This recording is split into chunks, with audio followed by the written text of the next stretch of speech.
We've done the tests.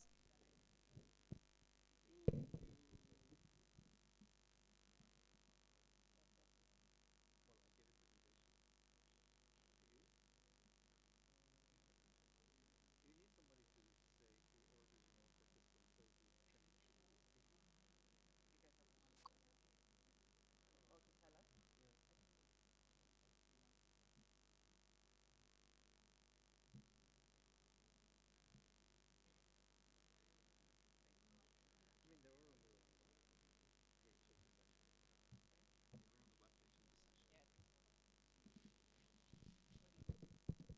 ራሳቸው ነው የሚችሉት። አናቀባበልም። ሬዲ ነው ያለው። ስፒከሮቹ ሬዲ ናቸው።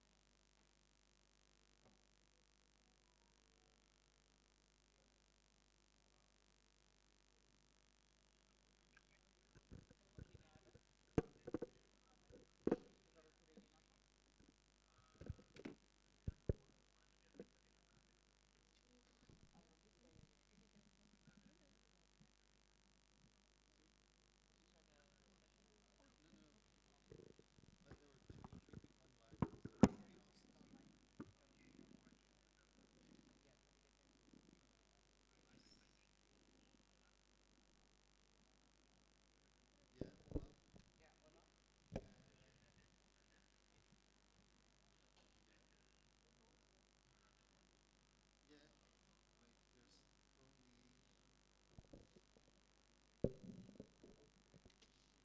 Just a quick sound check.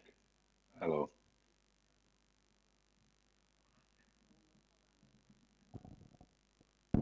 Hi, hello. Thank you for confirming.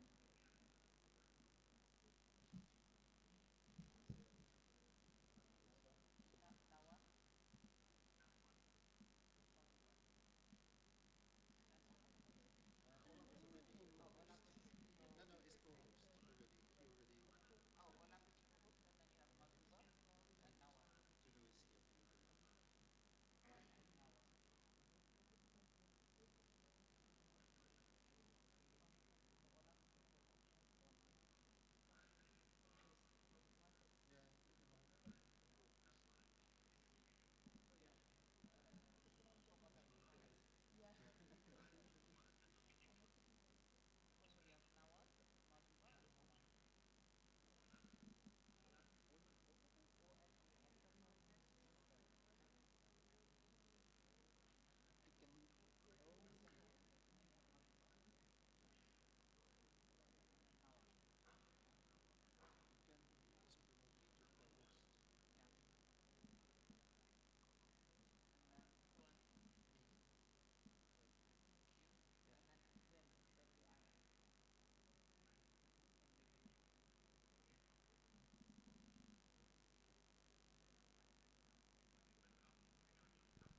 Good morning, everyone. Thank you for coming to this Policy Network on Internet Fragmentation session. We're just setting up, and we want to start very soon. Have we been able to? Oh, excellent. Okay. So we're going to start now, in fact. Great. All right. Well, welcome, as I said. I think I can sit down. My name is Shital Kumar, and I am Head of Global Engagement at Global Partners Digital. I'm also a co-facilitator of the Policy Network, and I'm joined here by my fellow co-facilitator, Bruna, who will introduce herself. And then we'll set out the plan for the session, so you know how we are going to conduct it, when you can come in with your perspectives. Of course, if you're online and want to share anything on the chat, you're very welcome to do so. Bruna? Hello, everyone. My name is Bruna Santos. I'm a MAG member, but also one of the co-facilitators of the PNIF. Welcome to the session, and it's really good to see you all here. Should I go with the session organization? Yeah, so we have an agenda for today. We're just going to go with a little introduction of the Policy Network on Internet Fragmentation. Afterwards, we're going to explain to you what does the framework means. That's part of the work that the PNIF developed during the year. And then we're going to move on into a town hall discussion with our panelists. We have a few of them online. We also have Tulio on site, so it's going to be a good discussion today.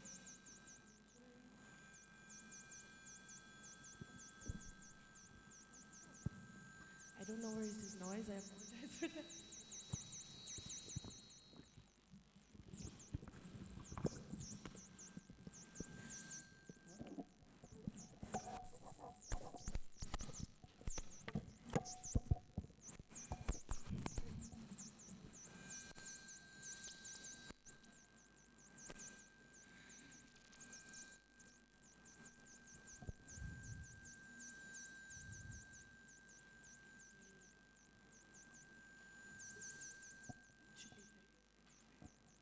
Can you guys hear well? Is this noise uncomfortable? Okay, good. Okay, so, yeah, Chital, yeah. Okay. The Policy Network on Internet Fragmentation is also part of the intersessional work for the IGF. This is part of a community request, community proposal that was submitted to the MAG on the need, and to the Secretariat as well, on the need to discuss and further discuss internet fragmentation. So other than this being born from a multi-stakeholder initiative, we also, with the PNIF, we all aim to offer a systematic and comprehensive framework of this issue and discussions, complemented by case studies, and also in an attempt to define or try to define fragmentation and discuss strategies to avoid it.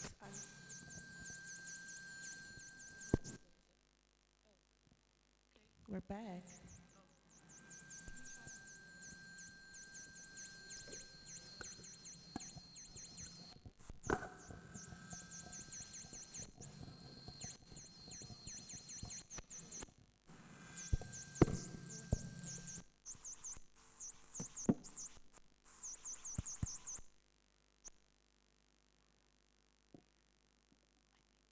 I think we can come back.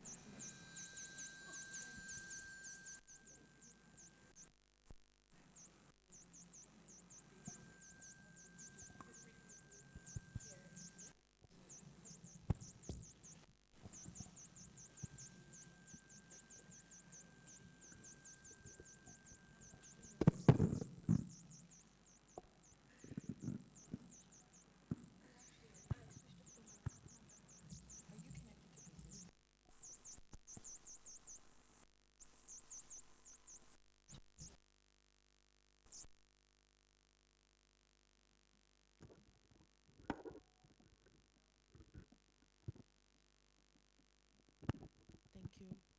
I hope the noise goes away. Yes. So yeah, as I was saying, I'll just try to repeat in a briefer way, but the Policy Network on Internet Fragmentation is this multi-stakeholder effort to address and discuss what fragmentation means and what are the strategies to avoid it in a very broad and short explanation of this. It's also worth mentioning that it's multi-stakeholder, so we also have a multi-stakeholder group that helps us steer the work, and that's also part of the group that we have been relying on throughout the year. But other than that, this PNIF has held webinars and a few conversations with the community in an attempt to develop the framework we're going to introduce to you today. So I guess it's that on the PNIF in general, right? And I guess I'll give the floor back to Stahl.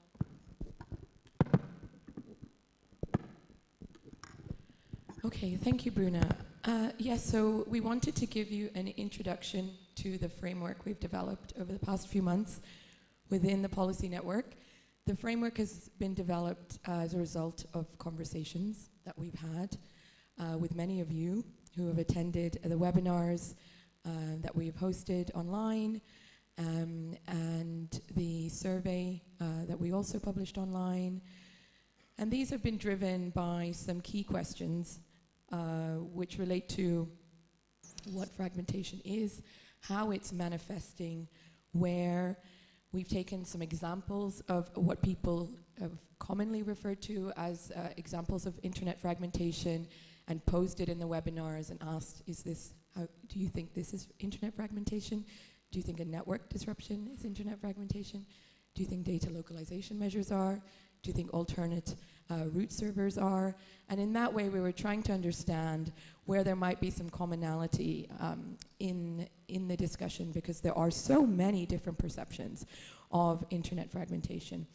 We know the conversation has been going on for a long time. A number of people have been working on it, have published studies, have been discussing the issue, but it has become more salient in recent months. And it is, of course, one of the areas of the Global Digital Compact and part of the agenda this year at the IGF across different sessions.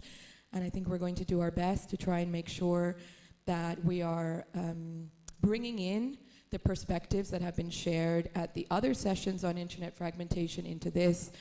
And when, of course, we encourage you to come in with your perspectives as well.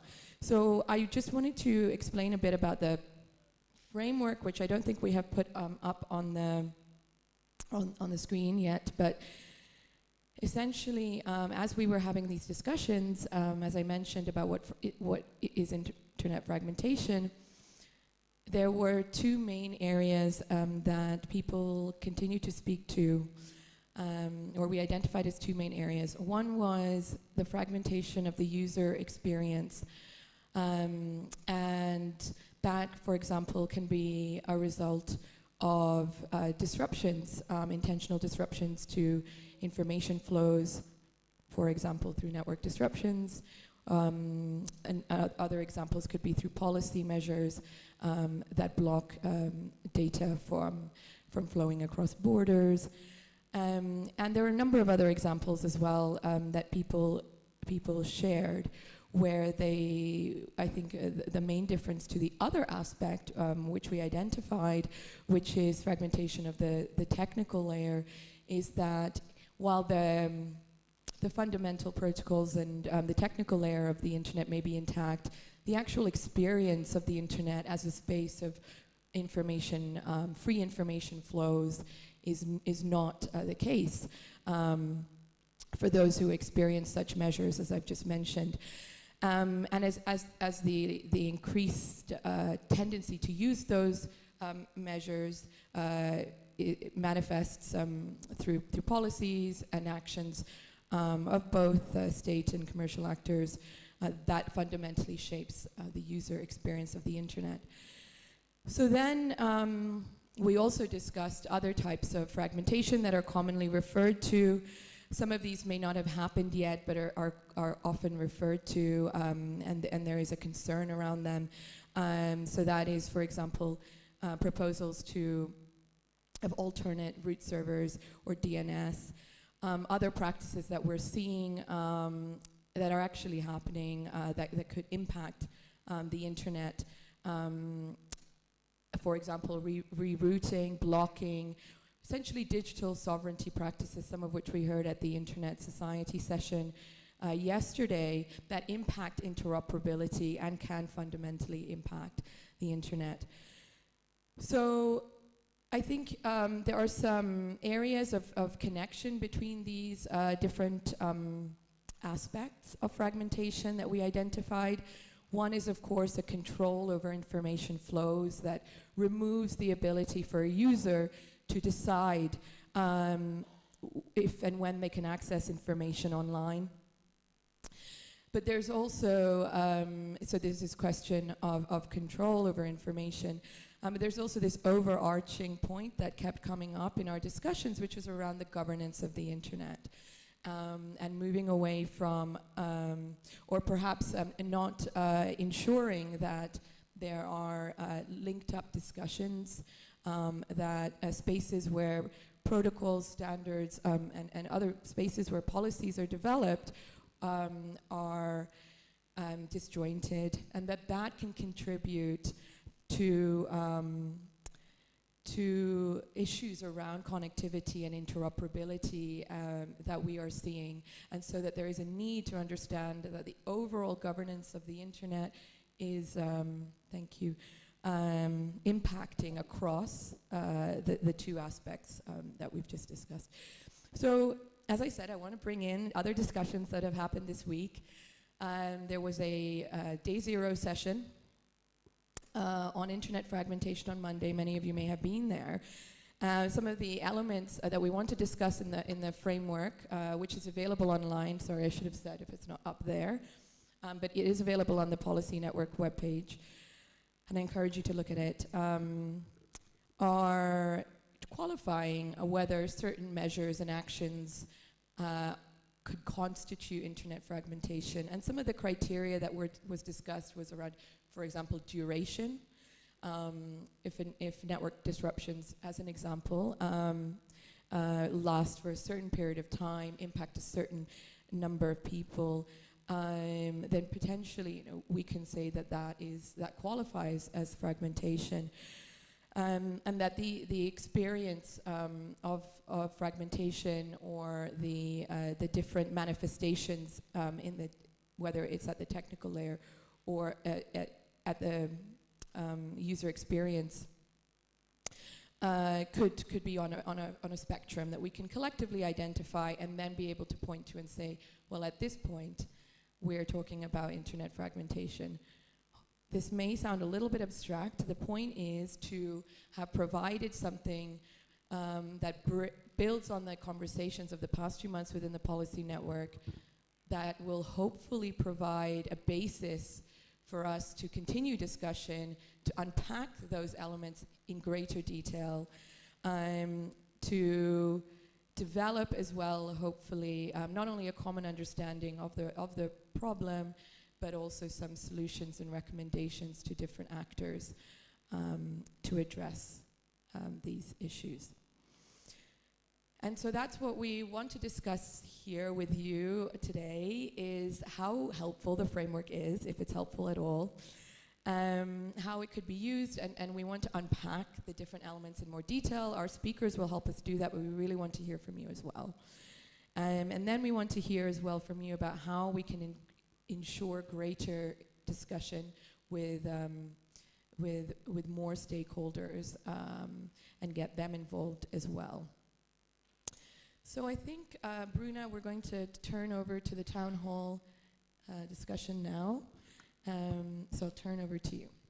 Thank you so much. And before going to that, it's also worth mentioning that the PNIF mailing list is open, so if any of you is interested in joining these discussions, please join the mailing list. There is a dedicated page on the website, the IGF website, so you can also help us improve and enhance these discussions on fragmentation. But also today, the idea is to collect some input on this, and now I have the honor to introduce a Brazilian colleague also in starting our town hall discussions. Tulio Andrade is a deputy head at the Ministry of Foreign Affairs back in Brazil. So Tulio, mostly our question to you is whether you consider the framework to be helpful and what could be your considerations about that. thank you very much, Bruno and Chital, for the invitation and for the opportunity to contribute to such an important debate. And when I was asking myself whether the framework is useful, the obvious answer is yes, of course. The framework is useful because it gives us the opportunity to launch the debate, to exchange views, and also it reviews some outstanding gaps and biases that we may have.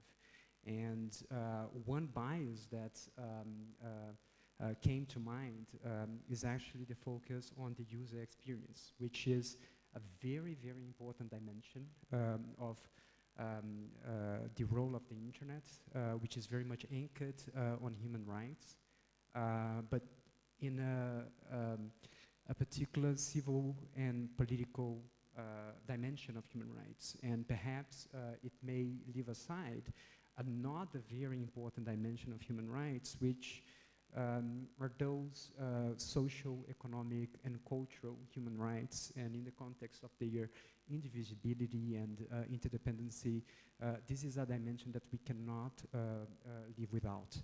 And this is particularly important when we are talking about the role of the internet in promoting the common good, public interest, and the collectivity and communities on the ground. We've been seeing, especially here at the INADIS, and from many of the high-level discussions, a call from the international community upon us, the internet community, to help solve global and collective problems, for us to contribute to the promotion of the Sustainable Development Goals, for us to help solve the climate crisis, for us to help prevent the next pandemic.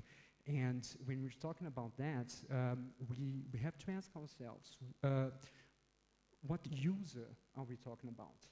Are we talking about the user in Silicon Valley, or are we talking about the user perhaps that can only access the internet in public schools, or are we talking about hospitals that depend on data? And then the notion of data fragmentation is extremely important here as well. One thing that came to mind is perhaps the need for us to move from a rather individualistic approach to one that is human-centric, but very much grounded on what we have as the most noble of human qualities, on empathy, on solidarity. So this is one aspect for food for thought in terms of the focus on the user experience, but also the need for us to consider that the internet now has a different role. It has to be used not only in terms of the individual experience, but also for us to achieve and promote collective values, and also to solve global issues that can actually impair human existence. Thank you. Thank you so much, Tulio. Also, I would like to welcome our online panelists if they want to weigh in on the worth of the framework, if you also would like to add some points to that. The audience as well, from what you're hearing so far, would you guys, maybe we can try to have a show of hands, does it sound like an interesting framework or initial document? Obviously, this is something that we'll still be working with. The PNIF has a 2-year mandate. This has been just the first one. So, but would you guys consider this also to be an interesting approach to the issue and discussion? Maybe. Bruna, maybe it's good to have the framework on the screen. So if we could have the second slide or the third slide projected on the screen, it might be easier for the people in the room.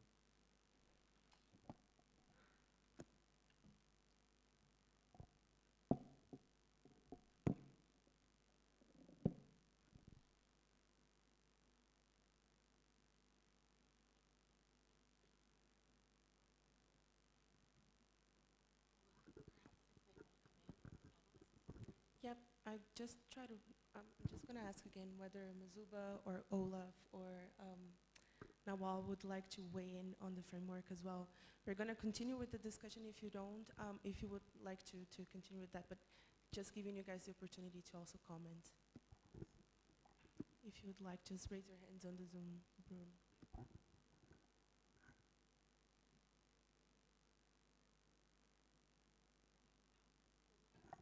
Yeah, Should we Zuba, just jump yes. in? Hello. Okay. Hi. Yeah, I mean, there's more that we'll discuss, but I think there were some really interesting questions posed initially. I think this question around what user are we talking about is very, very interesting.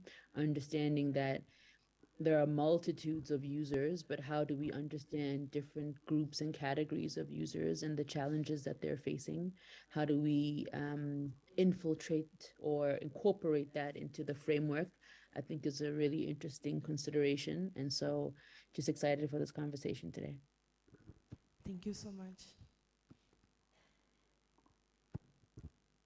We're still trying to get the slides on the on the screen. We apologize for that. Yes, we just need to go to the second slide in case anyone is helping us operate that. But then I'll hand you back the floor, Chantal, so we can continue the discussion.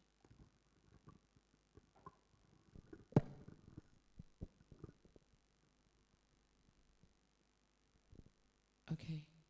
So while we wait to get the slides up, I wanted to introduce Nawal Omar from Research ICT Africa.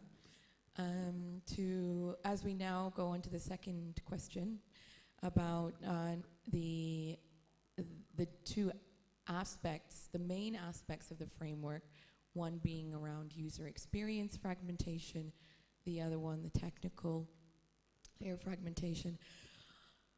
We want to understand better, and we've done quite a lot of discussion around this, but we wanted to, of course, bring it here to the IGF and hear from you about what examples and what counts as fragmentation in those different areas. So now, Omar, you are a researcher at Research ICT Africa, and I hope that you can come in and hear us, and we can hear you. We would be very interested to hear from you about your understanding and experience of that user experience element of internet fragmentation. No? Hello. Hi, everyone. Thank you for including me in this discussion. Yes, so some of the examples of user experience for internet fragmentation. So I'm going to talk about my view and my experience in Sudan for internet shutdowns and censorship and blocking websites and web pages and all. So one of the example are the restrictive internet models, which include censorship, internet shutdowns, and political control of the internet, underlying architecture. Um, and also it has been used as a untargeted repression tool, which includes prohibiting certain web pages, social media services, or blocking VPNs, among others. Also, another techniques that was used for untargeted repression, suppressing the freedom of expressions and press, curbing the internet or forcing it to full kill for a long time in Sudan. Also, one of the recent example was India, Kazakhstan, Myanmar as one of the example for internet shutdowns. Um, so internet shutdowns are becoming commonly employed as strategic measures in countering political instability and tool used by authoritarian regime. Um, yeah, so targeted internet disruption, including shutdowns and social media restrictions, have gone hand in hand with political turmoil in Sudan since the onset of protests in 2018 that led to transitional civilian rule. We've been experiencing total to near total network disruption, manifesting in telecommunications blackout for like almost like nationwide, almost all population. Um, so during the country longest record network disruption, Sudan cut social media for 68 days to quell protests. With Facebook, Twitter, Instagram, and WhatsApp, all social media has been down. Also from 21 December 2018 up to February 26, 2019, internet has been forced to like shut down for scale, leaving Sudan offline for 36 days from June to from 3rd of June to 9 July 2019. Um, Also, we have been experienced internet shutdowns for like more than 24 days in 2021 after the coup. So it's a long period of time to like keep people offline, and it has its effects on like all kind of users, people that working online, platform work. It has affected people that are studying online, people that have exams online. We have also experienced internet shutdowns due to like exams, national exams and school exams. So yeah, that's like the intensity and severity of internet disruption. Social media restriction has like left Sudan to rank the second amongst African countries. Um, yes, so I just think that the user experience for internet fragmentation is very important to take it into account. It's really affecting like from all kind of users to the like the if we think about like the low level of users, like to drill down, even someone that want to surf the internet to just like watch TikTok videos. We have to preserve the rights of all users to use a free and open internet.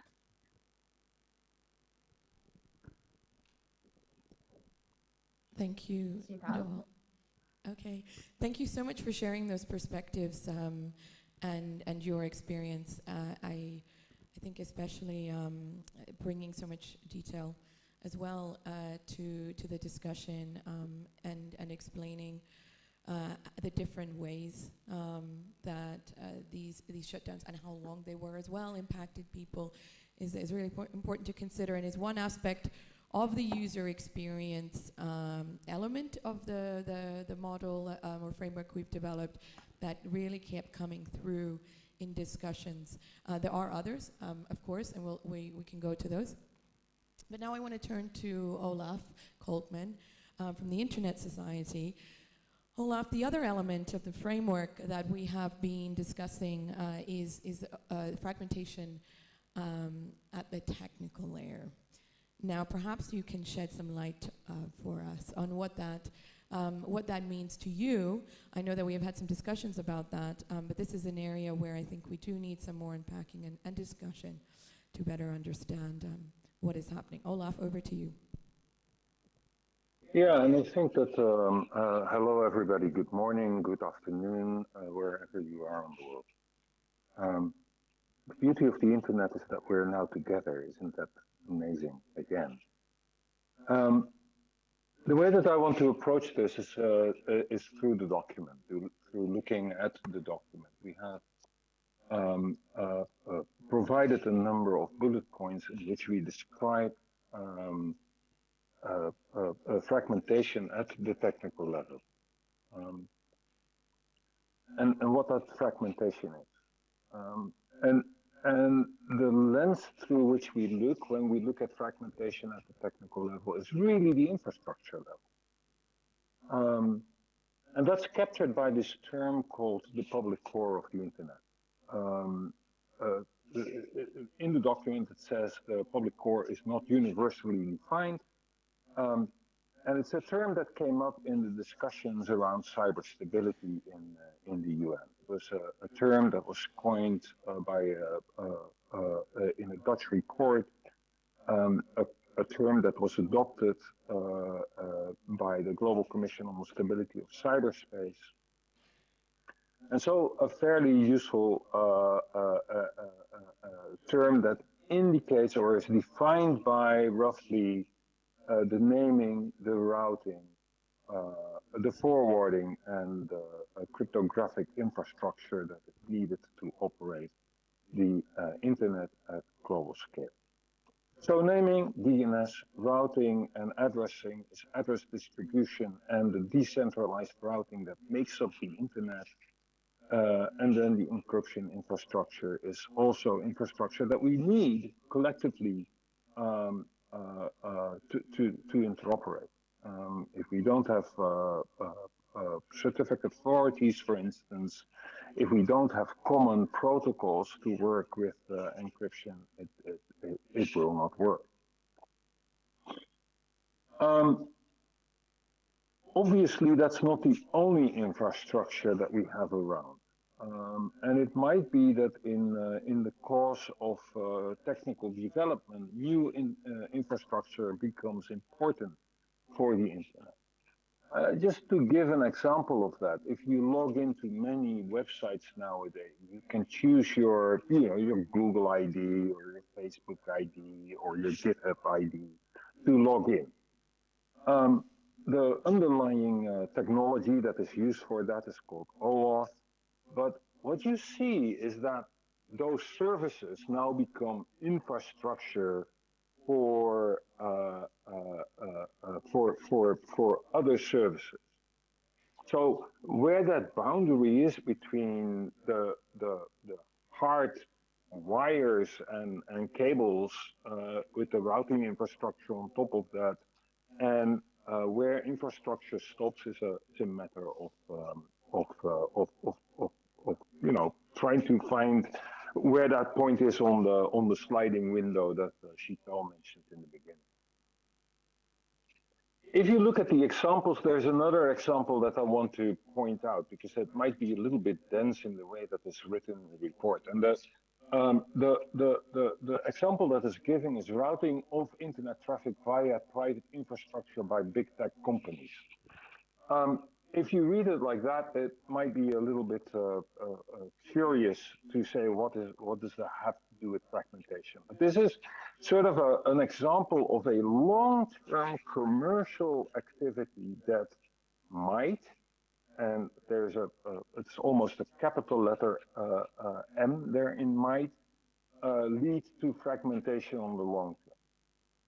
What could happen here is that investment in those private infrastructures, so big Google building cables to move the data that they use to feed their data centers, and not using the public internet. If you have a lot of that type of infrastructure, then what you might see is underinvestment in transit infrastructure. So the infrastructure that people use to get to other content than that of only the biggest cloud providers, so to say. And if that underinvestment happens for a long time, it might be that those type of transit networks become less stable. And that might lead in the end to fragmentation. That is perhaps a little bit of a long stretch and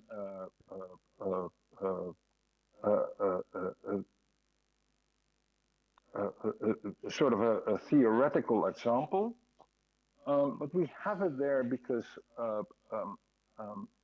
fragmentation can happen in very many ways.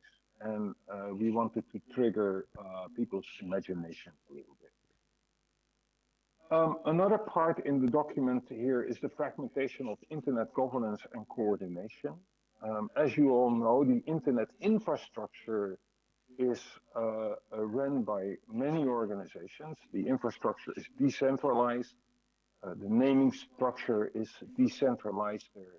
There is a root server, but or there's a root of the DNS which is sort of centrally managed, but underneath there's a hierarchy of independent organizations that run their own namespace, so to speak. Perhaps based on contracts with ICANN, but sometimes also completely independently. And that type of architecture, the type of architecture that the internet is, the naming, the routing, and the forwarding, again, that public core, the management of that is basically a multi-stakeholder way of managing that layer. And it's important that we don't see the fragmentation of that. For instance, it is very important that internet addresses are uniquely distributed so that every network operator has a unique set of addresses to work with and that they can route. Any fragmentation of the system of address allocation might mean that we have conflicting information there, that the registry is not intact anymore. And that would lead to disastrous effects, I think. So this is something of an example where fragmentation of the internet governance and coordination might be problematic. Also, a very theoretical example. I think that the fragmentation of the internet technical layer is perhaps the last type of fragmentation that we will run into. But these are the examples and the frame in the framework that we work with. I hope that clarified somewhat. Sheetal, back to you. Thank you, Olaf. I think that was very helpful in helping us understand what we mean when we talk about fragmentation and the possible fragmentation we may see. You spoke about the importance of protecting internet infrastructure and where on a sliding scale, perhaps we may see practices, whether it's around commercial activities or otherwise, and that can lead to internet fragmentation as a result of different impacts, for example, perhaps on underinvestment in transit infrastructure. You also spoke to the need to maintain a governance framework, a multi-stakeholder governance framework to ensure an open, interoperable internet, linking those things together, the independent and different actors, but working together, and how that may be under threat. So I think it's a good time to open up, maybe. If anyone has any reactions, you can also speak to whether you think the framework is missing something or unhelpful in some way, or if you have other examples that you want to share to unpack the different elements, the two main elements, three, actually. We'd really love to hear from you. Also, Feel if free to put up your hands and on the chat. I was just going to say that if anyone on the Zoom room wants to come in as well, just raise your hand or let us know in the chat. Okay. Thank you. Sheetal, Yes. maybe before we go, it would be good to go again through the framework as we didn't have it on screen. Do we But have I'm it? happy to do so if you want. Because I think before we go to the discussion, as Sheetal has asked your feedback on the framework itself and how it is used, how it can be used, how it is useful. I think it's good to repeat again what actually the intention or the aim is, or the conclusion through the discussions at the different webinars we came to, and that is that focusing too much on discussing what fragmentation is and try to come up with one overarching definition just gets us into trouble and into hours of debate. And with this framework, we actually try to come up with three baskets and say, if you hear people at the webinars we organize within the policy network, if you hear them talking about fragmentation, either they are talking about something that can be linked or put in the basket fragmentation of user experiments, or they are talking about the really core architecture and the technical layer of the internet, or a third basket we kind of defined through those discussions is they're talking about fragmentation of internet government or government of parts of the internet. So that's the reasoning that's behind the framework itself. It's not to define what fragmentation is. It is based on what we heard through the webinars, what people are talking about. If we ask, what is fragmentation? What is fragmentation that should be avoided? So that's the ideas, and I think that was Sheetal's first question. Is something missing, or is everything, if we would ask you or the panelists, what actually is in your definition or your mind fragmentation? Does it fit in one of those baskets? And then the follow-up questions are, and probably work still needs to be done, is really look into the links of the fragmentation. And I think then the second part of the of today's meeting also will be the question on, if you look within those three baskets, what should be the next steps in the discussion, and what can be done to avoid these types of fragmentation and so on. So I just wanted to clarify that. That's great. Thank you so much, Wim. I hope that was helpful. So now we can open up. Does anyone want to share their perspectives? I see one here. Anyone else? One at the back. Middle. Okay, we'll take three and then we can come back. Hi, it's Paul. I'm just looking at the graphic. One thing that isn't coming out in the discussion with this framework of what fragmentation is, we were talking about it, is that some fragmentation of the user experience isn't going to result in technical fragmentation. Technical fragmentation will always result in user fragmentation. I think there's sort of, if we think about it, there's certain forms of fragmentation that is going to be devastating and long-term and so on. There are other forms of fragmentation that arise simply by commercial activities happening, and we need to be aware of it, and we need to work on ways of bringing back a global internet. But I do think that if we really want to get to the nuts and bolts of the problem of fragmentation, we do need to sort of understand that there are certain and that technical fragmentation is at a much lower level, and it's got much more adverse ramifications. So I would sort of almost put it more like a pyramid than this sort of interaction type mechanism. I don't think private companies sort of deciding to do business in one market or another is going to have the same ramifications as anything on the technical layer, such as corruption at AFRIC. Thank you for that. Interested to hear others' views on that as well. And yes, person at the back, and then we'll come to you in the middle, please. If you don't mind introducing yourself. Sorry, I forgot to say that earlier. Hello, my name is Shabnam. I'm with the International Center for Not-for-Profit Law. I just want to thank you for presenting on the framework. I think one of the things that I've struggled with at IGF is when I've been attending the fragmentation sessions, it just seems like there is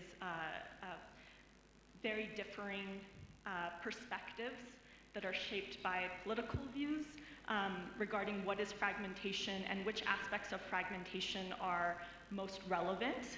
And I think that was a struggle because this like initial framing wasn't in place for those discussions. And so I found this discussion quite helpful, and I hope that that framing is used more readily in the future. And I guess my question is, if you could elaborate on the criteria that you had mentioned. You had said something about duration and the extent of the impacts, and I was wondering in terms of the human rights framework that maybe was used to think through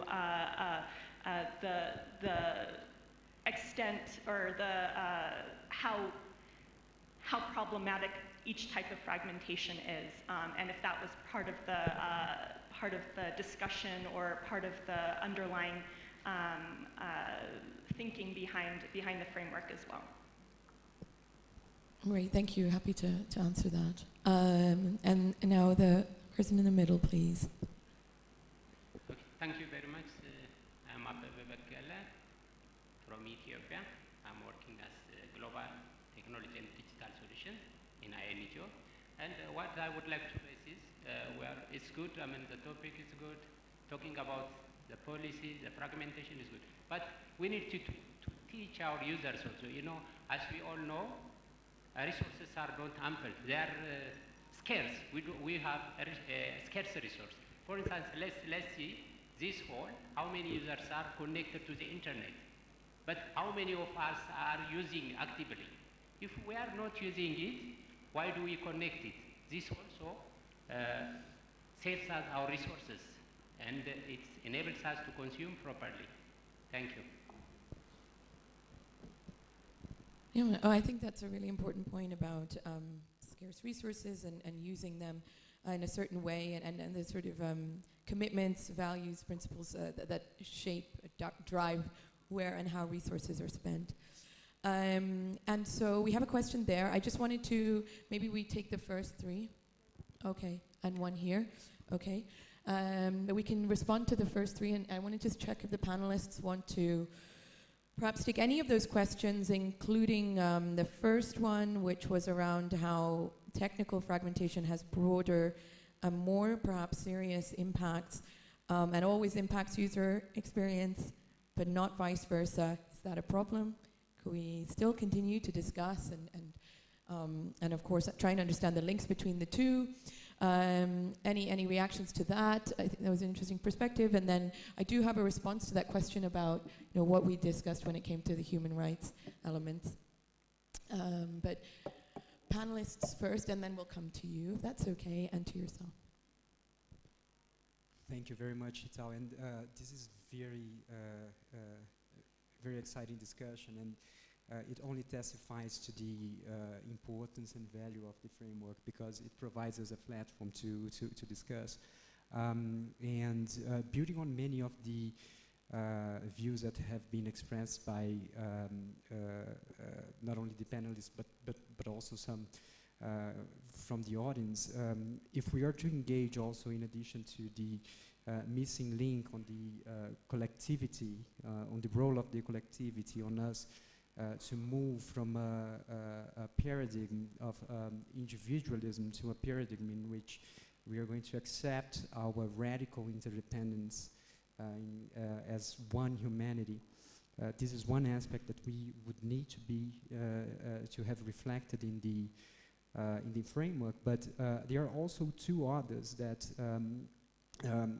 are related to that. The first one is to move beyond coordination towards a framework of cooperation. We need enhanced cooperation among all stakeholders and a model of leadership in which each stakeholder will exercise leadership by empowering the other stakeholder, a model of leadership of mutual empowering.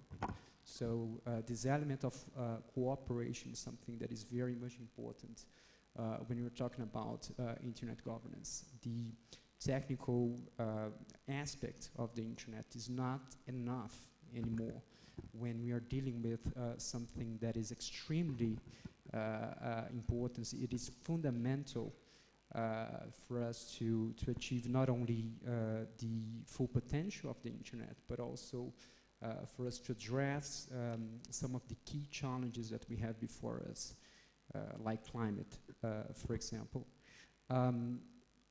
Going back to the technical also aspect and the core infrastructure of the internet, the framework does enumerate a number of risks, and there is one single risk that is largely missing there, which is the legal risk. We have to consider also the fact that when we have ICANN, which is a cooperation that is subjected to the legislation of the state of California, we do have the legal risk of a single judge in California to also be a driver of internet fragmentation. And this relates to an outstanding work that within ICANN, the ICANN community has signaled the importance in terms of the accountability to work on jurisdiction. We have not worked, we have not fulfilled this mandate within ICANN. And until we fulfill it, until we conclude this, we are still going to have the legal risk in terms of internet fragmentation. So these are 3 points. The first one, the need for us to move from from a individualistic to a collective framework. The need for us to move from only coordination to a model of cooperation and mutual empowerment among all stakeholders. And the third, also this legal risk, which relates to pending work on jurisdiction within ICANN.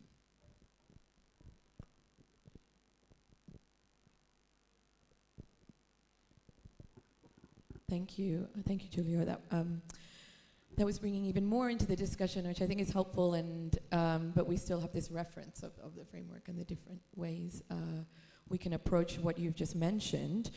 I just wanted to answer quickly that question about the criteria, and then we'll take 2 questions, just so we don't miss that. So in terms of the criteria, what we have been discussing and what I heard earlier this week as well, is that what would be helpful, and we don't have that yet, is once we unpack what we mean in each area of fragmentation, to perhaps identify at what point certain practices would constitute or qualify as internet fragmentation because of their impact, for example. So would one instance of a shutdown that lasts an hour, say, this is this an example to help elucidate the point, is that the same, or would that count as fragmentation? Or would it require a certain number of a certain type to qualify? Similarly, with some of the points that Olaf was making about perhaps consolidation and commercial activities at the technical layer, or and there's the sliding window that he mentioned. So what is the criteria that gets you to a certain point where you qualify something as a manifestation or as a measure that has a fragmentation impact? That's a question. It's not an answer, it's a question. We can frame it in a better way.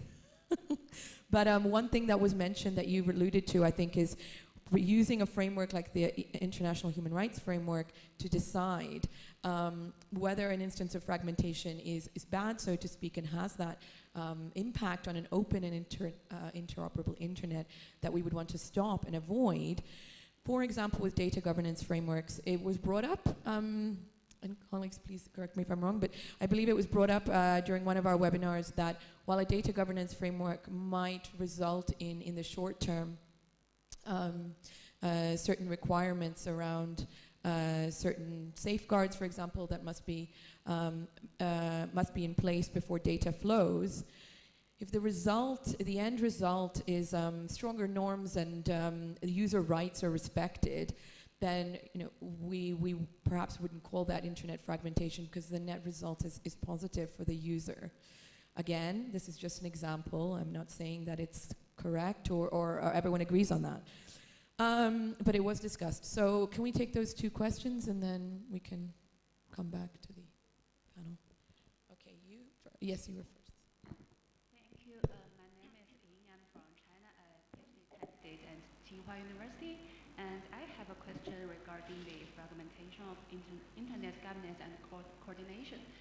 So I am looking at the document, and it mentioned that the governments and stakeholders to address global internet policy issues from a human rights and free flow of data perspective, but it's showing a divergence on the data governance worldwide, especially the major economies like European Union, United States, China, and India. So my question is, how to figure out the policy fragmentation, and also what will the challenges be to achieve the international coordination? Thank you. Thank you for that. And if any of the panelists want to respond, please do. We're going to take one more question and then we'll go to the online panelists. So I guess it's me.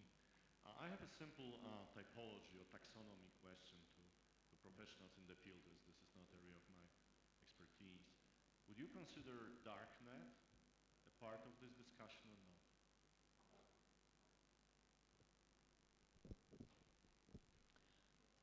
Oh, we haven't had that question come up yet. So if you would like to answer, anyone or the panelists, please do. But I know that there were already there was already hands up for answering the other questions. So I think we'll go to those. Olaf. Yeah. Oh, that last question is very inspiring. Actually, it's a good question. So let me start with that darknet question. So if I look at the darknet, then in essence, from a technical infrastructure perspective, the darknet, as we all know, are those sites and information that cannot be readily found through the regular search engine. But this information is available through the internet in some way or through some set of protocols. So in that sense, internetworking and interoperability for those types of information is there, and there is no fragmentation. However, if you put search engines in your sort of broader definition of what technical infrastructure is, you could actually argue that there is some fragmentation because those search engines don't pick up this information. So that's the way that I would think about this. The reason why I raised my hand was actually because of the chat. Ilona Statnik asked a question. I'm not quite sure if I transliterate her name correctly. My Cyrillic is rusty. But basically, she asks whether the introduction of certificates by governments to basically intercept users' traffic, as was proposed in Kazakhstan a couple of years back, and apparently 2 days back by the Russian government, is interference with, is actually causing fragmentation. And looking at the definition that we have, interference with the public core of the internet, I would actually say yes, this is clearly a fragmentation. And the way that it works is basically that once those type of certificates are inserted or are being used, then there will be fragmentation in the application space of applications that will most certainly block that type of certificate. Now, the question is what to do about it. And I think we have to be honest and clear that our framework doesn't address actions to deal with that fragmentation and very specific cases. It's really a way to identify what might lead to fragmentation and indeed then have the follow-up discussion. But I don't think that the framework answers those questions in detail. Ilona, I would say this is something that is of interest interest for like the Global Encryption Coalition. So most certainly bring it up there.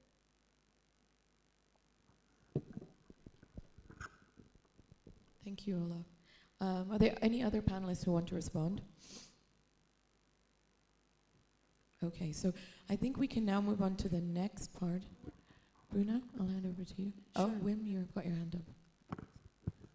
No, I wanted to add, there was one question in the chat asked what the UN United Nations family can do, or for example initiatives such as the Global Digital Compact could do about fragmentation and dealing with it. But I think that this is a question that really fits with the next set of the next discussion. So I would suggest that the panelists, when they answer, pick that also up. If you ask a question, who should be doing what, that they also add this dimension on if there are specific actions related to the global community that should be added instead of answering it now.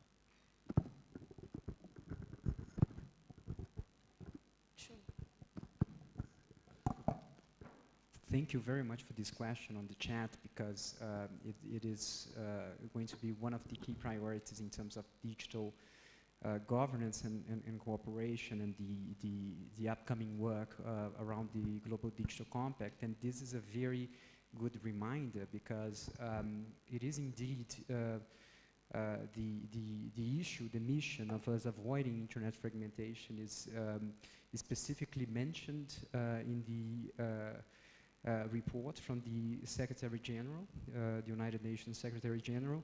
And the notion that is put out there is to some extent very much different from the one that we are talking about here.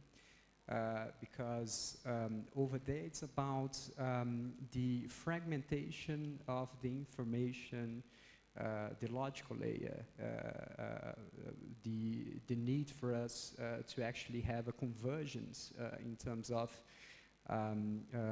ideas, the convergence in terms of knowledge, the convergence in terms of avoiding echo chambers. And this is something that the framework actually does not capture.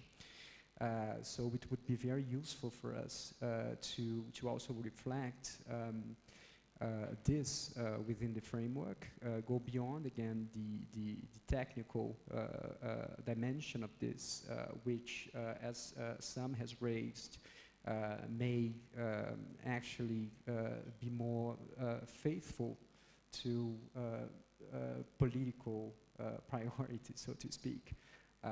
So avoiding internet fragmentation is one of the key points of the agenda of our IGF here in Addis. And it may be a very good opportunity for us also to make a slight adjustment on our policy network on avoiding internet fragmentation.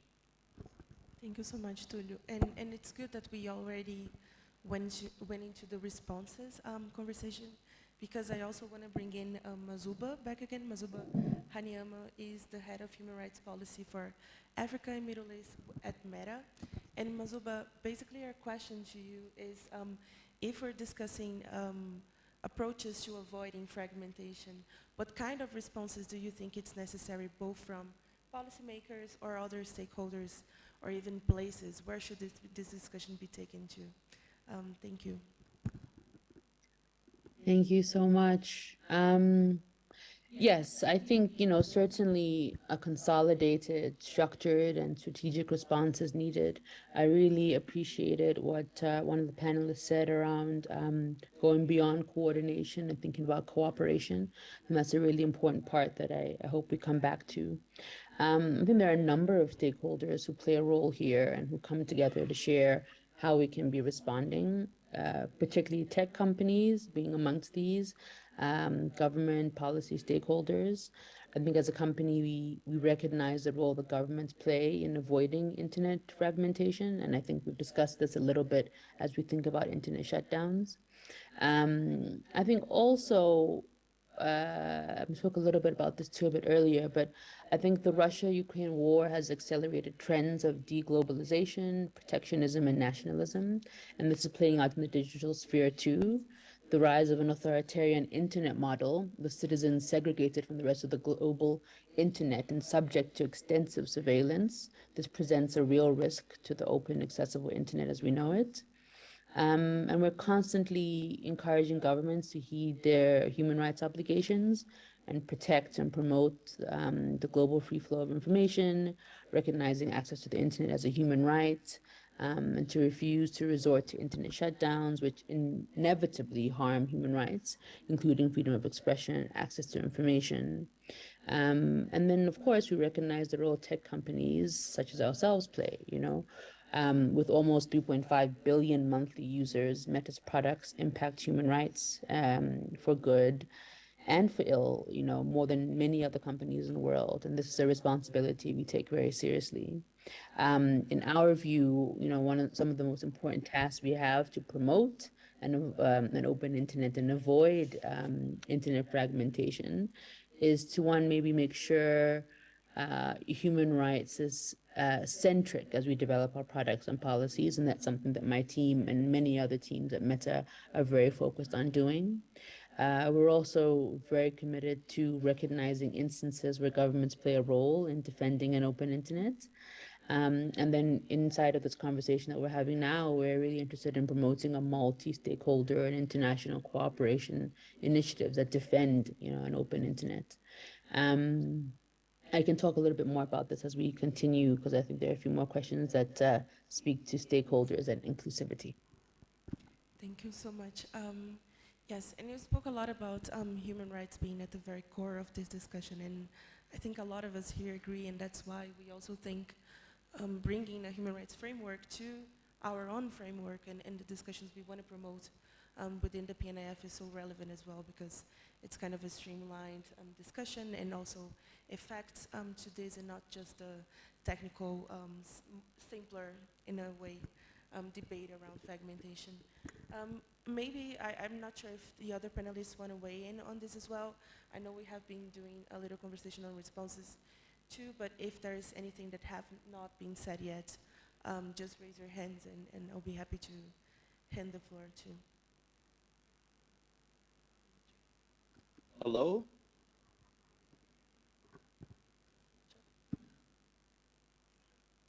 I'm just not sure where the audio is coming from. Okay. Hello, could I jump in? Hi, yes, please introduce yourself and yeah, welcome. Hello, thank you very much for giving me the floor. Hello everyone and distinguished panelists. I'm Amir Mokaberi from Iranian academic community. I would like to talk about the main reason of internet fragmentation.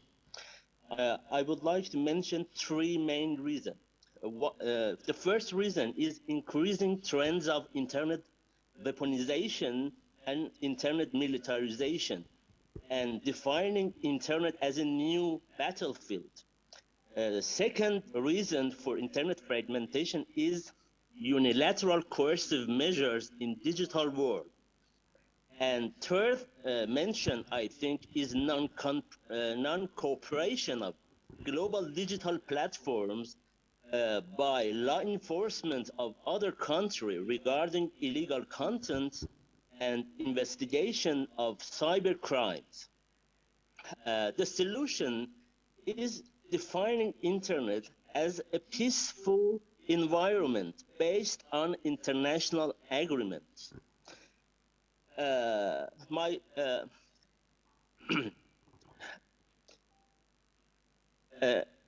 What would be the role of United Nations? My question is, what would be the role of United Nations family to ensure having a good internet as a civilian-only and development-oriented environment, rather than an unstable space and new battlefield for cyber warfare at global level? Don't you think that signing a global declaration by all member states to recognition of internet as a peaceful environment for public good could be confidence building and could be a solution for avoiding internet fragmentation? My question is, what would be the contribution of Global Digital Compact in this regard? Thank you very much for giving me the opportunity to raise my question. Thank you. Thank you so much. And maybe on the UN responses as well, it's worth mentioning that the UN Tech Envoy is going to be in the main session on the same topic that's following this session. So it would also be a good opportunity to understand what's the approach and how he's looking into this subject. Okay, we have two more hands on the Zoom room, but we also we're heading to the end of our session, so I'll take them too, and then we can follow the discussion. Sorry. Oh yeah. Okay, we saw that. Yeah, please go ahead. Please go ahead. Yeah. Can you hear me? Thank you very much for giving this opportunity. My name is Ayalo Asfawshiwashi from Australia. I'm representing for the newly formed Neo society, which is Alpha Digital Network. This is a community-based Ethiopian association. As we all understood, the 17th United Nations IGF umbrella unification is the main thing is resilient internet for sharing sustainable common future. As all participants know and aware, internet is based on internationalization, digitalization, virtualization, localization, with inclusive connectivity using advanced technology such as blockchain, AI, NFC, NFT, and quantum computing. Using the tools such as IoT, IEOS. Based on this on our mind, and the previous person from Iran, he asked a question.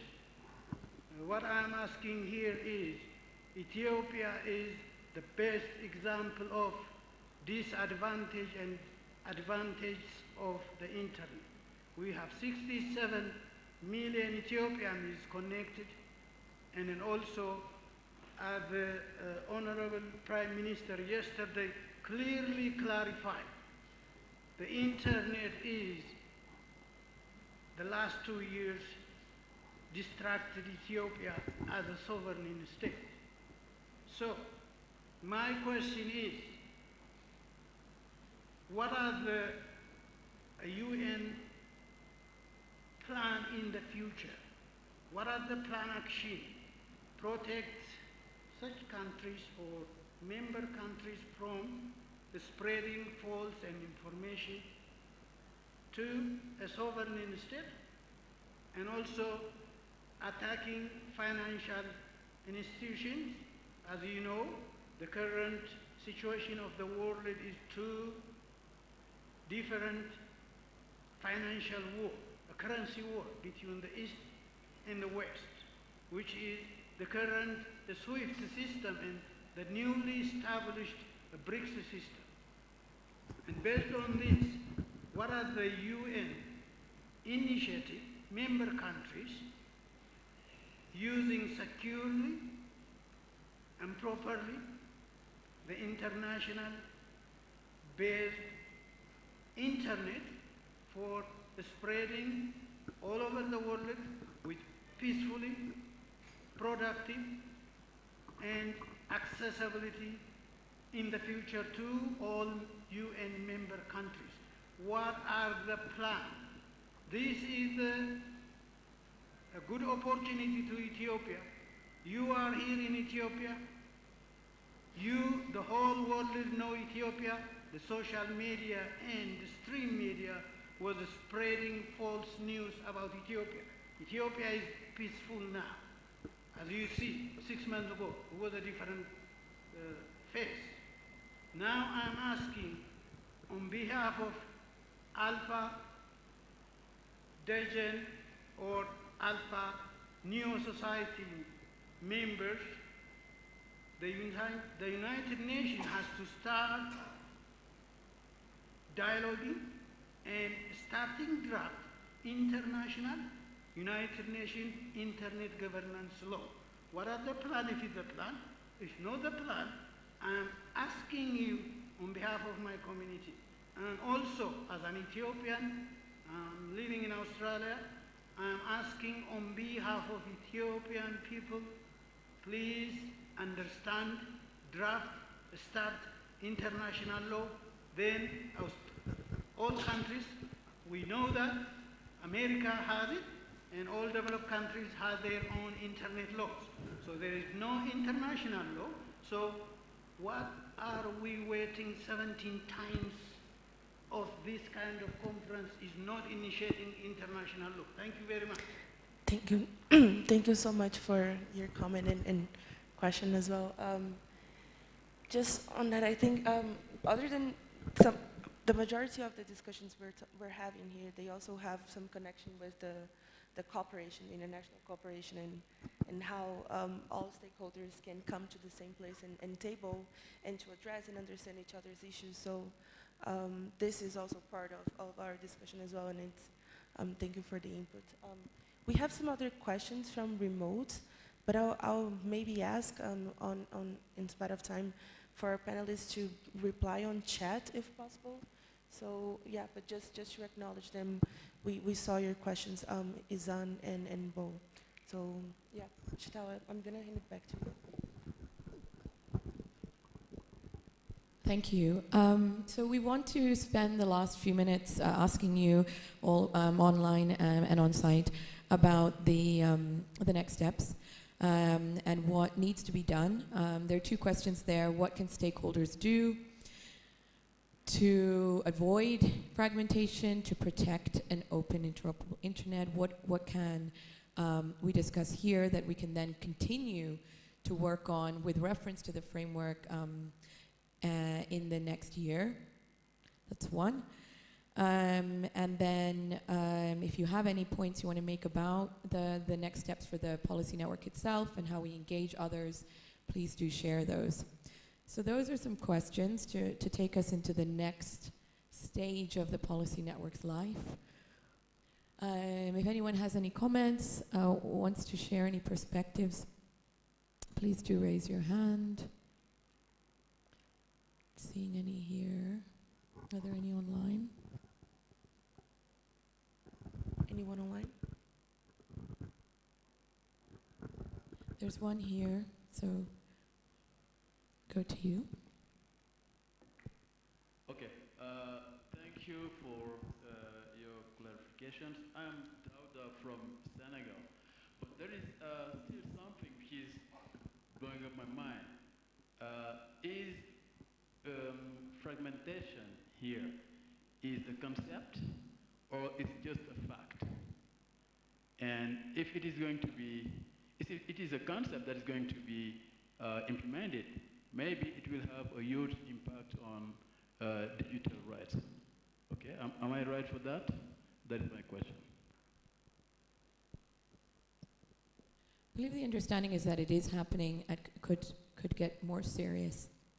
And now is the time to do something. Any other thoughts? We also have some questions from remote. Okay. I think Bo, right? And yes, the impact on digital rights is certainly there. Sorry. Go. Let them in. I think. Bo, if you want to open your mic and send your tell us your question. Hi. Hi, can you hear me, guys? Yes. Okay, thank you, Per. So this is Bo from ISOC Youth Ambassador. So my question is, according to the structure we provided to the meeting, I have seen that some kinds of ideas or the what can we say, it has some kinds of ambiguity because when we talk about the content or something like that, is all the behavior that limited people from viewing the content in the internet can be referred to the user experience part of the fragmentation of the internet. But we still have some behaviors such as fight against the cybercrime or the discrimination. So maybe in the future, beyond talking about what is or what can be referred to the fragmentation, maybe we can talk something about what cannot be referred to the fragmentation in the future, especially when we think about the fighting against the cybercrime or the discrimination or other things against the human rights. These things cannot be referred to the fragmentation. So that's my point. Okay, thank you. Yes, I think that's very helpful in thinking about what is and what isn't and unpacking those different elements in more detail. It's something that the Policy Network could do. Any other thoughts on how we can move forward? Panelists are also welcome to come in. Yes, the gentleman there. Hi, to come in again. I'm just actually wanting to respond to the last comment from the gentleman. Nice. There are certain activities that will have a consequence of creating a risk of fragmentation or driving a certain degree of fragmentation. But that is, an inevitable consequence of law enforcement or the like. So, especially if we consider things like content moderation and that sort of thing, the fact that a particular country has a fact-checking organization or does something or another to engage with platforms that says, hey, this content is harmful content, please do something about it, does create a risk of fragmentation. But when we weigh it up, we sort of come to the conclusion that there's other ways to navigate the fragmentation risk. We're not talking here about a technical thing. I think it would be unhelpful to redefine fragmentation, to exclude things that are fragmentation, but that we accept as acceptable. I think we need to sort of, avoid this sort of, if we like it, it's not fragmentation sort of discourse.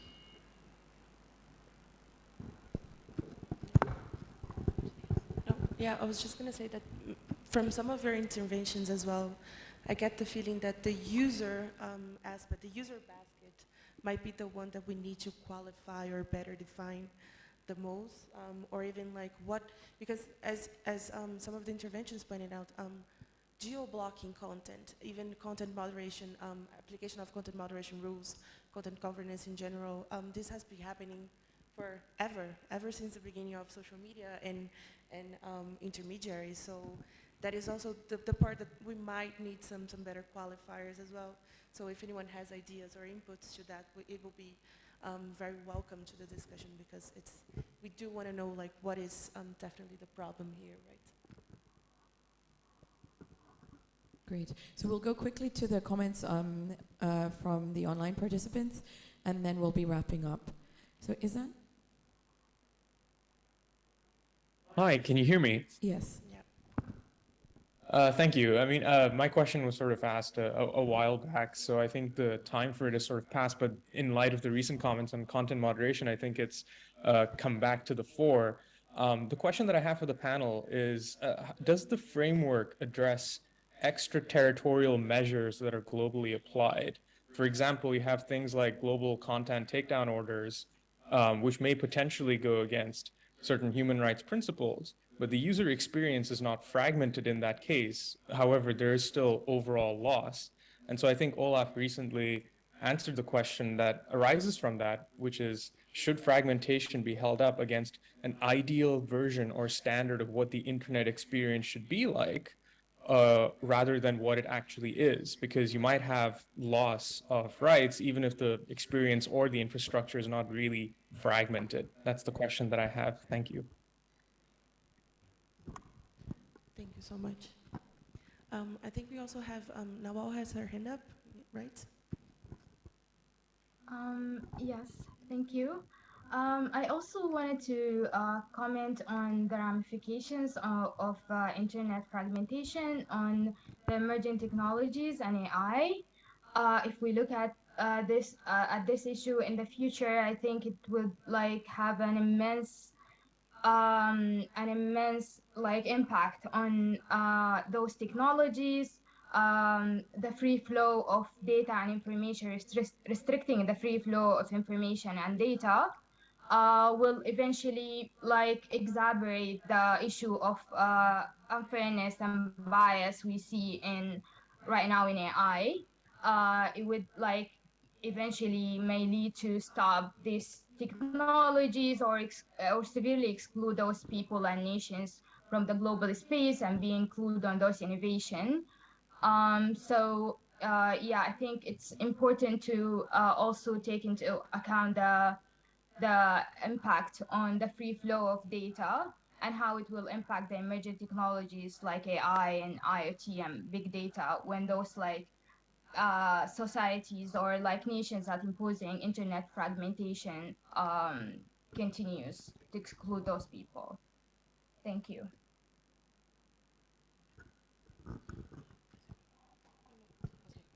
Thank you. Thank you so much. Okay, thank you for that perspective. I think you brought an interesting point. Now all about how fragmentation excludes people and has an impact on development. And it really has a very wide range of impacts. We spoke about digital rights there. I think human rights has come up a few times. Well, that is, of course, one of the impacts of fragmentation, and one of the reasons that I think we are also concerned and committed to avoiding it. And one step for that in that direction has been trying to understand better everyone's perceptions. We hope that the framework is useful in that regard. We are planning to take this conversation, unpack it in more detail, perhaps the what is and what isn't in each area, consider what criteria or what elements of a spectrum of what could constitute or qualify fragmentation in each of those areas might be. And ultimately, we hope that we'll be able to offer some recommendations to the global community, to stakeholders, for addressing internet fragmentation, for avoiding it. And one area is, of course, one opportunity is the Global Digital Compact. And so with that, I want to make sure that nobody else wants to come in. Yes? No, just another comment on the draft as well. This was obviously one of the first opportunities of interaction between the IGF community and the draft framework. It's open for comments if anyone wants to bring in any more ideas or if you want to suggest anything in the baskets or qualifications or anything in that sense, it's very much open to anyone. It's on the PNIF page. You can find it under the intersectional work of the IGF. So yeah, you're all welcome to weigh in and add some more thoughts to this discussion. And just to add on what Bruna just said, so the draft framework is there, and the idea is if the PNF next year continues its work, that it can start from this framework to probably discuss a lot of the questions that have been raised today and have more detailed focused discussions, but within the framework or using the framework as a background. And I wanted to add the PNF is indeed looking forward to further comments and input. The framework itself, but also the summaries of the meetings we had that led to the framework are on the Policy Network's webpage on the IGF website. And there is also a link to a simple Google form where you can submit feedback either on the overall idea of the framework or if you want on any of the three elements or dimensions want to add in comments. We would very much appreciate it.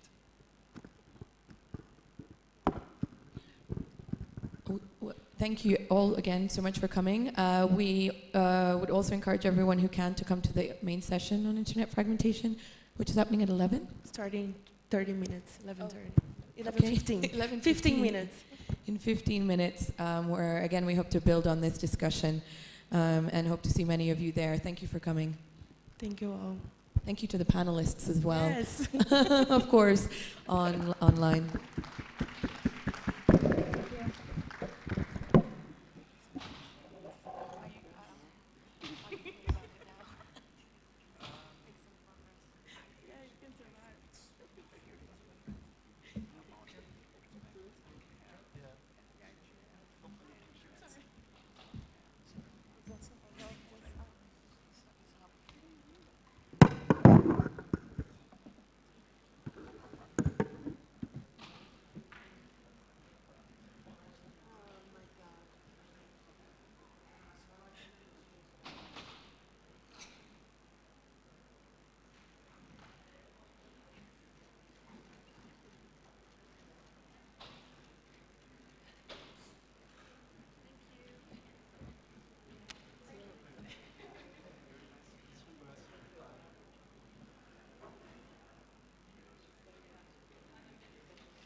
Recording in progress.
Test 1, 2. Check 1, 2.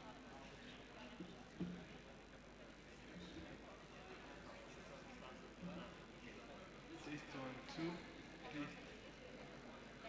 Test 1, 2. Can you hear me?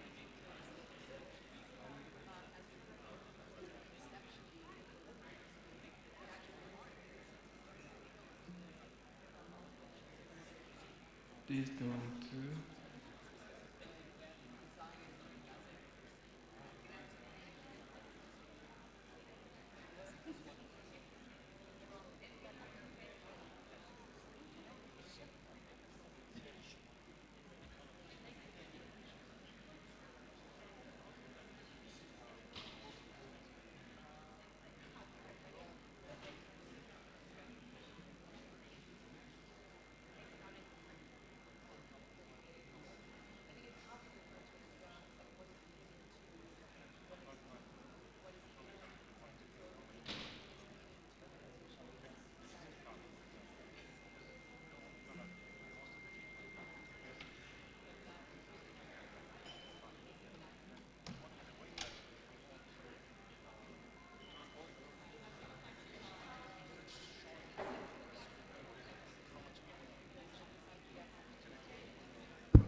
card and you can.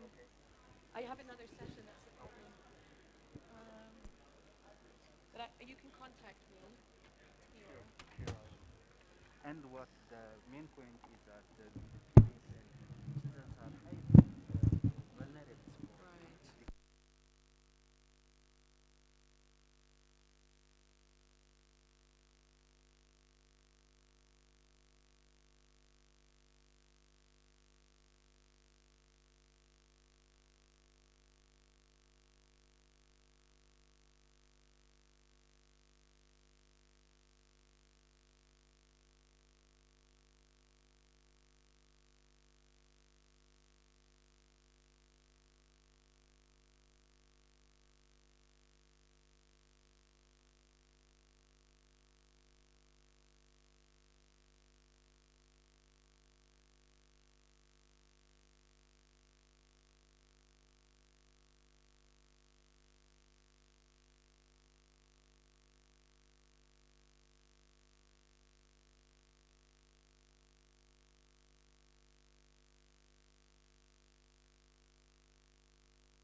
Yes, Mike, can you hear me? Mike, can you hear me?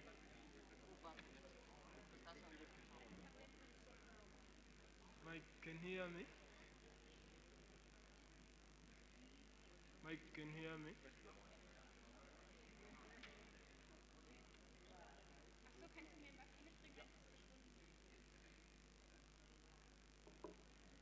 Michael, can you hear me?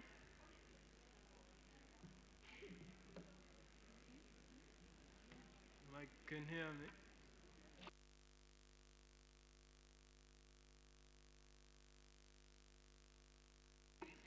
No, just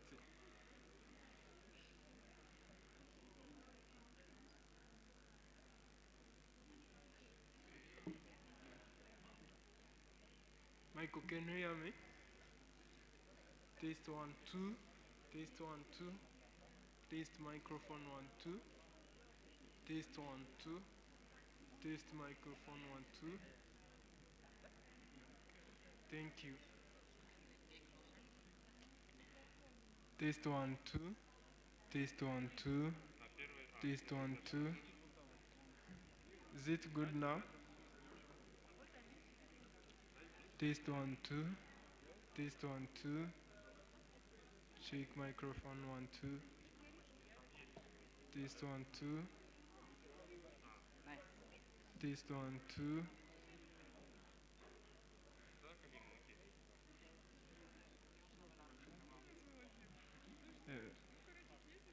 Test 1, 2. Test 1, 2. Test 1, 2. Test 1, 2. Test 1, 2. Test 1, 2. Test 1, 2. Test 1, 2. Testing microphone 1, 2. Testing audience microphone 1, 2. Check 1, 2. Check 1, 2. Testing microphone 1, 2. Testing microphone 1, 2. Testing microphone 1, 2. Testing microphone 1, 2. Check 1, 2. Check 1, 2. Testing microphone 1, 2.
Welcome everyone again. Please take your seats.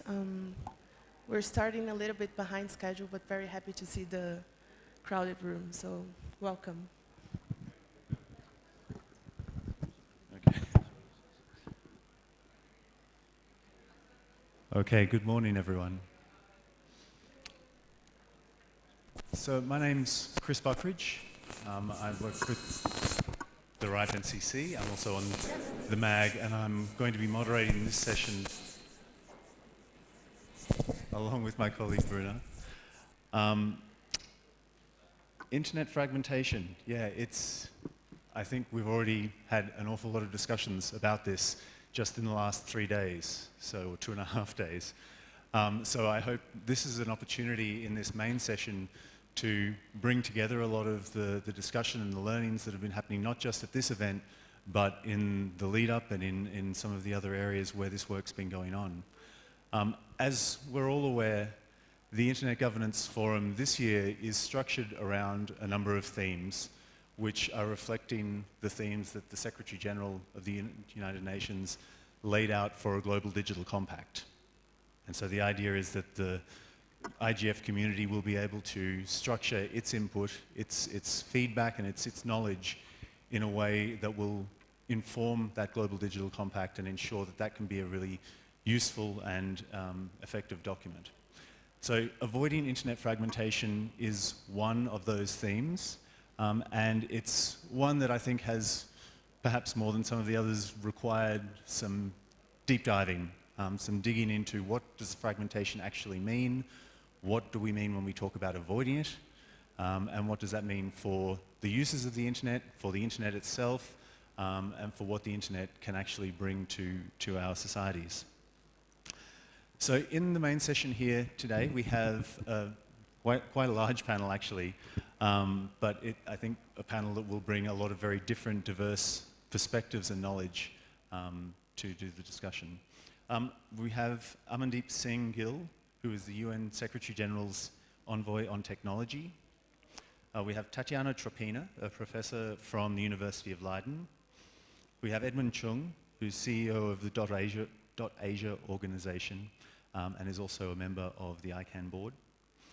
We have Raul Echeverria, who's associated with the Latin American Internet Association, ALAI. Emila Gandhi is head of inclusivity and policy development at Meta. Sheetal Kumar is with Global Partners Digital, and has also been one of the drivers and chairs of the policy network on internet fragmentation. What we wanted to start this session with, and not to sort of have this as the full take on youth, but we wanted to hear some youth perspectives on what internet fragmentation means to them. And we put out an open call, Bruna and myself, to get some short videos from youth, some of them here, but also a lot of them unable to make the journey. And we would like to play that. I hope this will also inspire youth to speak up later when we have some more open discussion and to contribute. So I think we can play the video now. That would be great.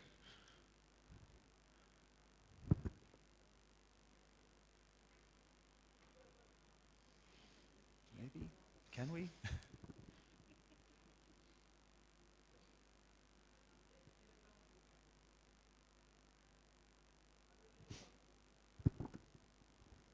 What can the youth do to avoid internet fragmentation? Well, firstly, to start talking with multi-stakeholder spaces about the problem, about the different kind of fragmentation, because we have seen that could be by the domain names, by the BGP, that is a border gateway protocol. If you have a hijacked route, then you have some kind of fragmentation. Then it's about the resiliency of the network. It's all about the internet infrastructure and the technical part. The fragmentation often is confused with content regulation, right? That is another story. So we need to focus on what is internet fragmentation and explain all the stakeholders. When you cannot reach all the devices that are connected to the internet, when you have certain restrictions to some parts of the internet, it is because there is a internet fragmentation there. When you have two different views from two different origins to the same resource, that can be also considered a fragmentation problem.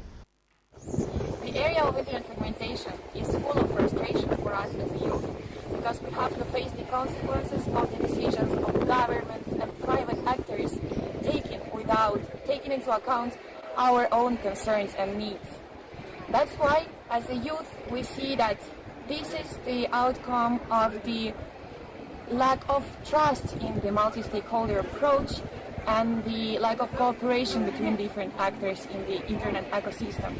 As a youth, we believe we can be a driving force for the change, for reinforcing this belief in the multi-stakeholder approach and the ability to make the internet interoperable, global, and open for all of us. Fragmentation of the internet in a country like Greece means that it would make near impossible for me to access a vast amount of information and knowledge.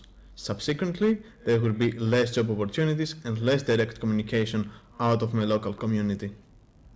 So, biggest concerns about internet fragmentation are that information lacks of objectivity and transparency due to the fact that everything is regulated by specific authorities or entities. As a result, internet is no more democratic and united for all its users. We should have local and international initiatives with different stakeholders involved to learn when their rights of open and unrestricted internet are violated and how they can be involved in policy making to prevent those controls.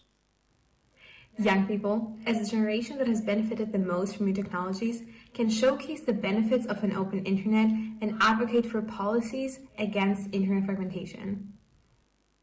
I think there is some ways to prevent internet fragmentation, especially doing some international agreements, treaties, and seeking that the countries will sign it and put it on perspective and insert it on the national regulation, so there will be a universal role of internet fragmentation. I think youth can help by proposing, by discussing, by bringing the thematic to debate and making people know what this is. For me, internet fragmentation represents a threat to the very things that make internet this extraordinary tool. It's a threat to its open architecture, it's a threat to its interoperability, it's a threat to the flow of information, which is and was responsible in a great extent to the economic advancements and the scientific advancements we witness day by day. And also, in my perception, the internet fragmentation is a consequence, a symptom of a larger process, a larger phenomena, which is the fragmentation of the global order itself, of the global powers. And in this context of distrust and fragmentation, I do believe that the best thing we could do to prevent it from happening is making a real effort to trying to solve this problem collectively and focus in on the things we have in common, our common vision, our common comprehension of what internet is and what it should be, and bring all the stakeholders involved to the discussion in an open and honest discussion. That's why multisectoralism and multilateralism are so important.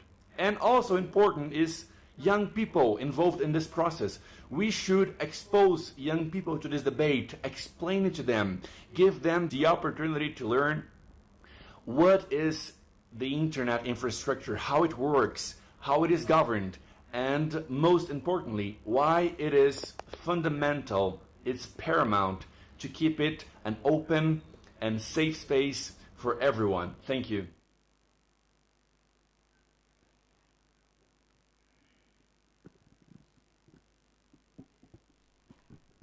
Hello? Oh, yeah. Working. We thought it would be interesting to have this first video on the perceptions about fragmentation from the youth as kind of this new generation, the internet-born generation almost, and the ones that are closest to our technologies and so on. But, and also to highlight how different the perceptions can be depending where you come from, what's your background, where's your region in the world, and even your job and what you do. So it's really enlightening to be able to hear those inputs on that. But moving on to the conversation, Avoiding internet fragmentation is one of the complex digital issues the United Nations Secretary General recommends that is addressed in the Global Digital Compact. So Amandeep would like to ask you if you would be able to elaborate on how do you think fragmentation should be seen as a risk or even a focus in upcoming UN negotiations, discussions, and processes.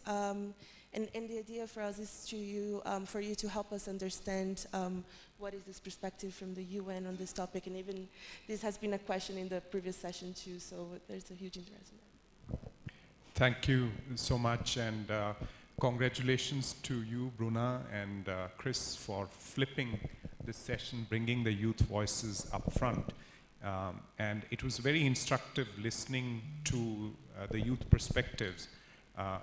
You see clearly that the user experience on the internet is fragmented today. So that's a reality as we move from one geography to another, or one application or set of applications to another. We don't have a smooth transition. We get limited in the ways that we use the internet. So this user experience fragmentation is a reality. Are these cracks on the top are of sufficient width or seriousness that they threaten the fundamental foundations of one internet? That's really the key question. And the reason the SGE has argued for this to be included in the considerations for the Global Digital Compact is because of the seriousness of this particular risk. And the fragmentation of the internet is actually the direct opposite of digital cooperation. The kind of collaboration we need across countries, so multilateral in a sense, and across domains and stakeholders, multi-stakeholder. So this is the exact opposite of that. So that's the seriousness of this issue, and that's why it deserves to be treated as part of the GDC discussions and consultations. Now, what is contributing to this fragmentation? There is, of course, at the content layer, there are different views on the social and economic consequences of what happens on the internet.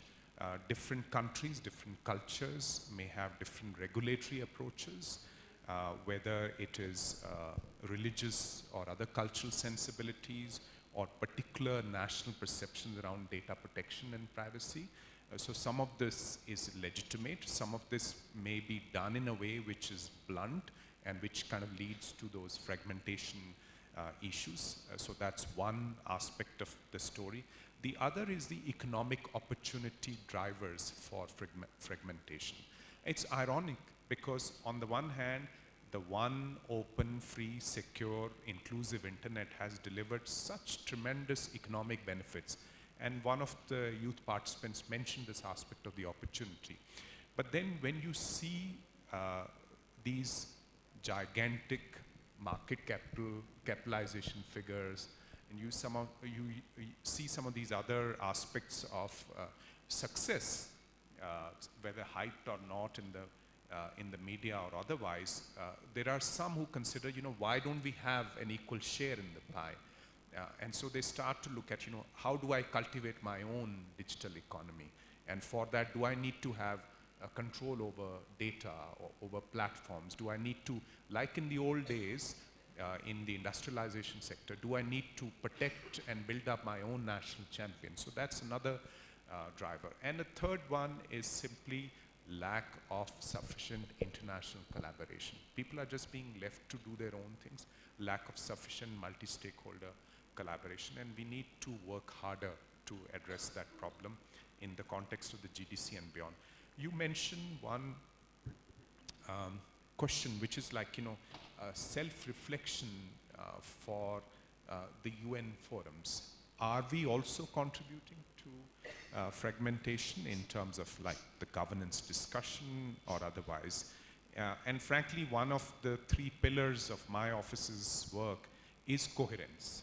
So it's as important as the governance work, as the SDGs enabling work, this is how much the SG wants us to be aware of this, that different organizations across the UN system, whether they be engaged more on the physical networks or they be engaged on the human rights implications, education, etc., are more coordinated so that member states, other stakeholders do not have to be confused as they deal with different aspects of the digital. And we are delivering as one UN for different stakeholders. And the IGF actually plays a very, very important role in those considerations around coherence and coordination so that we in the UN system are not contributing to an already difficult problem. Thank you. Thank you very much, Amadee. Yeah, some really interesting reflections there. I think the idea of the tech envoy role as a strategy against fragmentation of governance is a really interesting perspective to put your office in. So thank you for that.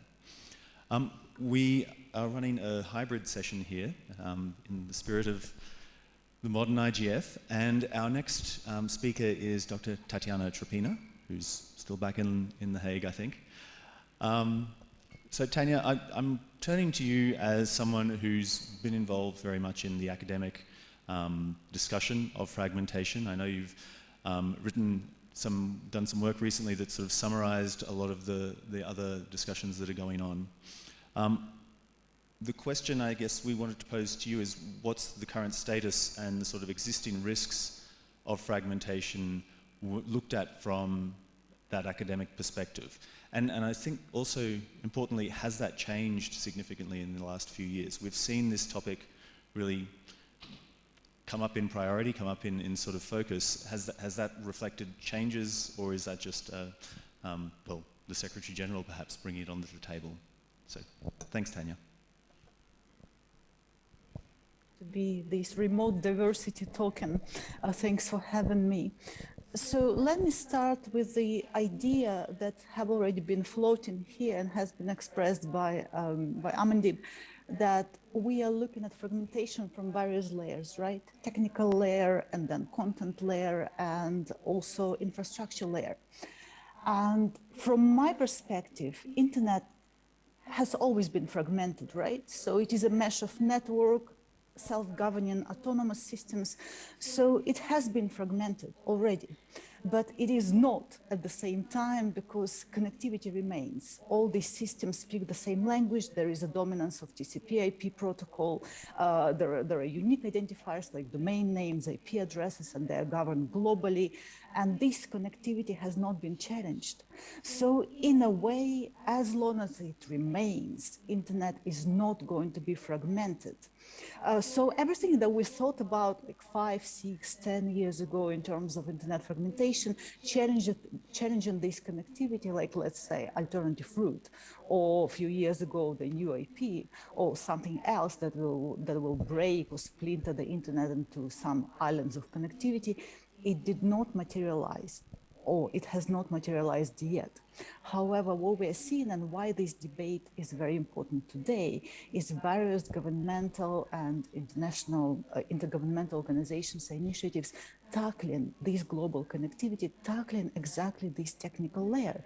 And the dichotomy like authoritarian regimes, democratic regimes is not relevant anymore, because, for example, some of the recent EU initiatives almost tackled, well, thankfully we got out of it, the root zone servers. So something that is going on right now, which has not broken this connectivity yet, which hasn't challenged it till the end yet, can eventually result in the loss of this global connectivity. So this is one of the reasons why this debate is relevant. Now, going beyond the technical layer, and I very much like that the term user experience fragmentation has been used here already. When I look beyond the technical layer, when I look at the content layer, at the infrastructure layer, it is not internet fragmentation, because as I said, the global connectivity remains, but what we see here is that again, authoritarian and democratic regimes alike are using the same tools for different reasons. Some of them for survival of their own political systems, some of them under the reason of protecting their citizens, restriction of information flows, restrictions of connectivities, building the borders around their national internet, treating this connectivity and the global network in some way as an extension of their sovereign soil. And in this regard, the user experience in various parts of the globe can be very, very different. Many of these restrictions are purely human rights violations, and this is why I am so uncomfortable to call them internet fragmentation, because it just diminishes the problem a bit. However, I do agree that this control and the imposition of these restrictions around the globe is a very, very dangerous trend, which at the end maybe will not challenge the global connectivity in terms of unique identifiers and how internet works, but it can significantly fragment the user experience. It can significantly challenge the openness and the global nature of the internet, can just basically break the promise of innovation and connectivity. Ultimately, and I know that I don't have much time, internet shutdowns, again, I would not call it fragmentation of the internet. However, this is to me purely human rights violations, and they, again, not even change user experience, not even fragment user experience. They just simply do not allow users to experience the internet. Now, just bringing this all together, why we are having this now, I think that today this debate is as important as ever. And the reason for this is this appetite for digital sovereignty, appetite for regulation. And we've heard here already about multi-stakeholder collaboration. I think what is going on right now is that we somehow lump into things, multi-stakeholder collaboration, which is very important, but also the multi-stakeholder model of governance of the technical layer, which already exists. And I think a strong commitment to this governance, model of governance, is being significantly watered down. And if on the content and infrastructure layer, these changes to user experience are reversible as long as global connectivity remains, once we lose the technical layer, we'll lose internet as we know it. Thank you. Thank you very much, Tatiana, for the input. And I think we do agree that regardless of the place that you're discussing, whether you are talking about basic human rights violation or even fragmentation, a lot of these debates that we have about this topic, they started in the infrastructure layer. And as somebody else pointed out in the previous session, if there is fragmentation at the infrastructure layer, there is fragmentation for everyone, basically, and for the internet as a whole. So moving on to the infrastructure discussion, I would like to ask a question to Edmund Chung. So how would you consider this is a concern for the DNS or either the operators community? And the second question is whether this aligns with what was just explained by the UN Tech Envoy. Thank you, Edmund. Yeah. Thank you. First of all, thank you for having me here. This is certainly a hot topic, internet fragmentation. But I want to start with really building on what Tatiana said. What is or what is not internet fragmentation? So there are different aspects of user experience. Diversity, for example, shouldn't be a fragmentation. When I go to Google, for example, here in Ethiopia, the first time I see it, it's in Ethiopian language. You know, that's user experience and probably not fragmentation.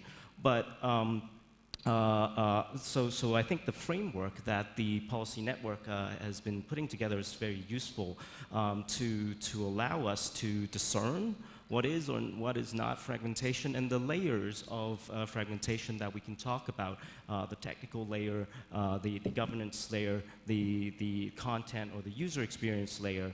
And other things is that, you know, the internet itself is a decentralized system. The decentralization of it shouldn't be considered fragmentation. You know, just for example, we operate .asia, we have slightly different policies than .com or .jp, and for .kids, for example, that we also help operate.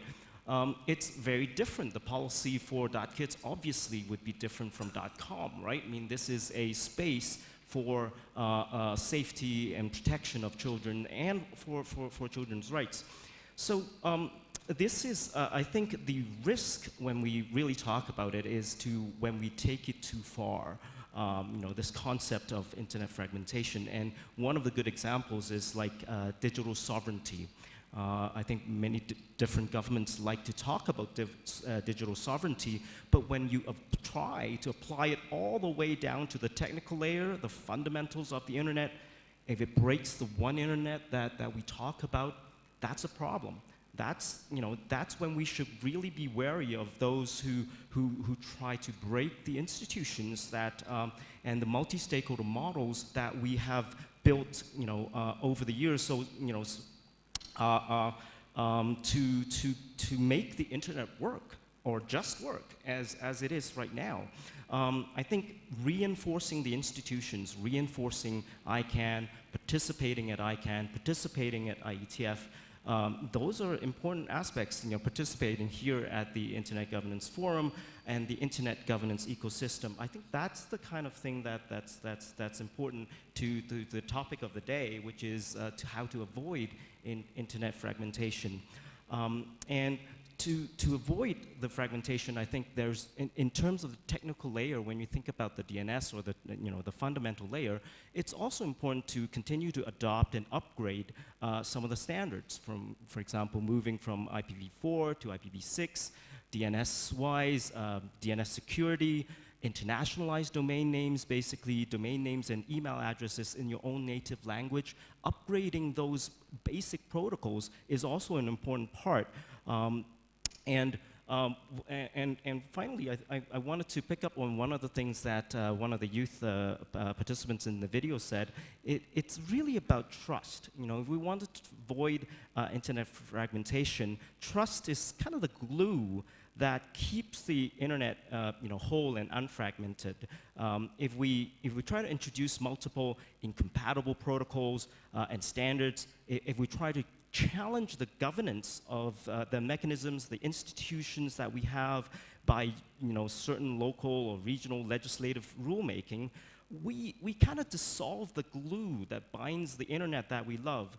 And that's I think the threat, and that's the internet fragmentation threat that we need to be wary about and concerned. So I guess I'll close here. There's three things that I really want to highlight. One is discerning what is and what isn't fragmentation. Number two is the protocols and the standards, they get upgraded, get updated, and continue to have these open standards is important. And third, and most important, is to avoid fragmentation. I think most in the technical layer is to reinforce and come participate at ICANN, come participate at the IETF, come participate at the IGF. They're not perfect institutions. They need improvement. They need to be more cognizant of human rights. They need to be more cognizant of democratic principles. But come and participate and improve them. I think that's one of, I want to leave with in terms of avoiding internet fragmentation. Great, thank you very much, Edmund. That's, yeah, I think captured some very fundamental points there, and well, left a lot of open questions as well, I think, which is handy for the discussion. Next, I wanted to throw to Raul Echeverria.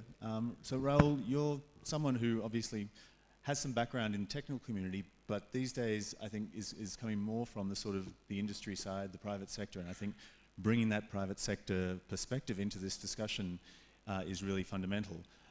So I mean, I think looking to you and looking to the organizations that you're working with in Latin America there, what are the concrete examples you're seeing where technical, commercial, policy measures are leading to fragmentation or effects that we can call fragmentation?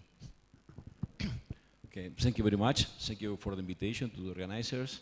Thank you for the opportunity to share the panel with such distinguished colleagues here. I think that we have to start saying that something that we have to state more clearly, that this fragmentation is bad. It's something, this is why we want to avoid that. And the global reachability and is one of the key factors for the success of the internet. Integrity and global reachability are the basis. And I would add also trust, as Edmond said.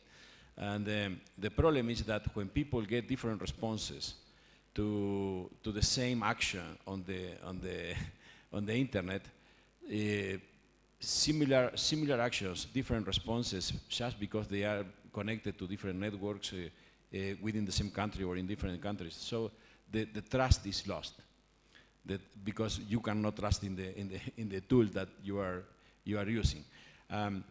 So we already talked, and I think that the policy, the framework that the policy network is providing is very useful for that.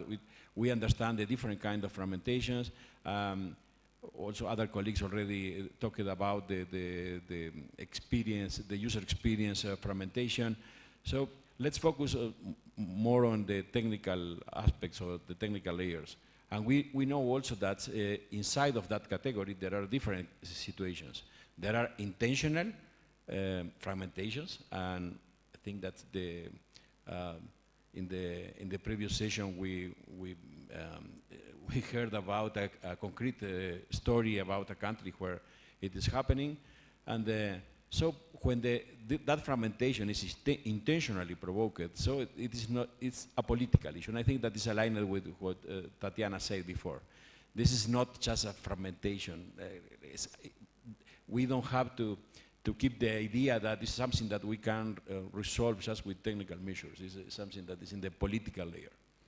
But we have, and I want to focus on the other part, in the other category, that is the unintended fragmentation. And this is more than a political thing, it's a policy thing. And I thank to the English language that give us the opportunity to differentiate between political and policy, something that in Spanish is more difficult. What you asked for concrete examples, and we see that in many, other colleagues already talked about the geographic component and the fragmentation between different geographies, but we see fragmentation also inside of a single country. And why? Because policymakers are trying to solve concrete, specific problems and trying to look for simple solutions.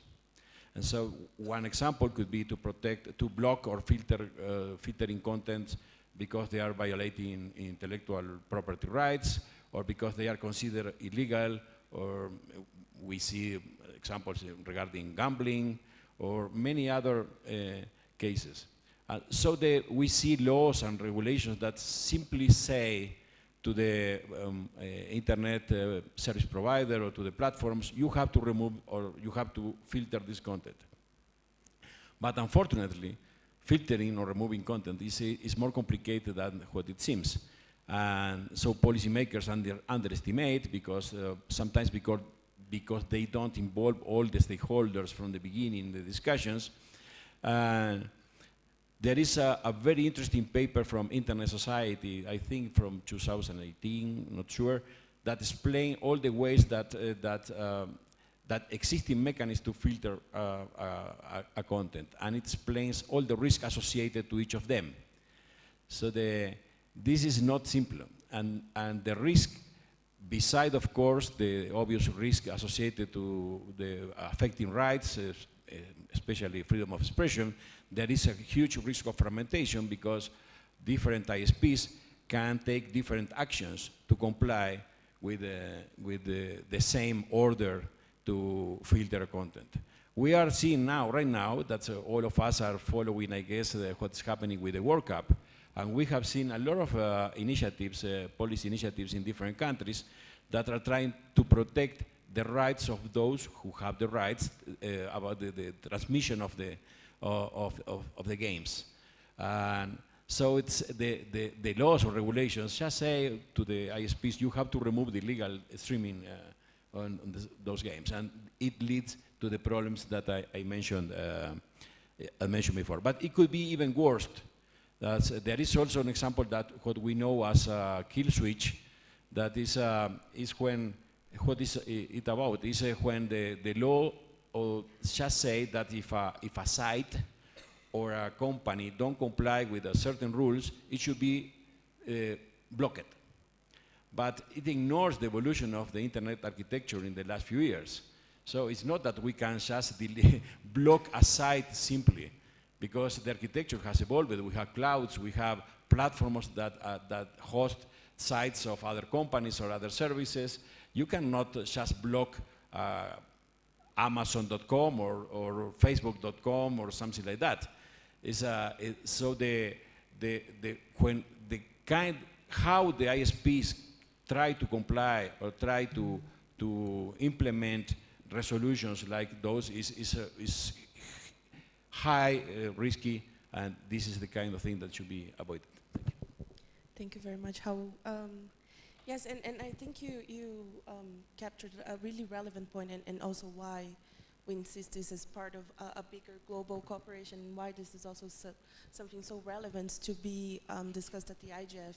There is this willingness from all stakeholders to take part in all strategies and mechanisms to avoid fragmentation from happening. So now we have a question to Emil Gandhi from Meta. And our question is, Facebook and other social media platforms, they play a rather complicated role in discussions about fragmentation. So how do you see the private sector or even these platforms playing or even helping prevent fragmentation from happening? Welcome, Emil. Thank you for accepting the invitation. Thank you so much, Bruna, and thank you for inviting me, and thank you for inviting Meta to be part of this conversation. And also thank you for centering the youth voice. Not so many panels or workshops that I've attended really put the voice of the youth at the center of this conversation. So thank you for that. As my previous panelists have mentioned, ICTs and digital technologies, when used responsibly and equitably, can create opportunities for everyone, transforming lives in communities is a formidable engine of innovation. But this unique potential, as Raul and other panelists have mentioned, can only be harnessed if the fundamental nature of the internet as an open, interconnected and interoperable network of networks is preserved. And one of the things that one of the panelists mentioned also is that we need to preserve the rights, the freedoms, trust, and safety of the people who are using the internet. Platforms like Meta, obviously, we do have a major role to play in avoiding internet fragmentation. With almost 3.5 billion users monthly, in our view, one of the most important tasks we have to promote an open internet are threefold. One is to make sure that human rights is centric as we develop our products, as we develop our policies.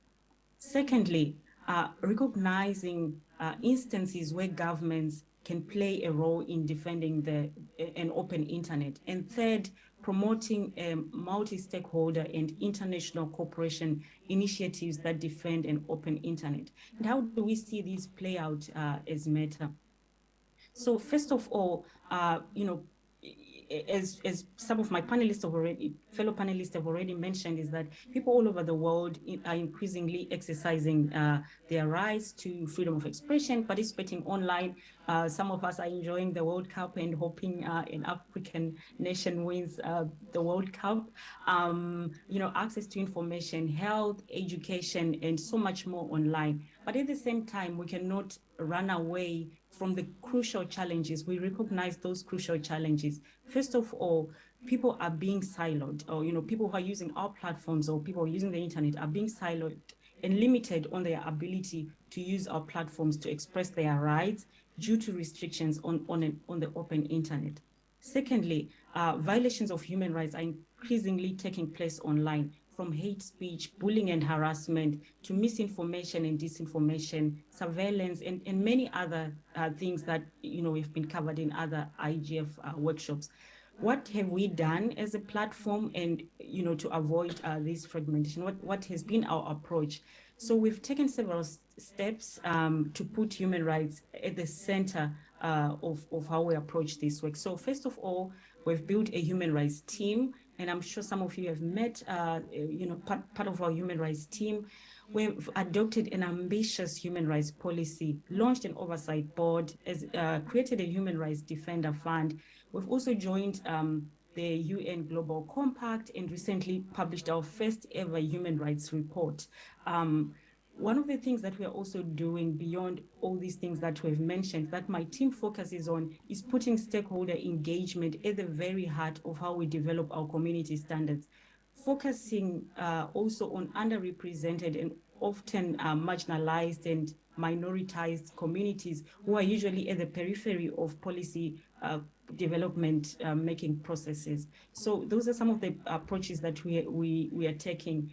One thing that I would also want to mention is that I'm not sure if some of you were part of the opening session, and one of the things our VP for Africa and Middle Eastern Turkey, Kojo Boachi, mentioned is that we are working also to promote efforts to expand meaningful connectivity to the internet. I think some of my fellow panelists mentioned already around, like the content layer and how that contributes to internet fragmentation. But we must also acknowledge that, access in itself is not enough, but, meaningful access and meaningful use of the internet, which is enabled by digital literacy, online environments that are free from bullying and harassment, discrimination, violence, and others. As Meta, we want to be part of the solution and not really part of the problem, but we also understand that we are part of an ecosystem, and this needs to be a cross-functional, industry-wide collaborative effort. Over to you, Bruna. Or to me. Thank you very much, Emila. So I mentioned at the beginning of the session that there are a lot of activities happening already in the IGF space on this fragmentation issue. And one of the complexities in putting this session together and in addressing this has been having sort of parallel, but I think complementary work going on in the policy network on internet fragmentation. So our next speaker is Sheetal Kumar, who's with Global Digital Partners, but is also able to speak to what's been happening in that policy network. There's been a lot of meetings. There was a session immediately before. And just before I go to Sheetal, I wanted to mention, in the spirit of the hybrid meeting, there has actually been some really interesting discussion in the Zoom chat. So if people are, even in the room, interested in jumping into the Zoom chat, there's been some discussion there. And one of the really interesting points of contention there has been a bit about that sense of fragmentation of the user experience versus fragmentation at the technical level, which I know the framework has really addressed. So perhaps if you can give us some context on the work of the policy network and how it fits into this discussion, that would be great. Thanks, Chris, and thanks for having me, everyone. As you mentioned, I'm one of the co-facilitators, along with Bruna, of the Policy Network on Internet Fragmentation. And we actually ended the session just now, which was just prior to this one, with some questions about where does the Policy Network go next. And there was a question about, which essentially, the question was, is it happening or is it about to happen? Fragmentation is actually happening. And I thought that was interesting, because we are at a pivotal point, essentially, where we are experiencing and seeing a move away from an open, interconnected, and interoperable internet. Unpacking that and understanding what is at stake is, of course, part of the exercise that we're taking part in. But there is clearly something we care about here that is under threat. And now we have to do something about it. So the Policy Network, I believe it was set up really to address these questions about what are we talking about when we talk about internet fragmentation. And when we started, we understood there was a lot of different perspectives. So we had webinars, we had discussions, we had a survey to try and distill, when we say internet fragmentation, what do we mean, what are people referring to, and assuming other people are referring to the same thing. And what we essentially came up with was two elements of a framework where most of what people were referring to seemed to fit to some extent into either of these. And one of them is, as you mentioned, and many have mentioned, a user experience of the internet being fragmented. And that might mean, I think, Tanya, you spoke to this earlier, that the connectivity, the interoperability, the actual technical layer is functioning, is connecting, it's possible to connect to it. But in practice, what people are experiencing as a result of measures that disrupt information flows intentionally and cut them off completely, for example, is that they're not connected to an open, interconnected, and interoperable internet. So that is a user experience element, perhaps. And then there's a technical layer. We had a speaker earlier who spoke to some of the elements of the technical layer of the internet and the importance of protecting the public core, and how if you undermine that, then you're undermining the core principles of the internet.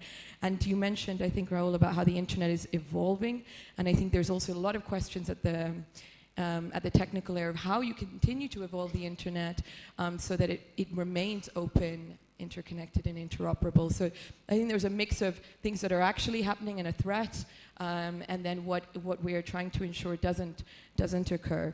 And then there's, of course, types of practices that perhaps are intended ultimately to control access, whether it's blocking content or otherwise, that can then, if they're normalized in certain ways, could impact the technical layer as well, and interoperability. So those are the two elements. We're still unpacking them. We're very keen to hear feedback on them.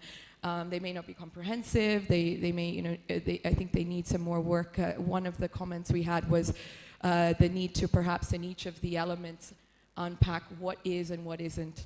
For example, user experience fragmentation, what is and what isn't technical layer fragmentation. So we can do that, and we really count on everyone's engagement to support that. What we would I think another thing I need to mention is that an overarching comment that we continue to have during the webinars and discussions within the policy network was that the governance of the internet, if it's not multi-stakeholder and doesn't maintain of course, the different independent actors working together, but actually working together and actually collaborating, then that's a threat to the internet as well. So we do have to maintain and strengthen that. So that's an overarching element which speaks to the fact that whether it's policy, commercial, or other measures, those have an impact on the internet. So that, I think, hopefully summarizes where we have got to with the policy network, but I think I should also mention that we have got there over the past few months, and we intend to work on building on what we have, and with a more common understanding of what the issue is, provide and support solutions or recommendations to the global community to avoid internet fragmentation and to support and to defend an open internet, which, as I think, as you said, I mean, we all love. I think it's it's not overly emotional to say that. So it's an important conversation, and I again encourage people to get involved with the policy network to continue it. Thank you. Thank you very much, Tao. I would just like to give the chance for other panelists if you want to add something else to what has been said so far, and if so, you can take the floor, Edmund and Amanda. Yeah, I just want to add, because as Raul was talking about World Cup, I think one interesting thing is that, it's important that when I am here in Ethiopia, when I open my app to my TV, it doesn't necessarily work, because of the license and thing. But, and I think that is not a fragmentation. But what I do is I VPN back to my office, and then I can watch the TV. But if I cannot do that consistently, that would be a fragmentation, right? If I cannot consistently VPN back to my office and actually do that, that would be a fragmentation. But the fact that I couldn't do it just without the VPN is not fragmentation. I think it's important. Thanks, Edmund. Amanda? Yeah, I think in my previous remarks, I didn't go into what should be done to avoid internet fragmentation. I was saving it up for the second round. I think one thing is very clear from the previous interventions: we need to keep this under watch. So whether it is, the consistency of certain fragmented experiences or other indicators of potential fragmentation, the work that Sheetal mentioned, that needs to be done on a continuous basis so that we have early warning signs and we can take preventive action. The other aspect is the technical layer. We've had a couple of close calls, but wisdom prevailed, and there was flexibility, particularly from the governance institutions. We've had the INR transition and other points where we kind of tided over that.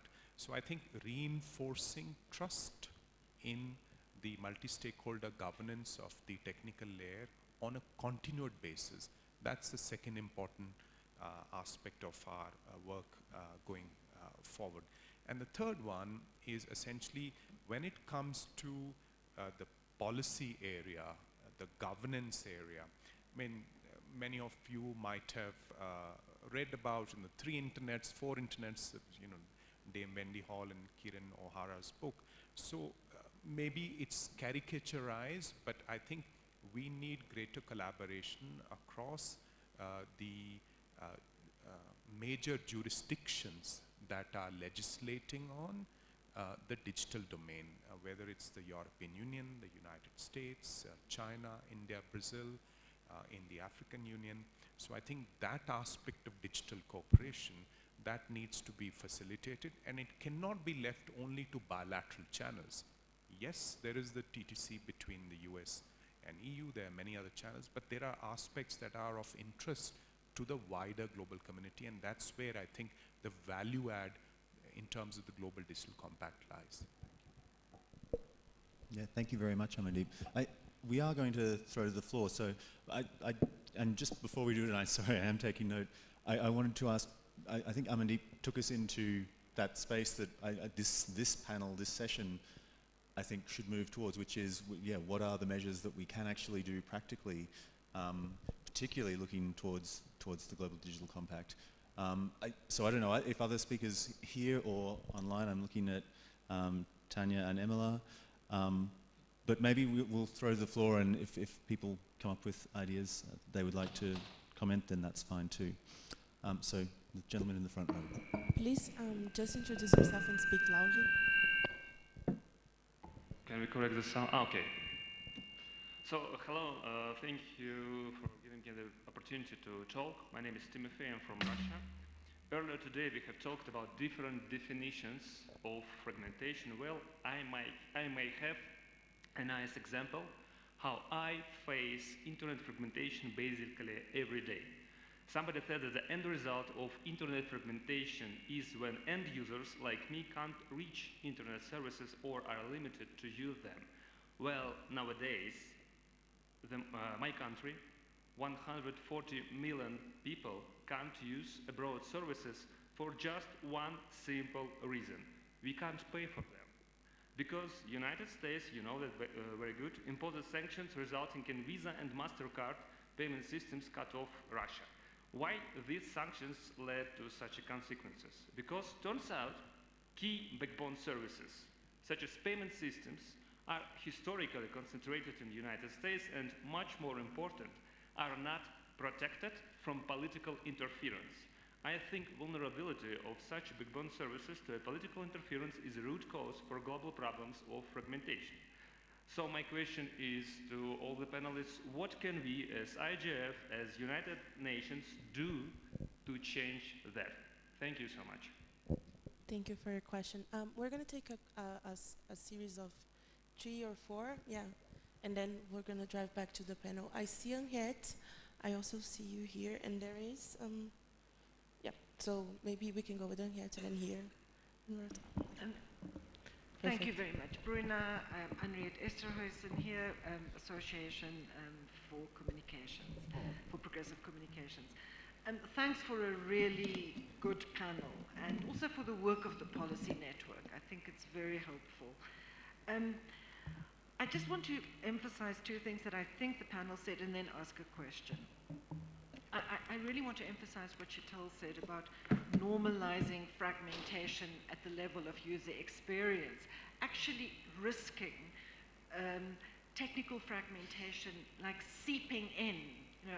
of course, we acknowledge there isn't technical fragmentation right now, but I think we should never underestimate the power of policies as well as experience to trickle down and actually affect what happens at the technical level. Innovation does not always bring good things. And then I think secondly, the risk, I think, of denying that fragmentation of the user experience is so important, and I think particularly access inequality. Is because access inequality is a threat to an open, interconnected internet. And I think if we normalize that, or if we underplay the importance of access inequality, we'll simply never really get to a point where we can effectively benefit from the internet. So I don't want to trivialize technical fragmentation. I know it's different and I know it's important, but I think I urge the techie community in particular to look at the reality and the real risks that are happening now and in the future from user experience. And then the question, which is also, I think, my proposal, what I think is extremely important, and I see how effective it can be, is collaboration between the technical coordination layers and public policy actors. I think Amandeep also talked about how to endorse that cooperative, collaborative technical coordination. So what I want to ask the panelists is to reflect on how would you assess the state of collaboration between the technical coordination, the IAB, the IETF, ICANN, Internet Society, etc., the NROs, all the technical organizations, and their collaboration and integration and collaboration with those that deal with public policy, other content, etc., human rights, and vice versa. Thank you, Henriette. The next hand was here, right? Yes. Hi, everyone. Dear friends, all participants, and many thanks to panelists for insightful presentations. Actually, I would like to add that for inclusive international governance of internet and avoiding fragmentation, we need close cooperation among the developed and developing countries. Unfortunately, unilateral coercive measures as well as restrictive and blocking measures against some countries and their digital products make it impossible to reach the requested international cooperation. For having meaningful solidarity and cooperation, as recommended in the UN documents, such as digital cooperation and our common agenda, conducive and enabling international environment on impeded transfer of advanced technologies and ICT capacity building at international level are necessary. So my question goes to Mr. Gill as a tech envoy of the United Nations General Secretary General. What his team want to do for this kind of problem. Thank you. Thank you so much. And the last question was? I think it's Mr. Up the back there, please. Thank you. Yeah, thank you for my intervention. I'm going to speak in French, please. Je suis Monsieur Daronco Giuseppe Ren, staff des Nations Unies, et je voudrais apporter une contribution, également une question au panel. On a vu effectivement, quand on parle de la gouvernance Internet par rapport à la fragmentation, il y a le volet politique qu'on est en train de voir, qui fait quoi, qui argumente, qui légifère en cas d'impayé, etc. Mais il y a également le volet commercial. Et le volet commercial de la fragmentation, je pense notamment aux GAFA. Les GAFA aujourd'hui, ils sont indépendants, ils n'obéissent pas à des règles, j'allais dire, très fines. Et si on prend l'exemple d'un des GAFA qui installe aujourd'hui sa propre fibre optique, qui installe ses câbles sous-marins, avec ses propres protocoles de communication, donc il échappe complètement à une normalisation, à une législation, et tout ça, bien évidemment, dans un but mercantile commercial, puisque c'est le but des GAFA. Alors par rapport à cela, comment l'Internet Forum Gouvernance peut, je veux dire, avoir une influence, ou bien rappeler aux GAFA que l'Internet c'est un monde globalisé, et éviter cette fragmentation commerciale qu'on appelle également la plateformisation de l'Internet, qui aujourd'hui commence par un des GAFA, mais demain peut effectivement faire des émules et des petits, et voir une fragmentation cette fois-ci commerciale. Et comme Internet, on le sait très bien aujourd'hui, outre l'aspect politique, ben c'est pratiquement que du business. Donc j'aimerais savoir comment réguler cet aspect-là et être très vigilant, puisque l'Internet de demain, dans 5 ans ou dans 10 ans, je pense que n'importe qui dans la salle ne pourra dire ce que ce sera. Sinon, on n'en serait pas là. Merci. Thank you so much. Can we, we can take some answers if you would like to answer. Can we do this? Hello, may I jump in? Oh yeah, there was a last question from the chat as well, I think. Probably it's the person that opened the mic. Hello, could I jump in? Yes, please. Thank you very much for giving me the floor. Can you hear me well? Can you hear me well? Yes, we can. Hello, everyone, and distinguished panelists. I'm Amir Mokhaddari from Iranian academic community. I would like to talk about main reasons for internet fragmentation. I think that the main reasons in this regard are 4 reasons. The first reason is lack of respect for national sovereignty and values of all countries and sovereign equality in cyberspace governance. The second reason is increase in trends of cyber threats like cyber attacks, internet weaponization, and internet militarization, and the growing use of internet for illegitimate geopolitical goals.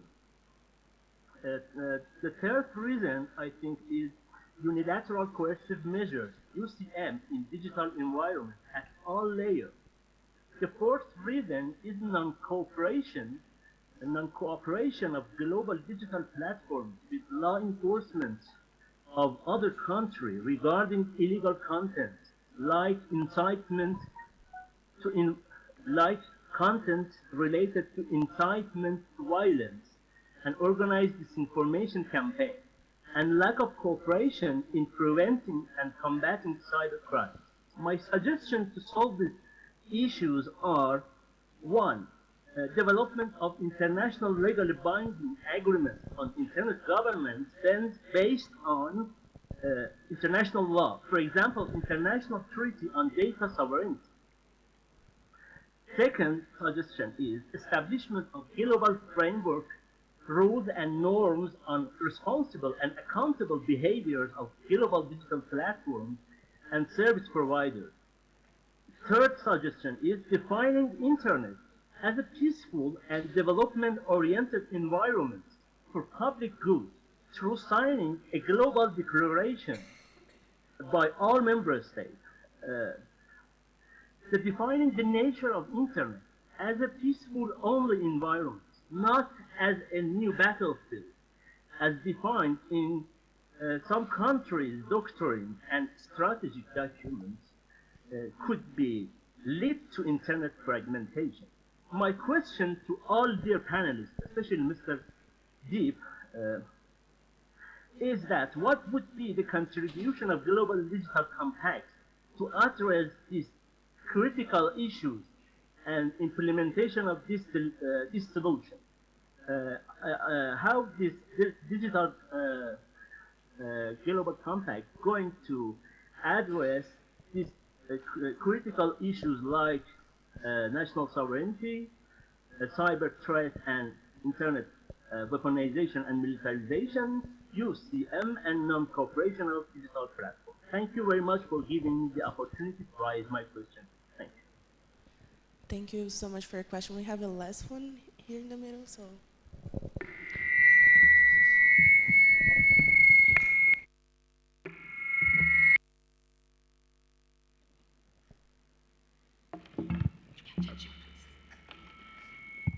Thank you very much, Bruna, and thank you very much for the panelists. And we particularly appreciate also following the comment by the Tech Envoy, how our youth was empowered. And I'm from the Brazilian Ministry of Foreign Affairs, and I was very happy to hear that the Brazilian representative from the youth also sees some of the key drivers of the internet fragmentation, the fragmentation of global cooperation as well, which is one aspect that we see as posing systemic risks for us. And my question would be very much related also to the relationship between internet fragmentation on the one hand and digital divides on the other. We have a situation that until we address digital divides, we are going to have a fragmented internet. We are going to have a fragmented human family. So my question would be, how would we move forward in going beyond the model? The model that we have now is actually of a self-empowerment. And how could we move from that model to a model of leadership in which we would be empowering others by leveraging human empathy and human solidarity, so that we can put to addressing digital divides and promoting meaningful connectivity at the very core of the mission that we have before us. And also how to make sure that the UN, which represents the entire human family, can be reinforced as the platform for achieving this mission.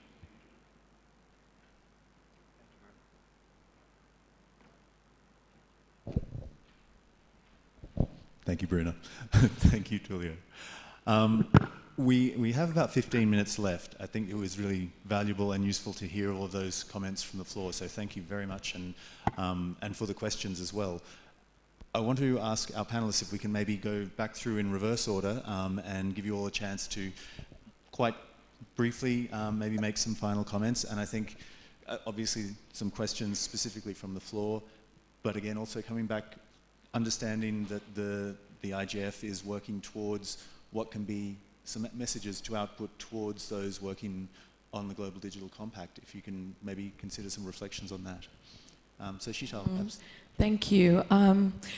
There are lots of great questions, so thank you for those. I wanted to answer two, perhaps maybe connected, and then maybe offer some reflections more generally.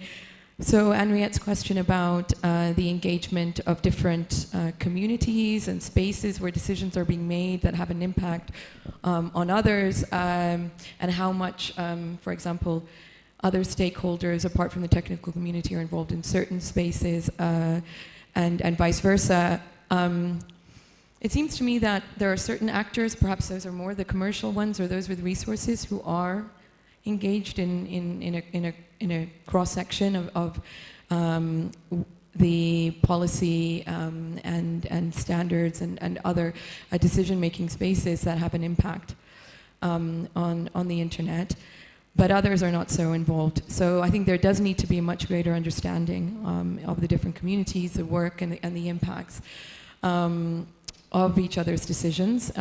Certainly civil society, maybe less well-resourced, but I believe it needs to understand the public interest impact, and so do policymakers of decisions made where they may not always be present.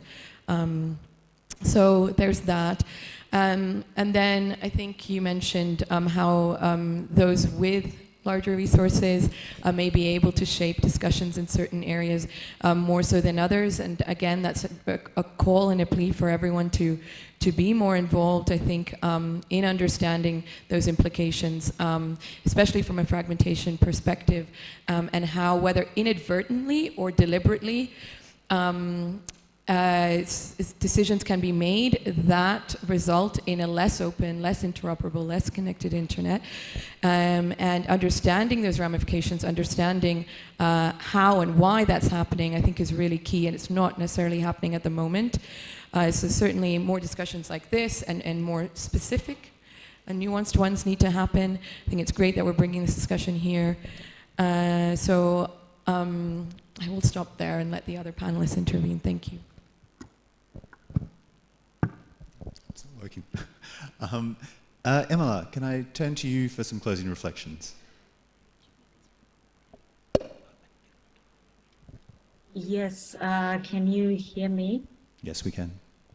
Yes. Oh, thank you so much. I'll just briefly and thank you all for the questions. I think I'll go to Henriette's question and some others on collaboration and cooperation. I think it's necessary. Cooperation is necessary. Collaboration is necessary. Is it going well? I think there's room for improvement. And as Chital says, there are some stakeholders who are involved and others who are not really involved. And I think some of the conversations that we've had here show that there is still need for more deeper dialogue as well. So cooperation is necessary, but I think action or follow-up action is impossible without really understanding the issues at hand. So for policymakers, for fellow industries as well, I think there is a need for us to understand the internet ecosystem, particularly for policymakers. Internet governance processes or principles and agreements offer us a good starting point. And the IGF, for example, even the Internet Fragmentation Policy Network Forum give us a good starting point for dialogue. But I think the key is how do we take those conversations forward? How do we bridge the policy silos and ground the input and the expertise of all stakeholders, including us, private sector, the business, civil society, and also the technical community. Thank you. Thanks very much, Emma. We'll continue in our reverse order here. Raul, would you like to have some final comments? Thank you. Yes, I think speaking is again about the fragmentation as unintended consequences of legislation or regulation. I think that we need to do a couple of things. One is to go deeper. I think the policy network is a very good instrument to continue discussing and going deeper on showing what is fragmentation, how fragmentation is caused, and to provide materials that can be used by policymakers. We need to continue working on convincing policymakers that they need to involve all stakeholders from the inception of the discussions on policies in order to be alerted about the consequences of some ideas that seem to be good, but sometimes have other consequences that are not those that they are looking for. But for that, we also need to develop trust among stakeholders. And I think that's mechanisms like IGF are crucial for that. And we need also better or more clear ask to policymakers at the local level, at the national level, to trust in multi-stakeholder mechanisms. And I think that we have not progressed as much as we should in that sense. We have a lot of mechanisms, multi-stakeholder mechanisms, at the international level, regional and global, but not enough. Really empowered mechanisms at the national level. We need much more of that, and we need to work with those policymakers. Responding what Henriette asked about the cooperation within the technical community as an observer now, but as a former active member of the technical community, I think that the cooperation and collaboration is very good in that sense. I think that we need that the technical community participate more in policy discussions that sometimes they perceive as out of their scope, but they have to be there in order just to provide the technical view and the technical perspective in the policy discussions. I would hope that the technical community participate more in those processes. And the policy network, of course, is a great instrument to increase cooperation. Thank you. Thank you for that, Raul. I think if we had a word cloud of the discussions here today, trust would definitely be a prominent word there. So it's interesting to hear that from so many different speakers. Edmund, some closing reflections and answers to questions? Well, thank you for all the thought-provoking, really, questions. And I wanted to pick up on a couple of things also from Henriette that raised the topic of access inequality. I think it's very interesting. You know, again, back to kind of a theme that I'm bringing up is what is or what is not fragmentation. If you just talk about the digital divide issue, obviously that shouldn't be considered a internet fragmentation issue. But in terms of access inequality, if you know, the overlap becomes when issues like zero rating, you know, for example, providers that give you free internet but only on their platform. Now that is a kind of a fragmentation. These type of walled gardens, I think, would be, you know, a kind of a fragmentation in terms of user experience. Another thing that, you know, I think is very important, and from the session is, I guess, both Henriette and Amandeep has emphasized that the fragmentation at a higher layer, if the gap gets, you know, sufficiently wide, could ultimately affect the technical layer as well. I think that is something that we really need to take to heart. And in response to Henry's question, and adding to what Raul has said, in some ways, I think the technical community really cannot take things for, they have kind of taken things for granted for some time in terms of the governance, but we cannot take it for granted anymore. That's why I'm here. I'm hoping more of the ICANN community could be here talking about these issues, also from Internet Society, from the ITF, and other parts of the technical community to come here and participate. On the reverse also, I think part of it, you know, again, my second theme of the day, the other part is, you know, for this community to participate at ICANN, for this community to participate at the technical communities, because those are also quite open and multi-stakeholder. And last point I want to make in terms of the Global Digital Compact is really important is, I think, the reinforcement of the multi-stakeholder model, not only reinforcement of the multi-stakeholder model itself, but also the institutions that are, you know, leading the way for these multi-stakeholder model cooperation, like ICANN, like IETF, like the different regional registries, regional internet registries, and making sure, you know, I mean, having reinforcing their and trusting their work in the Global Digital Compact will be very important. But of course, it's not just the, you know, whatever you write in that. I'm not saying that it's just a piece of paper. It's a very important piece of paper into the future, but even more important than that is probably the participation, the continued participation. And the technical community, I think, was very active in the early days, I guess 17 years ago or more, 20 years ago, was very active, and that set us on the path of the IGF and set us on the path of this multi-stakeholder model. I think the technical community needs to come back again and be more active. And the participation, both here at ICANN, at IETF, I think that ultimately is the way to avoid internet fragmentation. Thank you. Thank you very much, Edwin. We might just throw to Tanya Trofina online as our second last contributor here. So Tanya, if you any final comments? Thank you very much, Chris. And I wrote 4 pages of various notes, but I will try to be brief.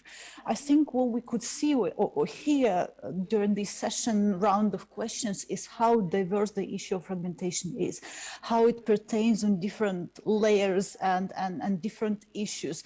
And what I always find fascinating and frustrating at the same time in these discussions of internet fragmentation is that we rarely move to what can actually be done. We always challenge each other at the understanding of fragmentation. Is commercial practices fragmentation?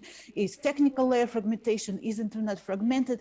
Instead of actually talking what should be done. So I'm happy, I will happily move based on these questions, and maybe also corresponding to what Edmund said in terms of what can be done.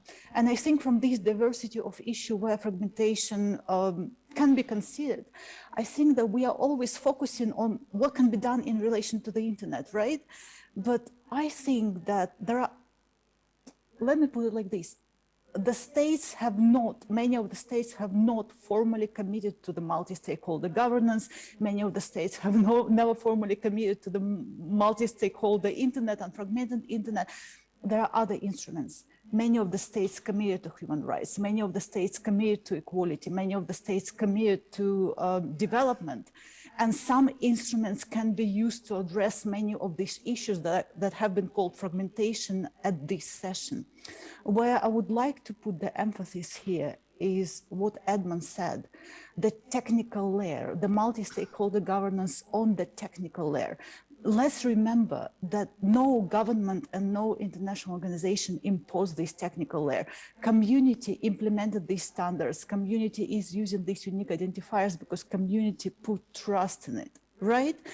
My word cloud would be trust as well. So we have to understand that we have to untangle this issue of fragmentation, get out of this mire of discussion of what fragmentation is and understand. And I will go back to my first intervention. Once you lose the technical layer, everything is lost. And technical layer is not only some identifiers or protocols, they are the model of governance. And here I very much agree with Edmund. I participate in the technical community actively, especially at ICANN. ICANN has narrow technical mission, but I think that technical community, while having a narrow technical mission, has to go outside of its ivory tower and explain to policymakers that firm commitment to this governance is important. Because once you break this model, you break the trust, and then this is where you will lose the global, open, interoperable, stable internet. Thank you. Thanks very much, Tanya. So Amandeep, turning to you for some closing comments. An awful lot to digest there and some questions from the floor about the role of the UN as well. So, yeah, thank you. Thank you. J'aimerais d'abord répondre à la question de notre ami français. The commercial actors on digital have to assume their own responsibility for preventing internet fragmentation. So what you described, you mentioned some of the big platforms. I think sometimes they don't realize how powerful they are and what their actions can do globally. So I think we need a greater recognition of that fact, and we need a greater assumption of responsibility by that part of the multi-stakeholder community in preventing internet fragmentation, because in the end it'll impact them all negatively. And also this diversity aspect, they need to recognize that if the innovation system is deprived of diversity, then our future is at stake. So that's perhaps a partial answer to your question. There were questions around some of the political issues of the day. I think those cracks at the top, if we are not careful, they can spread to the foundation. Edmund and I have mentioned that. So I think some things did not happen, which we should be grateful for. That there was this debate around a top-level domain, whether access should be restricted. Those are the kind of things that take us down into very dangerous territories. So I'm glad that we didn't go down that path. And these other issues, they have a kind of a dynamic. So it's a chicken and egg situation sometimes.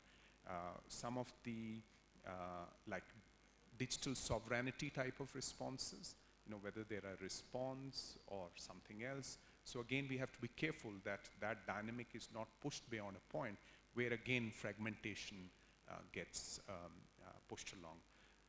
Az dostane iraniha tashakkur mikunam swalhaye shoma kheli jale budan. The questions from our Iranian colleagues, I think valuable perspectives. You asked me how they'll be reflected in the discussion on the Global Digital Compact. So all UN member states would be participating in those discussions.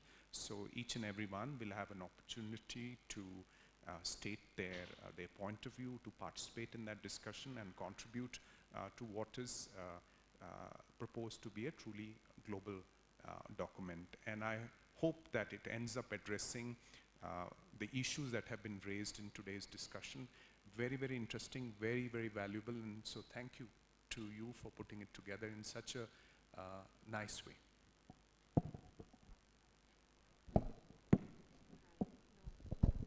Thank you so much, Amandip, and thanks everyone for the very valuable inputs and the questions as well.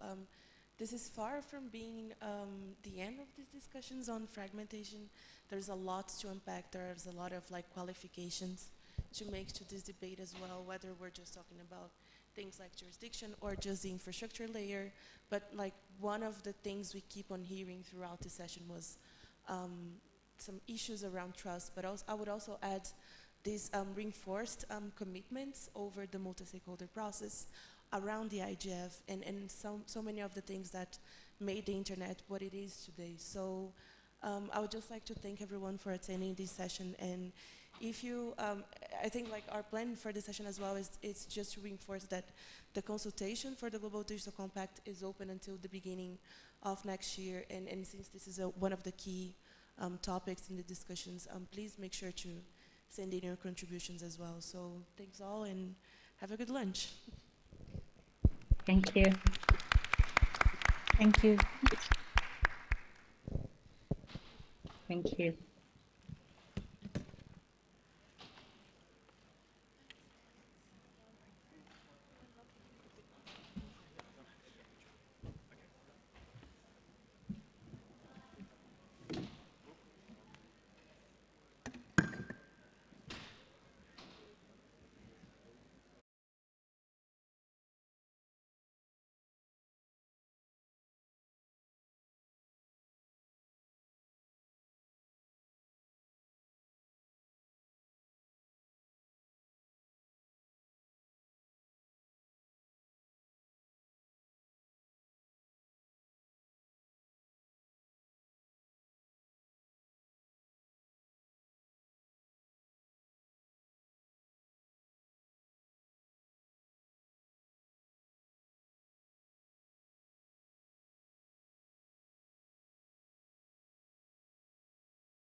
Recording in progress.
Hello, I'm a co-moderator of this session. Can you hear me well? And can you see my video?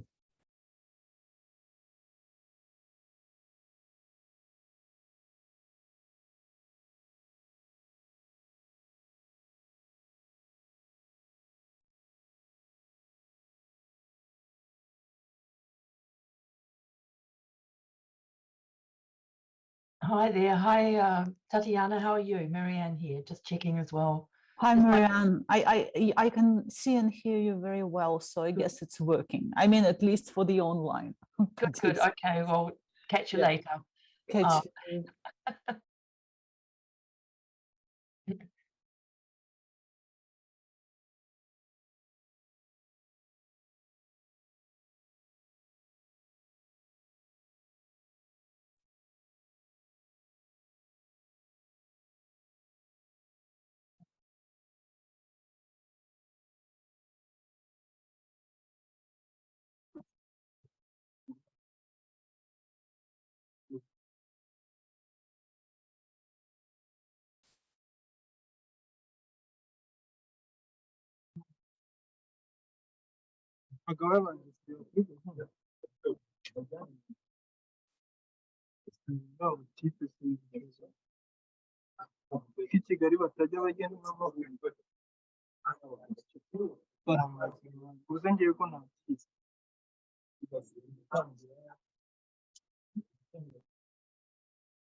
All right.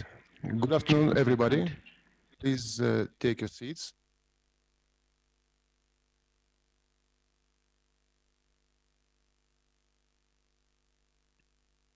I hope everyone had a very good lunch, so you've got more power for the rest of the day. You can take, I think, you can move closer to the stage. All right, let's start. Once again, good afternoon, good morning, and good evening, everybody, wherever you are. Welcome to all those who joined us online and, of course, on site for the workshop, Mr. Metaverse, Blurring Letter of the Law. I'm Vadim Glushenko. I will be moderating today's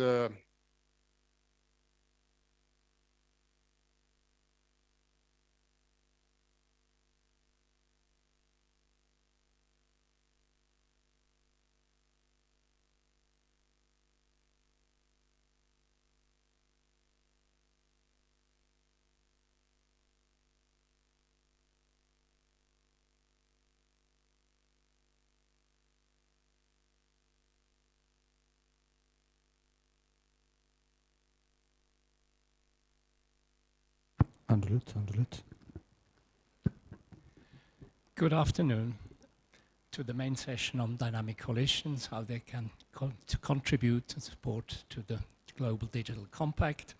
My name is Markus Kummer. I'm the co-facilitator of the IGF Dynamic Coalitions Coordination Group.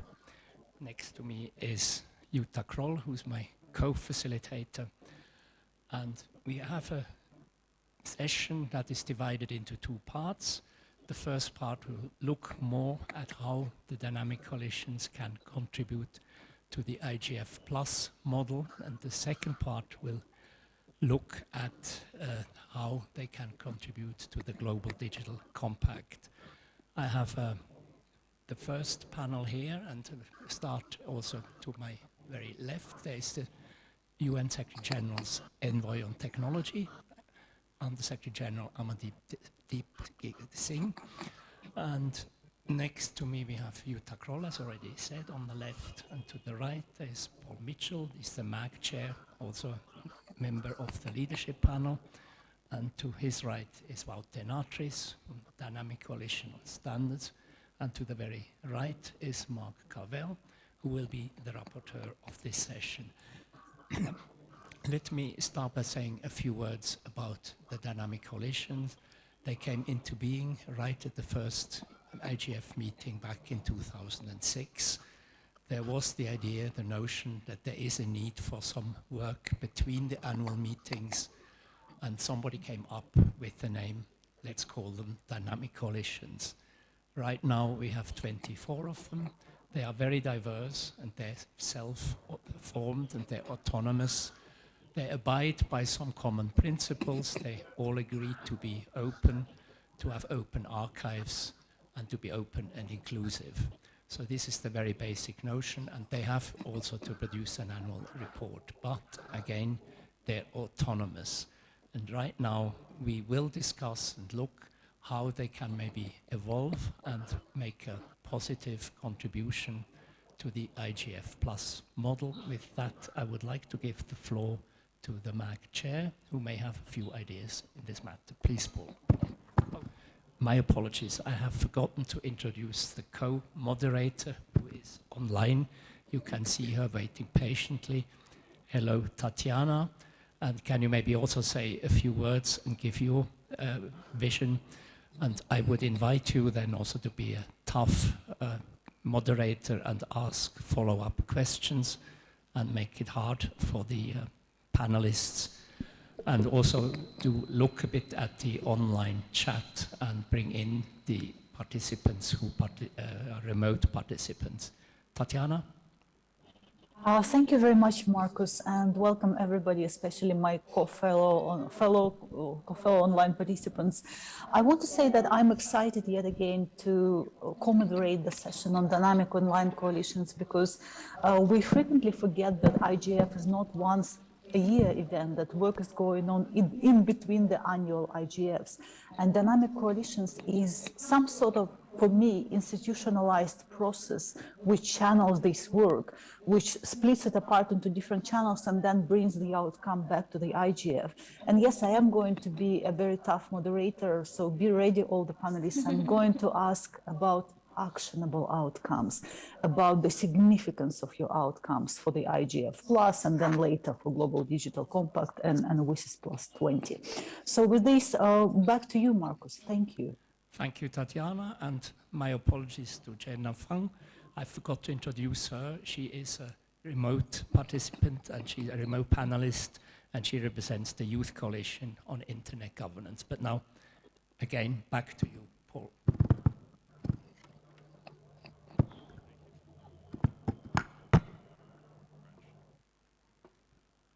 Thanks very much. So when I think about the 24 dynamic coalitions that we have already, they strike me that they all are ways to try to get synergy towards a common set of goals. Whether that's building a new product set, building a new policy language, building a new regulator idea. They're tuning like-minded people and organizations together for a common purpose. In this, it's very similar from my perspective to the process of developing standards, whether those are television format standards or standards for building high-rise apartment buildings. They all share common structure of being able to define a problem concisely, iterate on what the problem is and what needs to be done to address it, and then to put voices in place and roles in place to actually create an implementation. Now the 24s that are already in existence, there's a vibrant economy already. There's opportunities to take this forward. And what's been, I think, most striking, to put a light on the subject, is that it's taken flight through individually perceived needs and wants. In that sense, it's been a journey of perspectives for each of them. As we move forward, and we think about IGF plus model, which is really about finding ways to implement ideas that have been fomented in an IGF process or in an IGF environment. We're getting to the point where these are taking flight with really complicated and important ideas. And in terms of timing, with the IGF plus model in the background from the work done before, and the approach right now, moving forward towards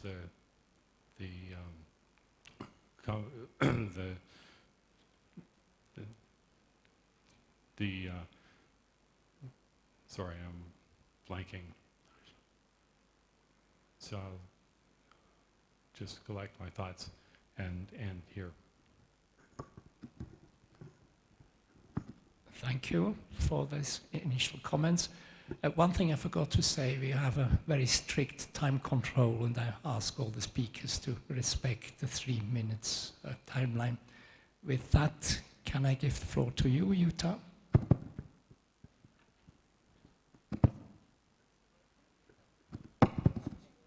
I'll take one microphone. Yes, thank you for having me on this panel. I'm representing the Dynamic Coalition on Children's Rights in the Digital Environment, which started their work in 2007, and then it was called the Dynamic Coalition on Child Online Safety. And referring to this objective of the Dynamic Coalition, I would like to quote from the UN Secretary General's roadmap on digital cooperation, which has outlined the prevalence of child sexual exploitation and abuse as a major concern, and referring also to the international community standing united in its shared resolve to protect children.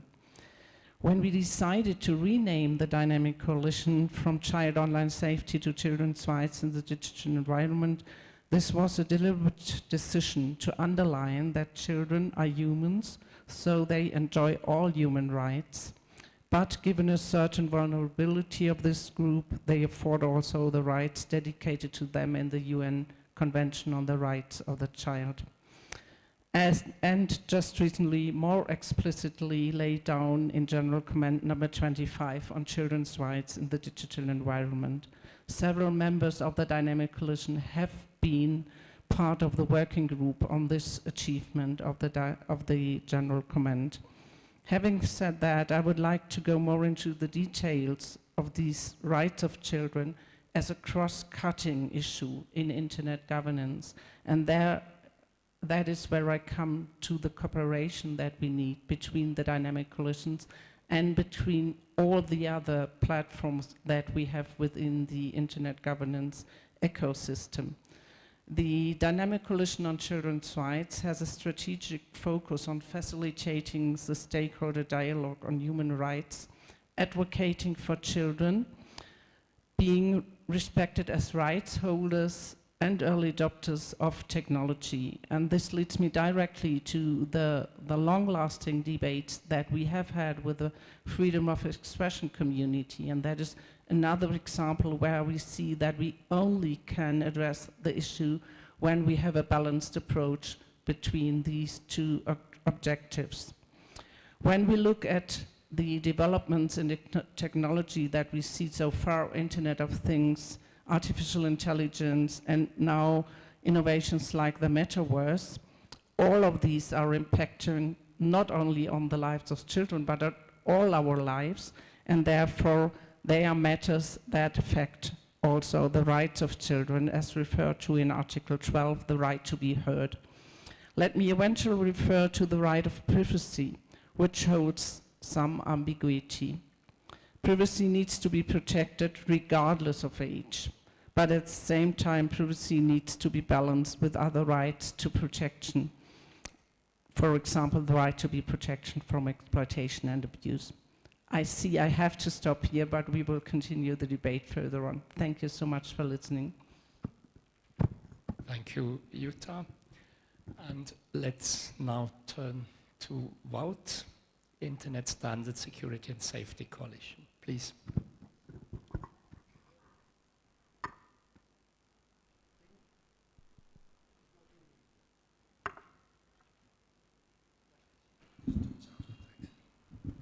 That's better. Thank you, Marcus. My name is Wouter Natris, and as he said, I'm the coordinator of the Dynamic Coalition Internet Standard Security and Safety. The question I would like to raise here is how this is not working, the feedback.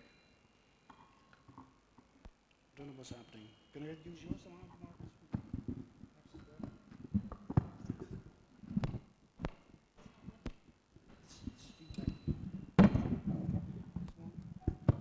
Is this better? Can I start at 0 again, please? Thank you. Thank you, Paul. As already said, I'm Wouter Natris, and let's go into the question I would like to raise, is that how is the IGF going to ensure that multi-stakeholder IGF initiatives, such as dynamic coalitions, are recognized for what they produce as outcomes, which often include policy recommendations, best practices, and guidelines? I believe this question is relevant to the output of all intersessional IGF activities, so BPS, policy networks included. However, it has always been more difficult for the dynamic coalitions as a team of experts and specialists in their field, working to their own agendas and programs of work, and without any financial and content-related secretarial support provided by the IGF, to achieve any formal recognition for the results of their dedicated and hard work. But why is this question important and relevant? And now I speak for a moment only of my own dynamic coalition, which I coordinate, but I won't go into content. IS3C has following motto which encapsulates its aim: to make the internet more secure and safer, and our goal is to achieve this by speeding up the deployment of existing security-related internet standards and ICT best practices. At the IGF this week, we are presenting the outcomes of 3 global studies. Firstly, related to the security by design of the Internet of Things. Secondly, security, education and skills. And thirdly, data governance and security. All 3 reports of last year's work by dedicated teams of experts in their respective working groups come with the recommendations and recognize best practices for decision takers in industry and national and regional policymakers. But how are we to reach them and to have these outcomes recognized if there's no platform nor mechanism in place for sharing and disseminating these outcomes? This question becomes even more relevant for the IS3C next year, when we expect to have maybe 10 working groups active in different fields. IS3C is supported by some DCs, has shared some ideas and specific proposals with the MAG on how to resolve this question as a contribution to enabling stakeholders coalitions that may have similar output-oriented objectives and expectations to become an integral part of the IGF Plus movement. And I'll stop there and later come back to the suggestions. Thank you, Wout. Also, thank you for respecting the time limit. And now we have our online participant, Jenna Fang from the Youth Coalition on Internet Governance. Please, Jenna. Thank you very much for having me at this panel today. As part of the member of the YCIG, different from many other DCs, mostly we contribute to strengthening digital capacity building. But at the same time, youth as very important stakeholder of our next generations, I believe they have to have the capacity to contribute to other areas too. This year, with my colleague from the Youth Coalition, we managed to form working groups to get the youth from the global community to make workshop and submit it to IGF. That's a good process that the youth is taking the initiative to getting involved in the whole ecosystem and try to lead the discussion on topics they're interested or topics that that are concerned by the youth. But at the same time, I believe youth has to do more work to close their knowledge gap in order to constructively contribute to other key areas. That is the main focus for the IGF Plus. For sure, on one of the other sessions at the Global Youth Summit this year, we addressed the importance of beating digital literacy when our next generation, when they started young. We were saying we should making it compulsory, but at the same time, we are lacking the people to actually train the trainers, because teacher as public school system may not necessarily have the knowledge to teach what is needed nowadays. And we believe youth can fill up this role in contributing. But I believe there is a big need in collaborating with different DCs in the IGF, because like I said earlier, youth has to advance their knowledge in different area in order to contribute. And I believe it is also a process for us not only to work towards a common goal and with a common purpose, but also that will help with making the youth voice more diverse and inclusive. At the same time, being able to actually reflect the youth perspective, at the same time being able to address the issue. So I think these are the main thing that we have had from the work we have done in YCIG this year. Looking forward to further discuss it later on. Thank you. Thank you for that. And indeed, it is important to hear the voice of digital natives. I'm a digital immigrant. And somebody once pointed out, normally it's not the immigrants who make the laws, but the natives. And here, I think it's good to have you on the panel. Tatiana, would you have any comments, follow-up questions, or also have you followed a little bit the chat in the Zoom? Thank you, Marcus. Hello from somebody who is between digital natives and digital immigrants. There has been no messages on the chat, but I listened to our panelists, our discussants with great interest. And what really struck me is that everybody mentioned the issue of cooperation between dynamic coalitions. But while I recognize the importance of cooperation, bringing it together with my idea of maybe tangible and actionable outcomes, I wanted to ask, first of all, I want to frame the question in different way for different panelists. So Jutta, first for Jutta, your dynamic coalition really has done a lot of work in terms of protecting children online, in terms of safety of children, and you have lots of experts on board. I just wanted to ask you, in terms of really delivering your outcomes and channeling them into the IGF Plus process, which dynamic coalitions would be the most beneficial to work with? More or less the same question goes to Jenna. Jenna, in terms of cooperation, how do you see, in the context of the IGF Plus, cooperation between dynamic coalitions and youth dynamic coalition?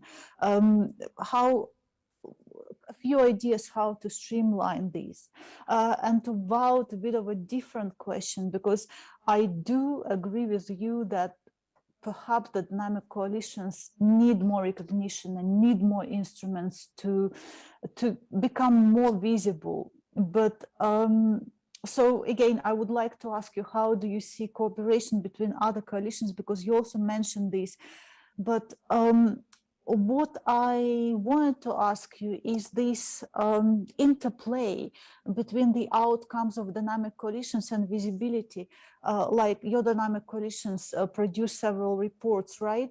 How do you see your coalition channeling this outcome, delivering these results in the broader context of the IGF Plus? So what I want to ask you is how this help that you need, the visibility and support that you need would support your actionable outcomes. I hope that it is not too convoluted, but please let me know if it is. And Marcus, you decide who responds first. Thank you for that. That's a very good question. We originally had thought to have Amadip here only for the second panel, but as he is here, I would like to take advantage of your presence. But if you don't feel like it, if you're already at this stage, would like to have, you prefer waiting? Or? I'm listening and coming in. Okay, thank you for that. Well, the question you asked, I think, is the crux of the matter, and I don't know who would like to answer that. I'm looking to Paul, or you would? Okay. Okay, so I think the question you asked really gets to how does this all get actioned so that good happens?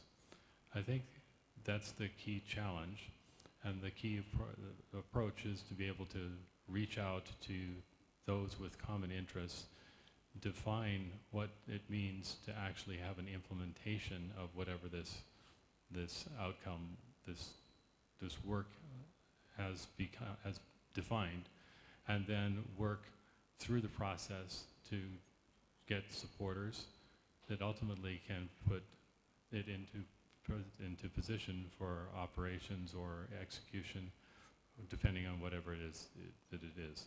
If it's regulation resources or policy resources or technical implementation resources, the key is to be buttoned up and work through the process to take it to those who will actually implement. In this, I view it pretty much like a standards development process in which you start with figuring out what needs to be done and what problem you're trying to solve.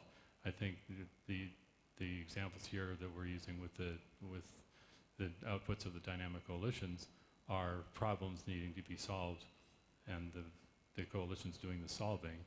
The next challenge is to actually get what's needed to actually implement the solving and get it at scale.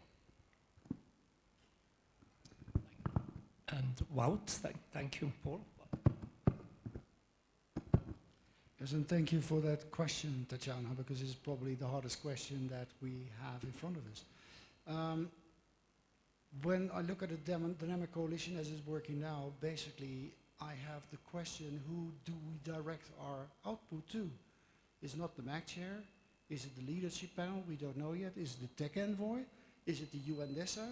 Or nobody in this process? And I think that that's the first question that we need to solve, is who actually is going to make the outcome a little bit more official.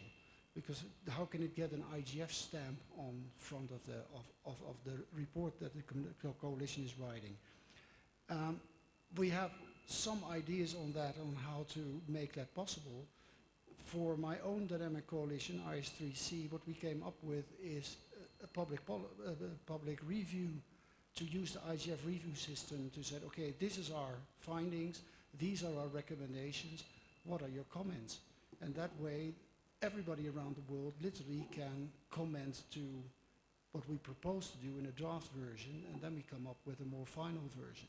And that could be one step towards a better recognition. But the next step is, how do we get it on officially on the IGF website as an output? And secondly, how are we going to organize, and I mean as an IGF community, organize ourselves to actually drive the outputs, for example, through capacity building programs or through, I don't know, seminars around the world, presentations to regional IGFs or to government or industry bodies. But we need to find a way, perhaps with the leadership panel, to disseminate the major outcomes of the IGF. And that would make the major difference, perhaps, because then it gets a dissemination. And I hope this answers your question a little bit. Thank you, Wout. And I would also like to open for the floor. Are there comments, questions from the floor? But before, maybe Jutta, would you like also to react? Yes, of course, I would like to react. And I think the question was which of the dynamic coalitions of the 24 or the 23, if I take ours out, we would prefer to cooperate or to collaborate. And as it is with the children's rights, I would also not prioritize one right over another right, so I would not prioritize any of the dynamic coalitions. Putting children's rights right in the digital environment is a cross-cutting issue, so there are links of our work to the link of, I would say, most of the dynamic coalitions. We advocate for the principle of the best interest of the child as it is laid down in Article 3 of the UN Convention. And if in our work and in the work of the dynamic coalitions, everyone would have a look at what is in the best interest of the child, I would say that we come a major step forward to have human rights and children's rights in a good way in the digital environment. We have been collaborating with the Dynamic Coalition on Artificial Intelligence and Internet of Things in a quite concrete way. We've also been in cooperation with the Dynamic Coalition on Core Internet Principles, for example. And of course we have there some debates whether core internet principles have integrated the prioritization of the best interest of the child, but that is necessary to come to the best solutions. Thank you. Thank you, and I see a request for the floor, from the floor, and I know it's Sandra, but could you maybe, nevertheless, for the benefit of the other participants here, introduce yourself before you ask your question. Please, Sandra. Thank you very much. My name is Sandra Hoferichter, and I'm speaking now as someone who is involved or is sharing the Dynamic Coalition on Schools on Internet Governance. I'm organizing one school myself, and actually there should have been a speaker from us. I don't know where he appeared. The main question on how schools could contribute to, or how the Dynamic Coalition could contribute to the Global Digital Compact could be answered from the schools on internet governance very concretely in terms of that there is a good tradition meanwhile that these schools are organizing practical works, so-called practicums, and many times these schools are taking on a very actual topic which is going on the UN level. And I am aware of two schools, the one that I'm responsible myself, but also another school, took the opportunity to submit a contribution to the Global Digital Compact. So to say it was part of the curriculum to go through the submission form and make a submission and agree on all these things within this group of fellows. I think, and I'm pretty sure it's already uploaded to the website, and I would encourage all the other schools on internet governance, and we will foster this from the Dynamic Coalition as well, to participate in these global processes. Global Digital Compact is for sure not the last opportunity. There may be other UN and global processes, and I think if there comes input from this level, that would be helpful for both sides. Thank you very much. Thank you for that. There will be actually a speaker, a representative of the Dynamic Coalition on Schools on Internet Governance on the second part of the panel, which you had already addressed, but that doesn't matter. It was very welcome contribution in any case. Yes, Polly? Microphone. just to say we have someone with a question online. Okay.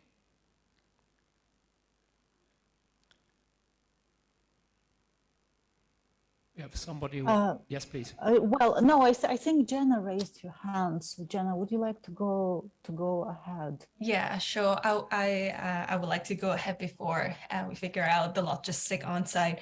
In response to your questions and also just to add a few things that Vogt mentioned earlier, I believe the youth at the moment, unlike other DC, we don't really have someone to organize a report annually, simply because maybe the youth coalition still has to do a lot of work to make the structure of the coalition to function slightly more effectively in order to make concrete output. Because right now, if you can see the work we have done this year, mostly we are focusing on capacity building webinar. And that's, one thing we're doing. If we are talking about contributing to the actual policymaking process, we are just like forming working groups that help the youth to come up with workshop proposal for IGF.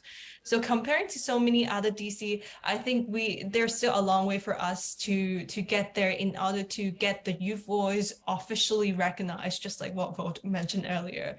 And I think IGF should do something to get the reports of different DCs, upload on the website. Because taking the youth initiative as an example, every year we will have news report uploaded on the website from different youth initiative. And me as a coordinator for the Asia Pacific by IGF also, I put so much effort in including all the Asia Pacific comments from those conferences in those reports, because that's one way to make comments or contribution accessible to different stakeholders. And I think that's one simple way for us to do.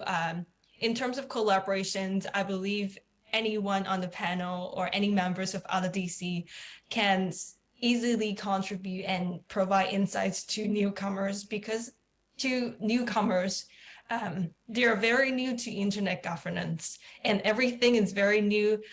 So something as simple as a webinar between different dynamic coalition will be very beneficial and will be insightful for the youth. And I believe that will be able to contribute back to our community in the long run. Because like I said, we need to close the gap within the youth community at the same, while they are trying to contribute to capacity building for newcomers. But I think like youth like me who participate here for like 5 years, I start to feel like I am stuck in between. Like I can't talk about like I need to get heard without any standing ground. I have to slowly adjusting myself to find some kinds of focus on certain topic, but still I feel like lacking knowledge that I can contribute to. So I believe if there that kind of contributions or collaboration, correct myself, that kind of collaboration between DC, it's something I would like to see. And lastly, to add, in terms of report from the youth community, I think that's something we should work on. And then in terms of methodologies or how to maintain a working group to get that things done, I think that's something the youth has to take initiative to learn from other DC in order to make their opinion official and recognized, instead of repetitively mentioning in different occasions that youth is not heard. Thank you. Thank you. Tatiana, did you want to come in as well? Yes, Marcus, perhaps before I give it back to you, what really struck me in all these discussions is that Wout intervention, which came right after Paul, partially answered my questions which I had to Paul after his intervention. So basically, Paul was elaborating on reaching out to create this process of facilitating the actionable outcomes, of disseminating them, of making them more visible perhaps, and then making somebody take an action on them. And I did have a question when I was listening to this, because it did sound a bit genuine to me, you know, because there are various venues and avenues in this world where people produce reports and go to policymakers and ask for actions and try to create tangible outcomes. I wanted to ask, maybe not only Paul, how IGF is different in this sense. Is the IGF and IGF Plus the right place to channel this outcome? And this came also with a comment of Minda Moreira on the chat, which said, this is so true about to whom do we go with these outputs? And about basically answer this question with the question, to whom do we go? And sometimes it looks to me, or I hear this, that dynamic coalitions, depending on, I mean, some of them are more mature in terms of outcomes, but less visible. Some of them more visible, but still in progress in terms of creating tangible outcomes, but still very powerful. Like Jenna said that youth dynamic coalition is still work in progress, but I hear about a lot of results which might need more visibility and more sort of power to be provided, more support. So I guess my question is to all of you, unless Marcus, you have another question. If there is one thing you would like to be changed at the IGF, maybe one more channel, maybe one more platform, or maybe one more push at the IGF that will give you more opportunities to create actionable outcomes, what this would be. This is the question for dynamic coalitions, but feel free to generally reflect on my comment if you want to. Thank you for that. So that gives me a very good segue to close the first part of the session and give each of our panelists a short elevator pitch where they can say what would be the one thing they would like to see.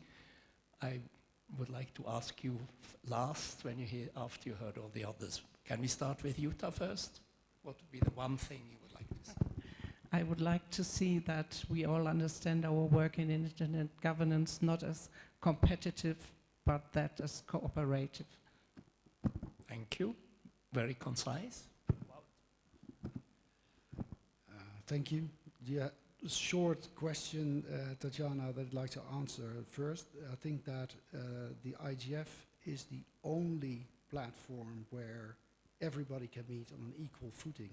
And all the other internet standards are more or less on specific topics. But that's my personal position. I think that looking at the IGF, I think what is perhaps important for dynamic coalitions is to see if they can be integrated and invited somehow in the preparatory process, because they're working on substantial tangible outcomes, and in part of the strategy discussion of the IGF. But let me thank you, colleagues and moderators, for this session, Marcus and Polly and Mark, for getting this session together. And if the IGF is to become the policy incubator the Secretary General of the UN has described, the DC should become more than an appendix to the IGF program and strategy, without the opportunity to make a difference through contributing to more tangible IGF outcomes and creating more positive and constructive impact in the digital cooperation. I hope that our discussion today helps the global IGF community to move forward with answers on how to integrate the valuable work of volunteers in the Dynamic Coalition more effectively into the work and output of the IGF. Thank you. Thank you. Before handing to you, Paul, I would like to ask our remote panelist, Jenna, which is the one thing you would like to see, please?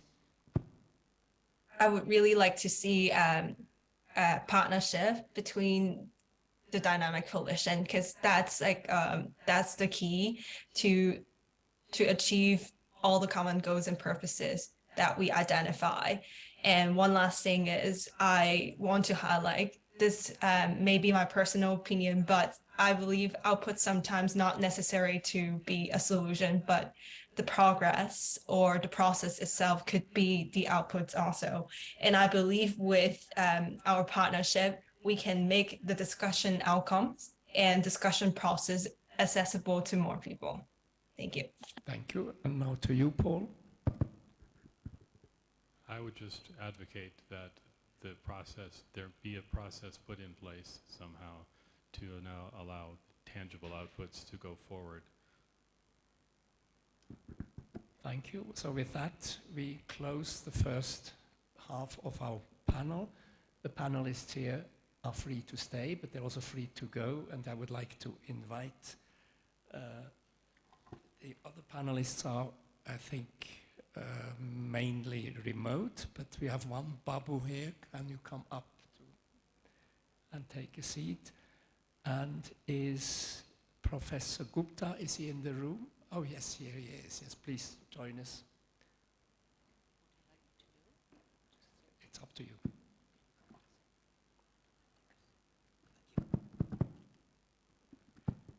And with that, without further ado, I'll turn to Amandeep. You can A, reflect on what you heard, and B, I would like to hear also your vision on the Global Digital Compact and how in particular you would like to see what the dynamic coalitions can contribute. We already had one contribution from the floor that the summer schools made actually a written suggestion to the Global Digital. Please, you have the floor. Thank you very much, Marcus. It was very informative to listen to the previous speakers and some of the comments and questions from the floor and online. I see a twofold relevance for the dynamic coalitions in the context of the Global Digital Compact. And the first one is with regard to the consultation phase, where the goal is to use a multi-stakeholder framework and also the lens of diversity, inclusiveness, and closeness to actual happenings on the ground to drive inputs into the Global Digital Compact elaboration process. So the different coalitions that have been mentioned, and within those coalitions, the initiative, for instance, taken by the Schools of Internet Governance to gather inputs, they can be very helpful in enriching the discussions in New York with those live inputs from the ground, which touch on areas, for instance, such as digital health that are emerging, and also areas that have been around since the beginning of the WSIS process, those enduring challenges and problems. The second role that I see is that the GDC is not an end in itself. It will contain certain guidance that would have to be landed in practice in the work of different stakeholders, governments, private sector, academia, civil society, and the tech community. So these coalitions can then help with that aspect of the GDC. So it's not only the consultation and the inputs, but it's also the practice of the Global Digital Compact beyond its adoption. Obviously, there are challenges, and some of the challenges have been reflected in the questions that have been asked.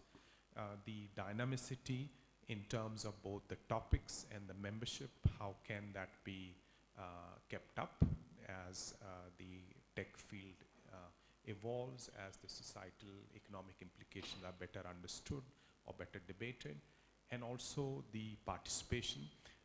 It is volunteer participation, so those who have time, those who have resources, have the inclination, step forward, but can we be more deliberate about more diverse participation, in a sense enlarging the size of the coalitions, making them more inclusive.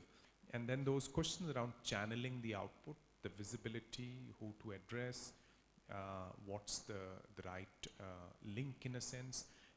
The leadership panel was mentioned, so one of the core functions of the leadership panel is to bring more visibility to the discussions at the IGF and the outcomes that the IGF has. So that is obviously an important interface. And post GDC, as I mentioned, there will be opportunities for this interface to be strengthened, to be reinforced. I'd just like to conclude by saying that the concept is very powerful. If you look back at the discussion on those models of digital governance, digital cooperation, during the high-level panel on digital cooperation's work over 2018, 2019, the IGF Plus model, which has been picked up for implementation, and there were two other models, and there was one common theme across all those three, which was that you need a networked approach. You need to bring together different strands of thinking, different participants around some of these governance themes, and in a sense, the policy incubator role comes alive through these dynamic coalitions, these groups of multi-stakeholder experts. So the idea is very powerful, and we need to keep working away at how to implement it better. Thank you. Thank you very much for this. This is, I would say, also very encouraging remarks for the dynamic coalitions. I would also like to introduce our remote panelists. We have Bishaka Datta from the Dynamic Coalition on Gender and Internet Governance. We have Herman Ramos from the Dynamic Coalition on Data-Driven Health Technologies. And we have Marianne Franklin from the Internet Rights and Principles Coalition. And lastly, we also have a representative of the Digital Natives, Mauricia Abdol-Chilunda from the Youth Coalition on Internet Governance. And also present here on the panel on the stage is Professor Rajendra Pratap Gupta from the Dynamic Coalition on Internet and Jobs, and Babu Ram Aryal from the Dynamic Coalition on Schools of Internet Governance. So I would like to invite them in the order they are listed, and first turn to Bishaka Datta from the Dynamic Coalition on Gender and Internet Governance. You have the floor. Thanks so much, and thank you so much for inviting me to participate on this panel for the Dynamic Coalition on Gender and Internet Governance. I just wanted to talk a little bit about the relevance of gender as a sort of central organizing principle for the Global Digital Compact, which we've been talking about for a while, given that the Global Digital Compact aims to come up with an outline for shared principles for a free, open, secure internet for all. These are all words that actually have very, very gendered meanings, right? So when we talk about, say, free, or we talk about freedom, we know that even the freedom to use digital technologies is dependent not just on access and connectivity, but also is a gendered phenomenon, and really depends on your gender location, whether you're a man, a woman, whether you're a trans person, etc.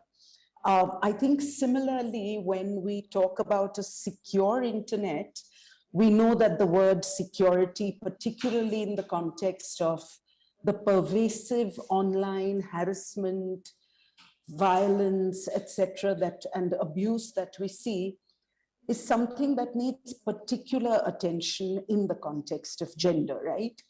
And I think we are really getting to a place where we are seeing that practically everything, for example, even if we think of, say, a phenomenon like disinformation, which has become so significant over the last 2 or 3 years, and including during the COVID pandemic, I think research is showing that even things like disinformation, which are seemingly gender neutral, actually do have very different gender connotations and contexts. In that context, I just wanted to say that I think for the Dynamic Coalition on Gender and Internet Governance, there are 3 priorities going ahead. One is to really talk about gender more broadly as a spectrum, going beyond men and women.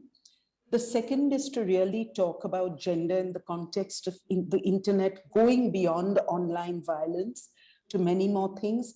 And the third is actually to demystify internet governance itself for women and other marginalized genders. I'll end on that note. Thanks very much. Thank you for that.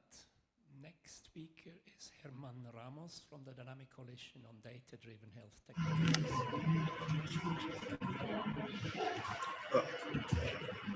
Good morning, good afternoon, and good night, depending on where you are. Basically, my name is Herman Ramos from Mozambique, and I'm talking on behalf of the Dynamic Coalition on Data-Driven Health Technology. Basically, this dynamic collision was created by analyzing the gaps that exist between health sector and also the digital technology. Our aim basically is to develop educational materials and information materials and make them available to different stakeholders that are basically working on the space of data-driven health technology.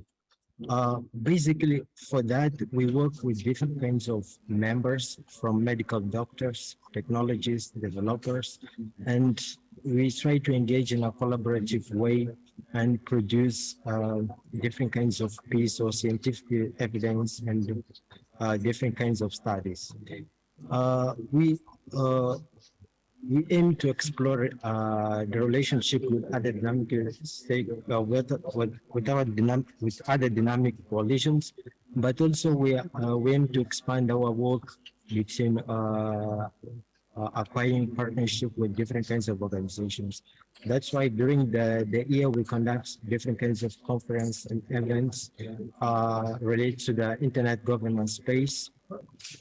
And we also are a member of the IoT technical communities, special on the field of artificial intelligence. So we aim is basically to produce different kinds of inputs and outputs that can explore in this field of data driven and technology. Basically, we also understand that this field is quite new at some point because we also move into the digital transformation, and it's important that we provide the digital literacy not only for expert members but also to medical doctors and also people with disability that somehow are left behind. Thank you. Thank you. And now, Rajendra from the Dynamic Coalition on Internet and Jobs.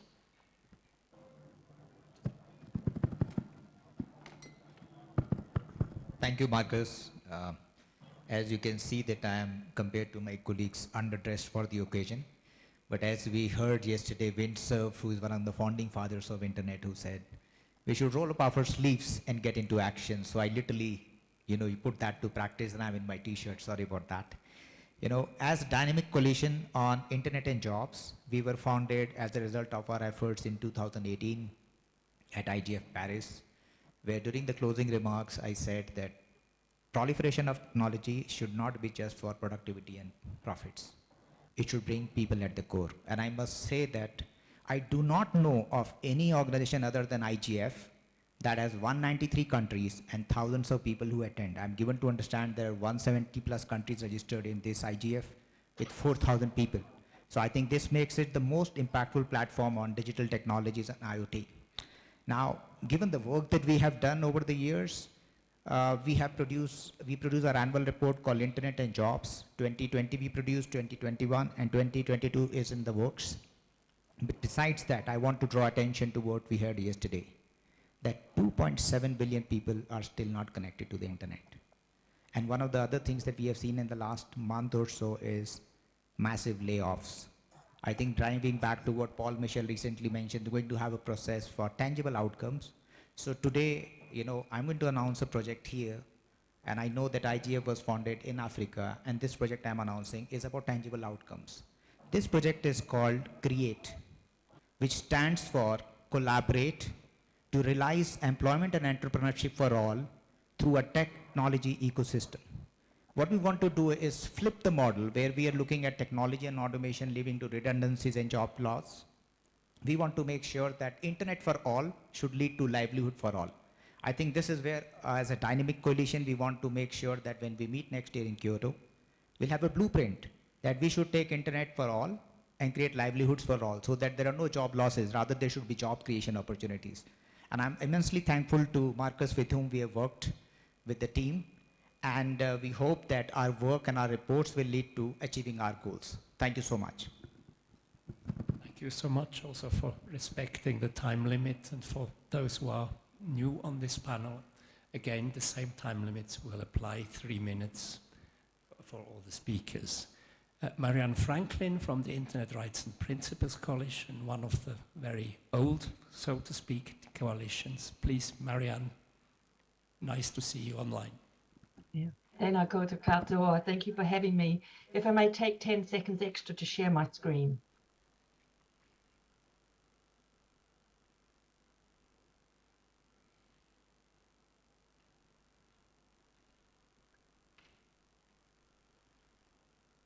Thank you. I'm Marianne Franklin. I'm representing the Internet Rights and Principles Coalition. The Charter of Human Rights and Principles for the Internet has been a crucial framework for those committed to upholding human rights online since its inception at the IGF in 2009 in Sharm el-Sheikh and the publication of the Charter and 10 Principles in 2011. Before I continue, I'd like to applaud the Secretary General and their technology envoy on behalf of the Internet Rights and Principles Coalition for moving commitments to recognizing and enabling the enjoyment of human rights online up to the next level of action. The contribution of the IRPC, in other words, the Internet Rights and Principles Coalition, to the Global Digital Compact, IGF Plus, WSIS Plus 20, and all other related projects is as follows. I have 3 brief points. First of all, we bring the Charter of Internet Rights and Principles, the Charter of Human Rights and Principles for the Internet to the Global Digital Compact and partner initiatives. Why? Because this charter, as you can see on screen, provides an authoritative bedrock and long-standing resonance to these recent undertakings. Number 2, the DC offers over a decade of outreach experience with and through the Charter and through its 21 articles and the 10 principles in partnerships with governments, tech communities, civil societies, by supporting the translation and dissemination of the Charter in its booklet form into many languages as possible. 12 languages, including our most recent Nepalese and Italian, all the world's main languages, and the 10 principles, which are nearly 30 languages. Why we take this approach to the outreach work, and we believe it can offer an enormous amount of grassroots community level contribution to the Global Digital Compact, is that it allows people to get aware of, to learn about, and to organize around digital rights online, human rights and online in particular, from grassroots right up to multilateral institutions, judiciaries, private enterprise. And this translation work, and all that we mean by translation in word, the Charter itself, and indeed by engaging others to do the translation, is crucial to the future of the IGF, to the Global Digital Compact, and in fact how the internet might look in the future, is because like internet-dependent media and communications, which make sense of our world, we make sense of these communication networks through how we use them.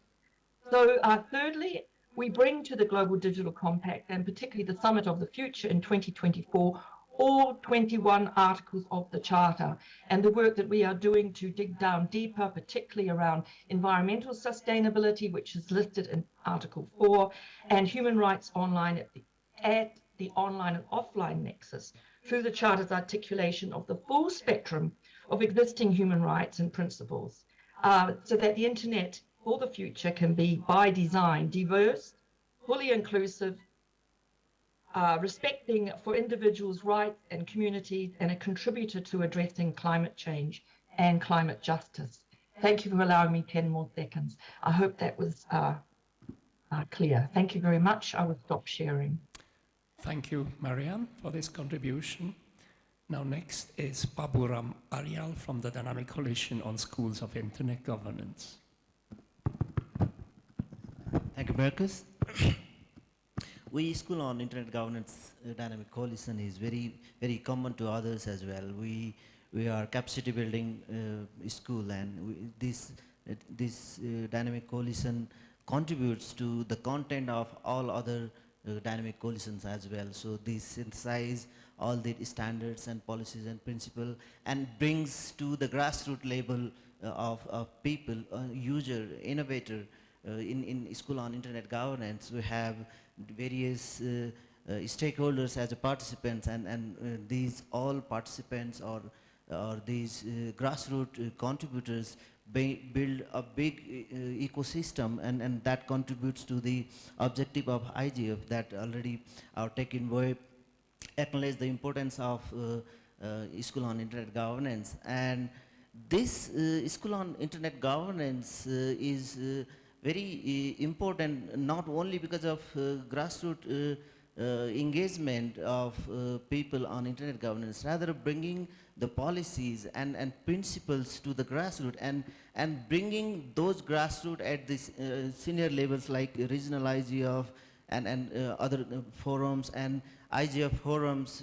So this is the connector of all the knowledge and innovations to the global level. So this will be a very significant initiative for next compact as well. So on behalf of School on Internet Governance Dynamic Coalition, I recommend in next compact to promote these dynamic coalition platforms that which now this has become very common collaborating forum as well. Internet Governance Forum is one forum, and Dynamic Coalition is another forum that brings a process, that brings a standard progress, and this brings a very good recommendation to the United Nations to this initiative. So I recommend also, though it was from very beginning, Internet Governance schools were simultaneously with the Internet Governance Forum, but still sustainability of local level Internet Governance schools are very significant. So how the compact will address on this kind of initiative also is very important, and I recommend to the compact, if we can maintain all these issues, then that will be very grateful. With the respect of the time, I'll stop here and then join future discussion. Thank you. Thank you, Max. Thank you, Babu. And I think for the participants in the room, you have realized by now how diverse the Dynamic Coalition is and how wide range of issues they're dealing with. And again, we have the voice of the digital natives, a representative from the Youth Coalition on Internet Governance, this time Maricia Abdul Chilunda. Please, Maricia. Thank you very much. Good morning, good evening, and good afternoon, everyone in the room and on site online. My name is Maricia Abdul Chilunda, as has been shared, and I am representing the Youth Coalition on Internet Governance. We are a dynamic coalition that actually consists of representatives from each and every region across the world. And we have been extensively working towards our contributions in making sure that the voices of youth are being heard in decision-making spaces. And we have done so across all regions. Therefore, we do see that this data that we have collected can be widely beneficial for the digital compact. We know that, for example, in every region, each YC representative focused on gathering data specifically for their region. And so we are able to provide this for the actual report. And what we did was we had webinars also throughout the year. With these webinar interventions, we focused on various aspects and also all the thematic areas now being discussed here at the Internet Governance Forum. Therefore, we have positions on various topics and themes, such as gender issues, such as meaningful access issues that we have covered, and we have now the voices of youth that express their views on these matters. We have the various demographics across the various regions of our world being stated as well and represented in these webinar discussions. We have this data available, and we would love for it to be included so that we know that the youth voices of the world are being well represented when it comes to the digital compact. We also have been working very extensively in terms of collaborating across various youth bodies. So not just within the Youth Coalition itself, but we have, for example, a very strong collaboration with the Internet Society Youth Standing Group. The youth standing group also is cross-regional in its structure. And so even the youth body and the youth voice coming from this community is widely representative of the youth across the world.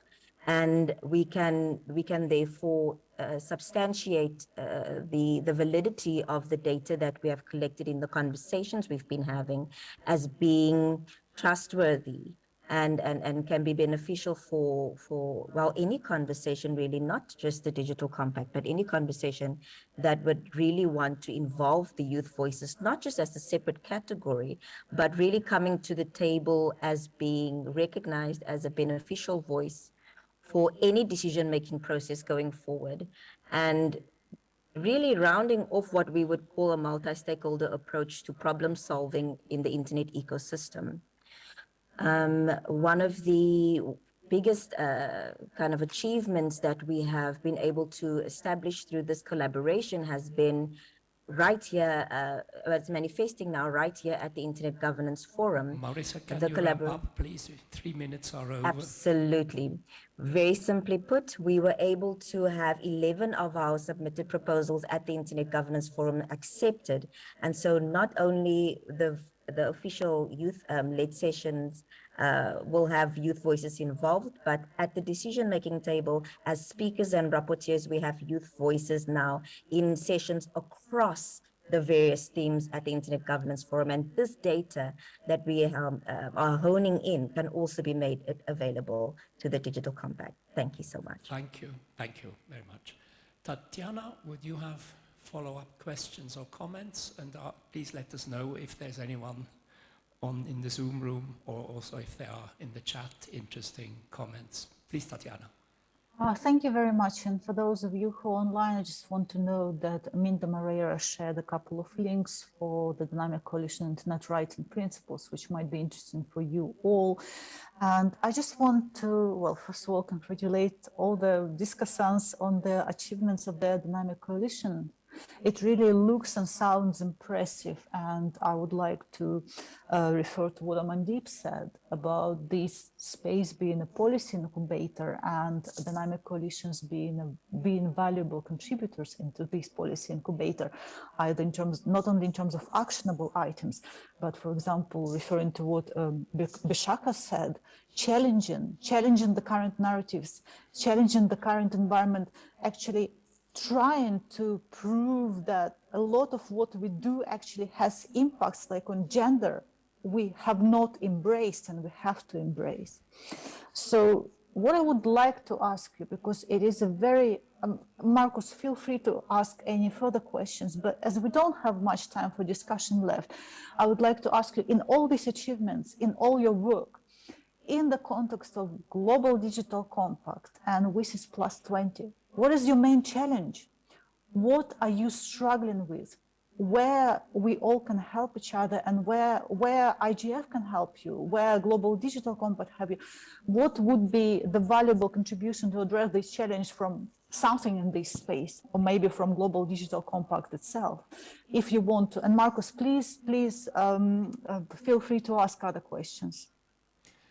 Thank you very much. And I'm very happy with your question. And I would like also to turn to my panelists, and if the tech envoy, Amandeep, you're free to jump in at any time you wish. Or would you like to wait? Or just I'd like to wait. Okay. Who first? Yes. So thank you, Tatiana, for this important question. But I must say that as the world's most impactful platform, that itself is very powerful. The whole idea is to work together, get tangible projects, and roll them out and be time specific. So I think I have no asks from IGF. That's a wonderful team, great support, and very open to ideas. Thank you. Thank you. Babu? Yes, it's very important for, of course, IGF is. And in School on Internet Governance, we have various new innovative ideas how to make this very inclusive. Recently, many of regional and national IGF and also School on Internet Governance, they introduce various critical issues, like gender issues are included, highlighted, and like Other one of major issue, artificial intelligence are also very discussed at grassroots level, and also this person with disability issue are very seriously considered. So making all these inclusive and innovative ideas and bringing to this great forum is very significant, and School on Internet Governance, DC is contributing on this. Thank you. And yes, Polly, do we have a remote question? Yes, Ms. Data would like to comment, I think. The floor is yours. Vishaka, just go ahead. Oh, sorry, I couldn't hear properly. Yeah, I just wanted to answer the same question and say, I think, one of the things we are finding is that internet governance is a hard concept for many people to understand.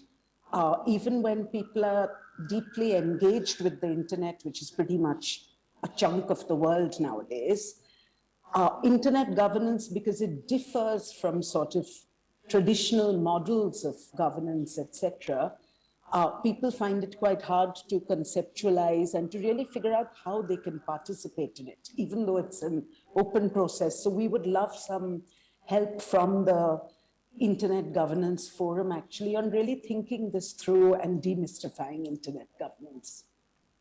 Bishak, I actually think that your comment goes well with the first comment with the tech envoy about diversity, about actually bringing diversity on board, about diversifying the work, about diversifying the participation. And perhaps, I mean, it also goes well with the challenges for your coalition as well. I would like to call on remote panelists. And Mariana, do you want to comment on anything which was said before, or answer my question, whatever you prefer? Thanks so much, Tatiana. As always, a cogent question. Where do we start? The challenges are challenges we all share. Dynamic coalitions are part of a larger network, a part of a larger constituency. I'm going to speak simply from the view of the Internet Rights and Principles Coalition. And that is that the Charter has 21 articles. It includes the right to development, the rights for women, the rights for children. It draws on all the generations of existing human rights treaties and covenants. To date, we tend to see the emphasis on privacy, freedom of expression, which are, of course, important. But they are not the only human rights that are at stake as our lives become deeply enmeshed in the online and offline nexus. So the challenge is to see the Charter, which has been around 10 plus years, to see it fully recognized, and thereby the full spectrum of human rights online become integral to all discussions about how this thing we call the internet looks in the future, so that human rights are embedded in the design, the terms of access and use, the data collection and access terms by all stakeholders, and particularly our colleagues in the tech sector who have such enormous influence on how anything works.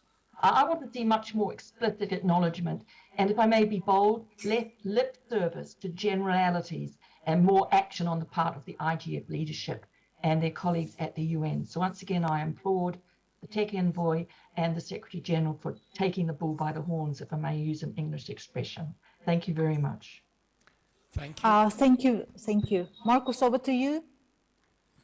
Thank you, Marianne. And I think the question you asked is actually a very central question, or the challenge you mentioned is precisely how to link the dynamic coalitions, which are autonomous, to the broader IGF. And this is, in a way, the missing link, the question we have not been able to answer yet.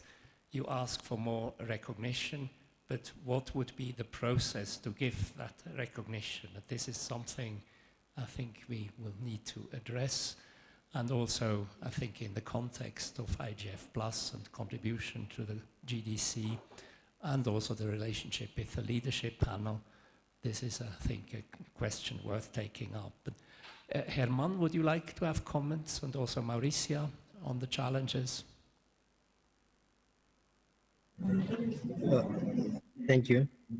So I would say that one of the change that is can result in tangible uh, outputs will be looked into good eyes, because as we make partnership with different kinds of organization working with especially for dynamic coalition that are working basically with data-driven AI technology, we find it very difficult because uh, there is no action after producing, for example, scientific evidence. So after the information material, educational material.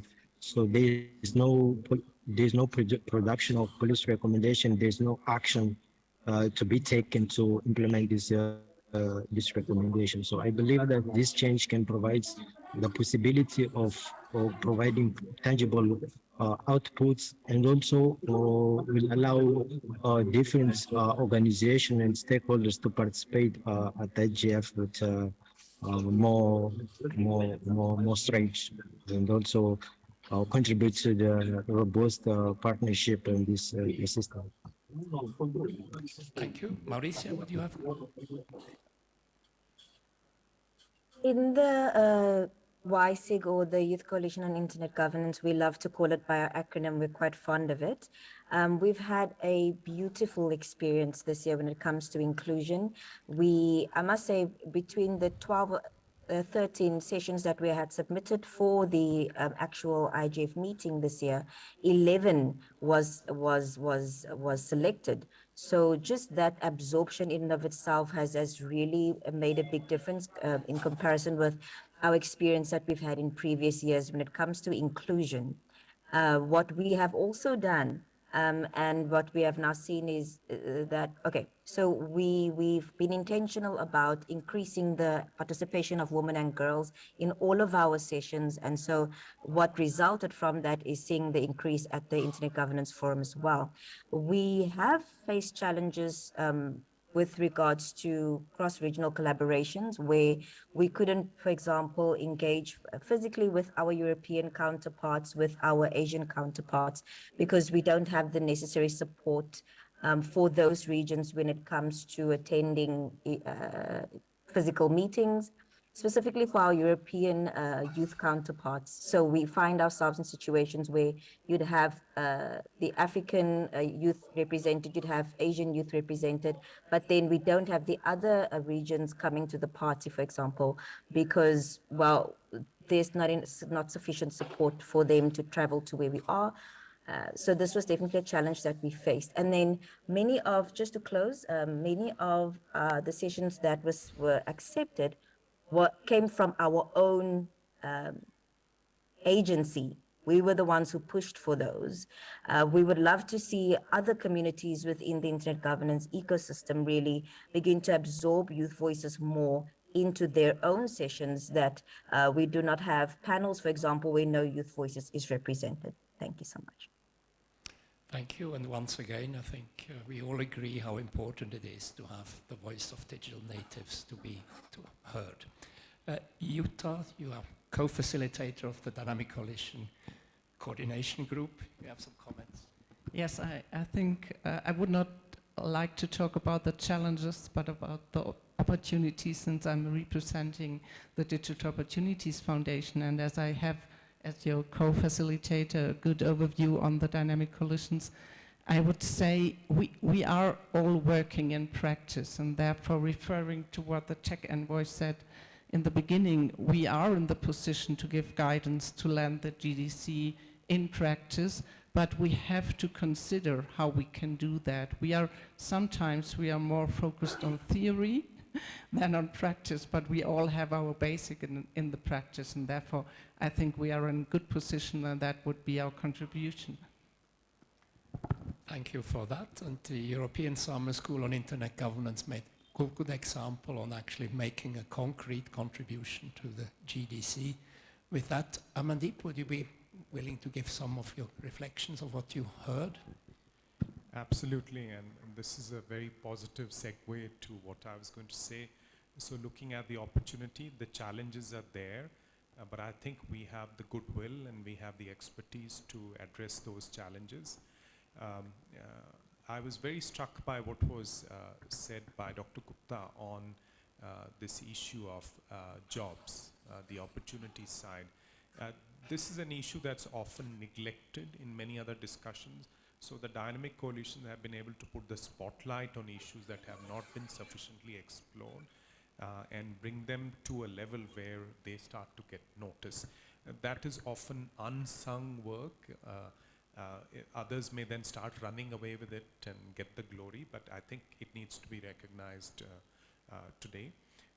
There is obviously a lot of now, just take digital health for instance. Last few years, so many forums have come up in and around the WHO, but also at the World Health Summit, the Global Digital Health Partnership, etc.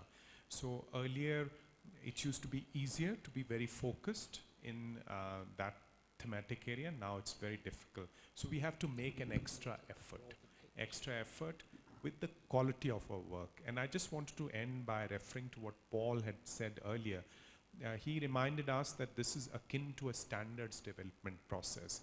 And standards compete, and sometimes one standard gets selected and others don't. And that happens often because, you know, you've grabbed the opportunity and you have spoken with the quality of your work. So the quality then speaks for itself. I think that's the challenge, and today we've heard many excellent examples of quality work. Thank you for these comments and remarks. We still have some time left, and I would also like to invite for comments from the floor. Or is there a comment online? Please, Polly. Oh no, it was my own comment. Own comment. Am I allowed? Please.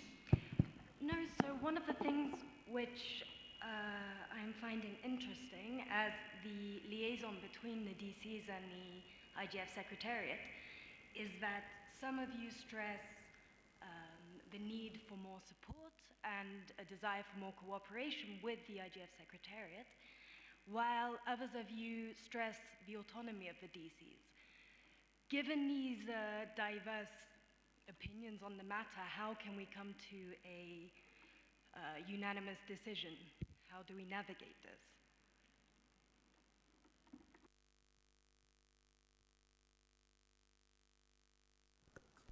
Marco, there is a hand in the room, in the online room, maybe to answer this question. Yes. Mariana, please. All right, thank you. Yes, I think, thank you for the question from the floor. I don't think unanimity, being unanimous, is what we should strive for. If we are unanimous, we are no longer diverse. Diversity does not mean unanimity. So I think what we need to strive for is a space in which differences of opinion and different worldviews can actually not just coexist, but thrive together. And that's what the human rights frameworks were all about when they were generated and developed, and continue to develop. And that we now have a digital dimension, a network dimension to these existing treaties and covenants. It's a very, very important move. So I have no problem with disagreement. I think we need to perhaps work at mechanisms to manage disagreement and intense differences, but not to obliterate them. The minute we do that, we're not creating a utopia, even if we wanted. We are creating something else, and that's not a world I want to live in. So I respect the question, but I think we shouldn't try and all agree, because we can't. It's impossible. Thank you. Mariana, just before I move to Bishaka, I think that Pauli's question was on the process. How do we agree on the process of IGF Secretariat actually helping dynamic coalitions while some of them try to be autonomous? However, I'm going to move to Bishaka. Marco, sorry for taking over the floor. I just want to ensure that our online panelists are heard. Bishaka, go ahead. Thanks. I also wanted to come in on the same question. I mean, I think they're not necessarily opposed to each other. I do think that the dynamic coalitions need a certain amount of autonomy to be able to explore what we want, like sort of the specialist focus that we have. But I also want to say, for instance, we recognize at the dynamic coalition on gender that we could have a much bigger multiplier effect if we could actually work quite closely in a more loose network kind of thing with some of the other dynamic coalitions, right? So So I don't see them as always being in conflict with one another. And I think by and large for the dynamic coalitions as a whole, to have a bigger impact, we do need a certain level of cooperation, even if we don't sort of fully agree with each other. Thank you. Yes, and just Tatiana, here to Bashaka's point. I don't think autonomy is counterproductive to cooperation and coming up with a common path. But again, these be multiple pathways and multiple levels to work on. That isn't impossible. Where there's a will, there's a way. Thank you. Thank you very much, Mariana. And Marcus, back to you. Yes, there's a call, a request for the floor. From the floor, Avridoria, please, Avri. Thank you. Avridoria speaking. I actually don't see that there would be, I'm echoey. I actually don't see how it would be a problem because, I mean, in almost every type of service and help that people get, it isn't ever a one size fits all. So I think it would be possible, and having spent some time playing secretariat in my life, it would be possible to come up with a range of offerings, not anything for anyone, it doesn't matter, but sort of ranges of support where, you know, you get the intense package, or you get the we leave you mostly alone but just check on you periodically package, and such. So I can imagine that being something workable. I apologize for missing the session. Unfortunately, I was on a panel in another session. So I have no idea what I'm talking about, but thank you. Well, thank you for joining us in any case, and I think your comment is more than relevant. There's no one size fits all for the dynamic coalition because we recognize their diversity. We are approaching slowly but steadily, I think, the end of our allotted time. I would like to ask each of the panelists whether they would have a final closing remark, and our rapporteur, Marc Cavell, will then give his reading of the entire session. Let's start again with Jutta. Okay, that's a surprise to me, but nonetheless, I really appreciated this session. I would like to thank all the participants and the speakers in the session. And what's most close to my heart were the voices of the Youth Coalition, because referring to Article 12 of the UN Convention of the Rights of the Child, we should not only listen, but we should make the voices of young people heard in all matters affecting them. And what if not the digital environment and internet governance is affecting the life of all young people? So thank you for letting me say this. Thank you for that, and I would also like to invite our remote panelists to give their short elevator pitch. Just imagine you're in the elevator with the tech envoy and you have to say him in 30 seconds what is important to you. Let's start with Bishaka, please. I mean, I think what I would say is that we know that the world going forward is hybrid. We know that it's phygital, and that anybody who doesn't have sort of full access, rights, etc. on the internet is going to get left behind in the world, sort of the future that we are building, and that it's absolutely critical for the global digital compact, therefore, to really consider multiple social markers, including gender, as we think of the future. Thank you. Herman? Yeah, thank you. So I forgot to mention that in our dynamic coalition, basically we develop different tracks. We have IO tracks, so this facilitates basically the partnership with other dynamic coalition. We hope so by next year in this case. So I hope that we can basically continue this conversation, because as we move to digital transformation, it's important that we provide the relevant not only information but also education that can include different kinds of communities, and we ensure that these kinds of community participate at IGF and these kinds of discussion. Thank you. Thank you. Rajendra? Thank you, and Tech Envoy, thanks for your encouraging words. I get that, you know, this could be one of the most impactful and ambitious projects coming out of IGF Project Create. It's not my project, it's everyone's project. We got to create jobs. I hope you will support us going forward on this. That's what I expect from you. Thank you. That's what I call a good elevator pitch. Marianne? Yes, I think what really matters for the coalition going forward in terms of the charter work is to see the digital compacts linking the environmental sustainability issues that we all face to these technologies. These technologies are actually part of the problem as we become increasingly dependent on them. So for me, it's the link between human rights online, environmental sustainability, and as integral to the design going forward. I think there needs to be a bit of a sea change here about how we consider the environment, the climate, and our favorite technologies within a human rights framework. And that's the work that the Internet Rights and Principles Coalition is working to expand and deepen based on Article 4 of the Charter. So that's our priority at the moment amongst the other things we do. Thank you. Thank you. Babu? DCSIG has developed great resource for grassroots capacity building. It has built up good syllabus, and it could be a very good shared asset for the compact. Thank you. Thank you. And Mauricia? Thank you. The Youth Coalition on Internet Governance is fired up and excited to be part of this conversation and to continue contributing in any way possible. We literally have each coalition represented here today. We have voices in our coalition that can speak to, that can contribute, and that can collaborate with every dynamic coalition represented here. And so we say, use us, call on us. We are here, and we would love to contribute to the conversations being held.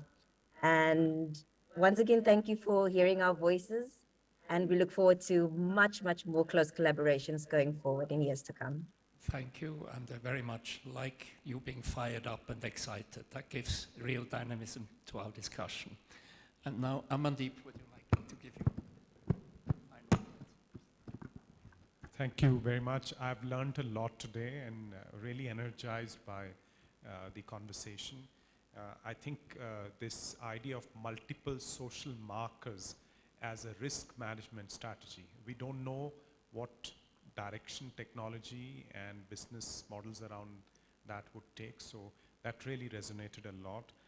Also this lens of environmental sustainability, digital environmental sustainability, both the risks, e-waste, and the pull on resources, but also the opportunity to move towards a circular economy from the current linear extractive model, the human rights aspect, the gender and the children's rights aspects. And then coming from the school's perspective, this issue of demystifying internet governance and enhancing digital literacy. And I'm also looking forward to working with the Dynamic Coalition on Youth, the data, the evidence that you've gathered through those conversations. Let's all challenge ourselves. Let's try and get 1 million youth voices into the Global Digital Compact before the Summit of the Future. Thank you so much. Thank you so much. And now let's turn to Mark Carvell, who is our rapporteur. Do you have a microphone that works? Hello, does this work? Yep, okay. Yes.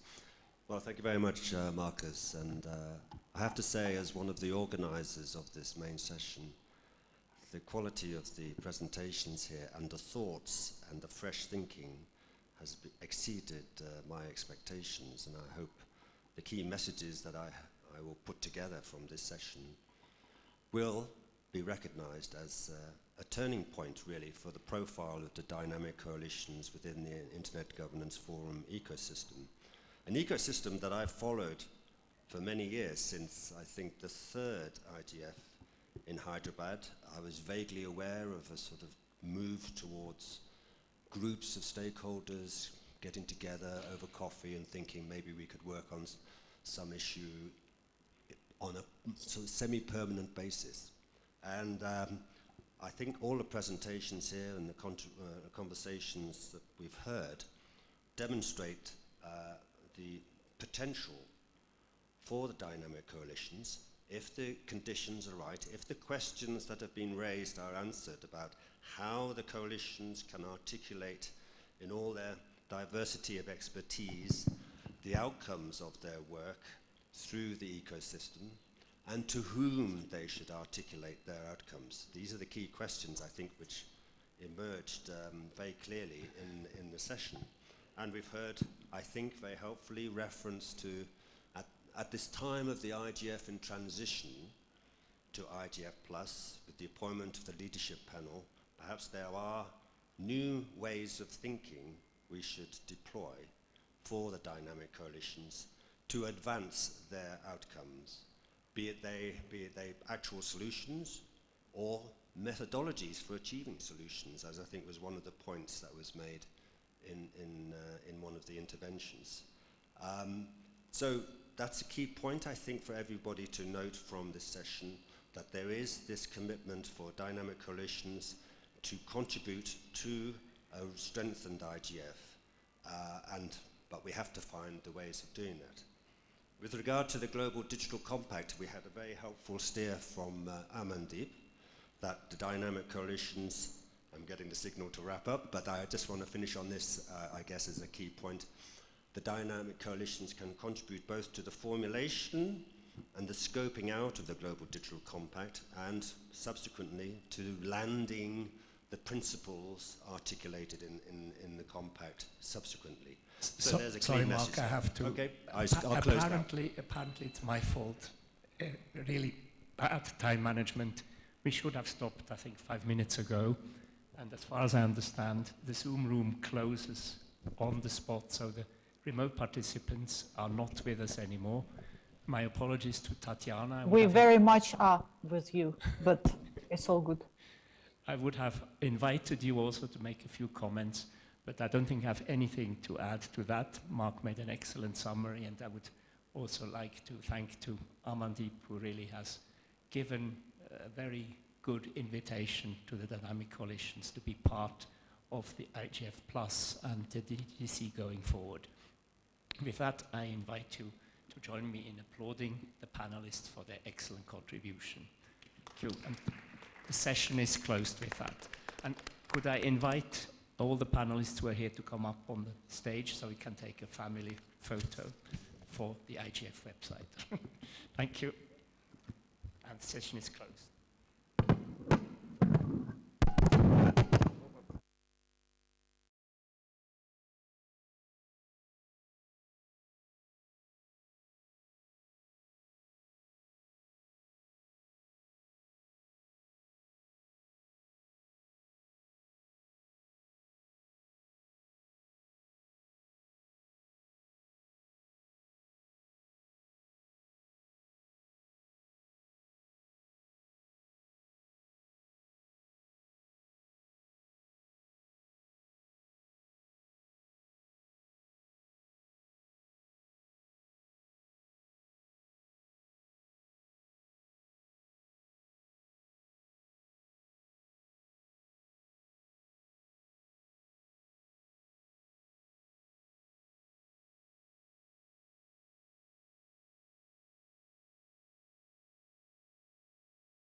trial.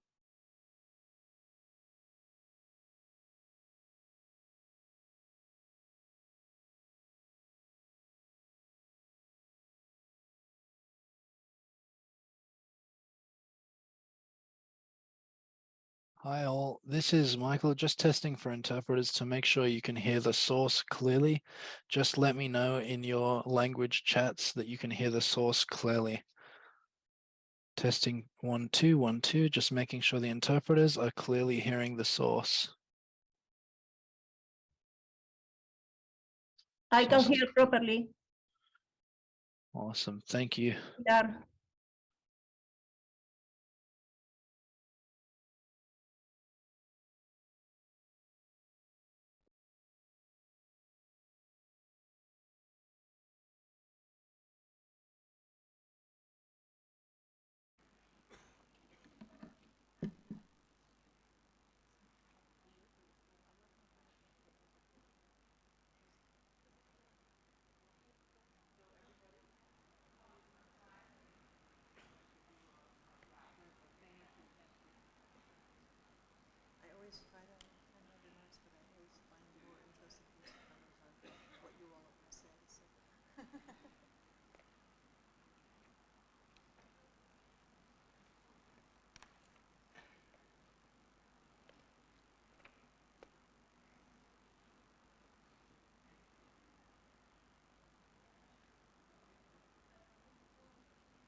notepads ready to take notes for questions.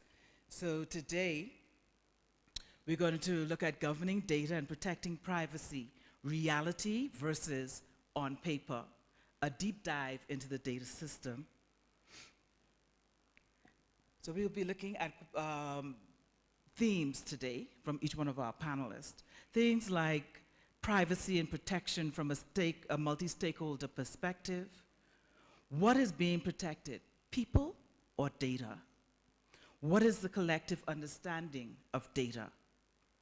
The opportunities and threats in the midst of deriving value, successes and setbacks of legal framework on the data ecosystem. We have put together a dynamic and exciting panel for you today. We have online Pilar Fajarnes, who is the lead author of UNCTAD Digital Economy Report 2021. She has been working as Economic Affairs Officer at the Digital Economy Policy Research Section in the E-commerce and Digital Economy branch of the Division of Technology and Logistics at the UN Conference on Trade and Development. We have also joining us online is Arturo Muente Kurigami, modernization of the State Lead Specialist at the Inter-American Development Bank, currently working on digital government innovation projects and knowledge, coordinating the digital identity agenda and data policies for the public sector at the Inter-American Development Bank. We have with us Mr. Benga Sesan, who is the Executive Director of Paradigm Initiative, a Pan-African social enterprise working on digital inclusion, digital rights. He's also a member of the UN's high-level leadership panel. And we have Ambassador Nathaniel Fick, who was just recently sworn in this year as the US Ambassador at Large for Cyberspace and Digital Policy. We have with us Semba Mazubu, who is a cybersecurity professional and currently Senior Manager, IT and, Analyst at the Information Regulator of South Africa. We have Peggy Hicks, Director of the Thematic Engagement, Special Procedures and Rights of Development Division of the UN Human Rights Office. Sheena Gemaze Magenya, Women's Rights Program Association for Progressive Communications, and right up and now she's coordinating the Our Voices, Our Futures project. And last but not least, we have Florian Marcus, Project Manager, Proud Engineers. He has supported governments on the political and legal structural changes. Florian has worked on projects to rejuvenate digital transformation efforts throughout the workshop in several countries.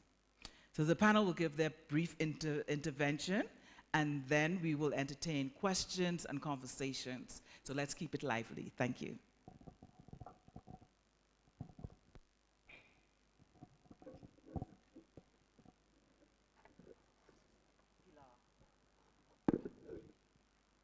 We will now have Pilar.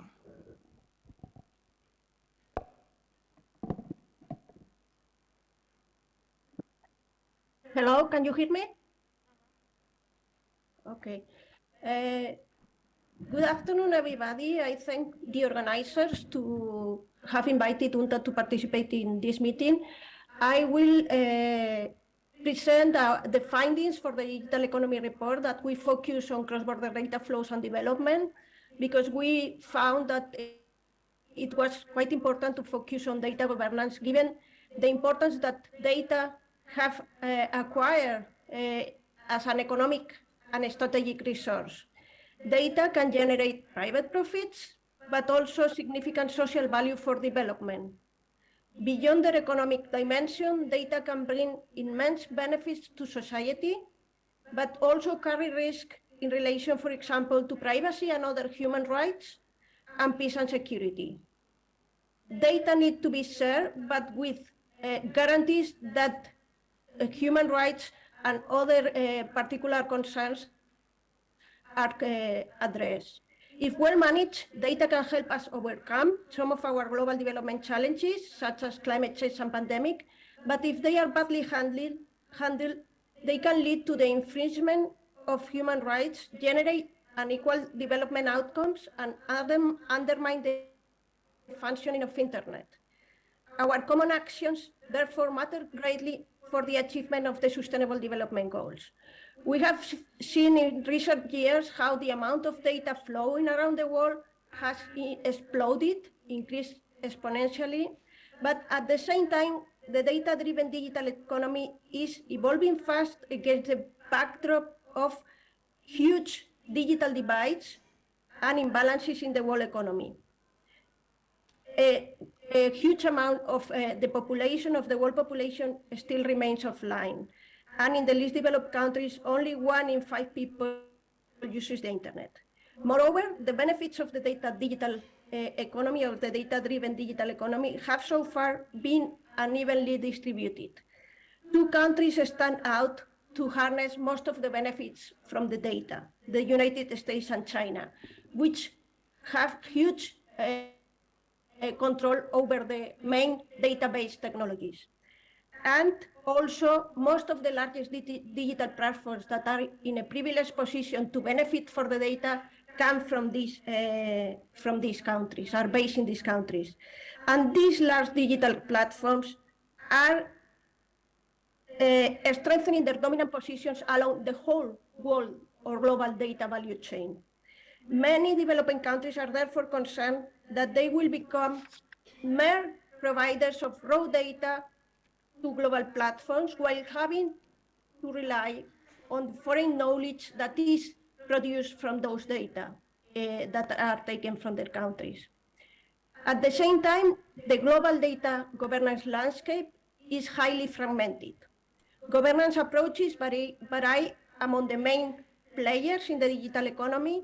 If we can speak in a rough manner, in the United States, the approach focuses on control of the data by the private sector. The Chinese model emphasizes the control of data by the government, and the European Union emphasizes control of data by individuals. And these approaches are also taken into the expansion to get more data in the world economy. And this means that the current context is one of tensions among these realms, these data realms. What do we see with the current situation on the data governance is that this silo-oriented, data-driven digital economy goes against the original spirit of the internet as a free, decentralized, and open network. Fragmentation hampers technological progress, reduces competition, and opportunities for collaboration among jurisdictions. This is likely to have significant negative impacts for most developing countries. We have reviewed a number of national and international and regional agreements or regulatory frameworks in relation to data, but the conclusion that comes is that the global data governance landscape is a patchwork of national and regional and international rules that complicate the relations in the digital economy. And particularly, regional and international regulatory frameworks tend to be either too narrow in scope. For example, they focus only on the trade area or focus only on privacy, and they fail to look at the multidimensional nature of data, or they are too limited geographically. And data are really a global challenge. They need to be addressed starting from the international level at different levels too. So these regimes fail to enable cross-border data flows with an equitable sharing of economic development gains and properly addressing various risks involved. What we would see, on the way forward is that we see an urgent need to develop a more balanced approach to global data governance so as to find a common ground for data to work for people and the planet. This is important to avoid further fragmentation in the digital space, to enable global data sharing, to mitigate widening inequalities, to enhance trust in the digital economy, to deal with the dominant role of some large digital platforms, and to account for the impact of some national regulations spilling over other countries. Ultimately, we think that the goal should be to enable data to flow as freely as necessary and possible while being able to address various development objectives. In this context, we see several policy areas that could be addressed through data governance, which may include agreeing on definitions and taxonomies for establishing terms of access depending on the type of data, strengthening the measurement of data, data flows and their value, dealing with data as a public good, exploring new forms of data governance, agreeing on rights and principles, developing standards, and also increasing international cooperation on the governance of the digital platforms, for example, on taxation and competition policies. In this approach, we think that the United Nations needs to play a key role because at this moment there is a lack of a holistic treatment of data and discussions remain in silos. The United Nations is the most inclusive forum, and we see that many countries still remain marginalized in the negotiations on data governance. So we also point to the need of a new United Nations coordinating body or mechanism for data governance, but we are leaving this open to discussion among the countries and the different stakeholders. We think that the global governance approach should be multilateral, multi-stakeholder, and multidimensional to account for the multidimensionality of data. And I would leave it with that because we think that the discussion should go from there on having some innovative thinking of what kind of governance we could have from our results. Thank you very much. Thank you, Pilar. Arturo? Yes, thank you. Carol, I want to start thanking you for the invitation. Can you hear me? Hello? Yes, okay. So I'll jump straight to it. I have a couple of slides I want to share, and I hope I won't consume the time we have been allotted. I want to start thanking you for the invitation, of course, and to participate in this panel. I'm going to share a little bit what we've done in Latin America and some of our, at least, lessons learned or recommendations that we're drawing from the work we're starting to do here. So I want to start with this map I use just to showcase what has been happening. I use it as a visual prop, but basically what we are seeing is that these different agendas or topics that are related to data have been appearing and popping up, in response to different phenomena that we've been seeing. So governments are starting to create groups around open data. I actually come from the open data kind of camp. We have the data security camp. We have the data sharing, interoperability. We have the access to information, which even sometimes confused with the open data one. We have, of course, the data protection, the one that's bringing us here.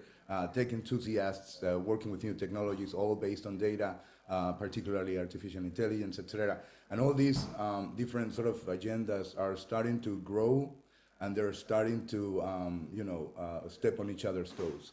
And what we're not seeing yet, and that's one of the things that we're trying to work with, is to create a coordinated, I guess, similar in nature to the recommendations the previous speaker has shared, a layer of coordination among these different agendas, because that will help, we think, address some of the concerns that actually you've raised as topics in this panel. So what we've done, we've made a comparison around the data protection legislation available in the region. The Inter-American Development Bank works with 26 countries in South America, Central America, and the Caribbean. Out of those 26 countries, 17 countries have data protection personal data protection legislation. That's approximately 65%, which is a little bit around the percentage that was included in the report. We have 2 or 3 countries we're actually helping with their draft legislation, and of course the rest do not have an active legislation. The thing to consider here is that it's not a binary variable whether you have or not legislation. It does help a lot, but we have countries that have legislation that's more than 20 years old, that is in need for a very urgent update, that's not being sort of made for the digital economy. Some of them are pre-GDPR, and whether we like it or not, GDPR has set a bar against many countries are measuring themselves with. So what we've done is this comparison with the Ibero-American data protection standards. Basically, there's an Ibero-American data protection network that consists of authorities in charge of enforcing data protection in some of the countries in the region, plus Spain, Portugal, and a couple of other countries in Europe. The standards are pretty much aligned with GDPR. They were issued in 2017, and we're comparing those with the legislation that we have in place in the region. So we did that. There's the QR for the website, if you can see it. Yeah. We also, in the same webpage, you're going to find a survey with it to 10,000 people in the region, representing 10 countries. So we would just wanted to know about awareness on data protection and whether they knew what exactly personal data protection was. And then we also analyzed some of the initiatives that appeared in response to the pandemic and how they were treating personal data from the citizens that were using those different, in most cases, apps. So what did we learn? Like I said, 17 out of 26 countries that we work with, and I want to emphasize that because I think there are approximately other 5 or so countries, mostly in the Caribbean, that we're not working with, but 17 out of 26 that we work with have a personal data protection legislation in place. Like I said, some of them are, even from 1999, so they need an urgent update. Down to Belize, I think, approved its personal data protection legislation in 2021. We have Jamaica, Ecuador, 2020, I think Barbados 2019. So, there's been also a sort of wave of countries approving data protection legislation in the last couple of years. So the Ibero-American Data Protection Standards, the data protection standards include general rules for international transfers of data. And one of the things that we've seen is that difference that you were mentioning at the beginning of the panel between on paper and reality. And basically, even if the legislation that we have in place in our countries is pretty much aligned with the principles behind the standards, which, like I said, are pretty much aligned with the principles behind the European regulation, there's a lot to be done in terms of enforcement.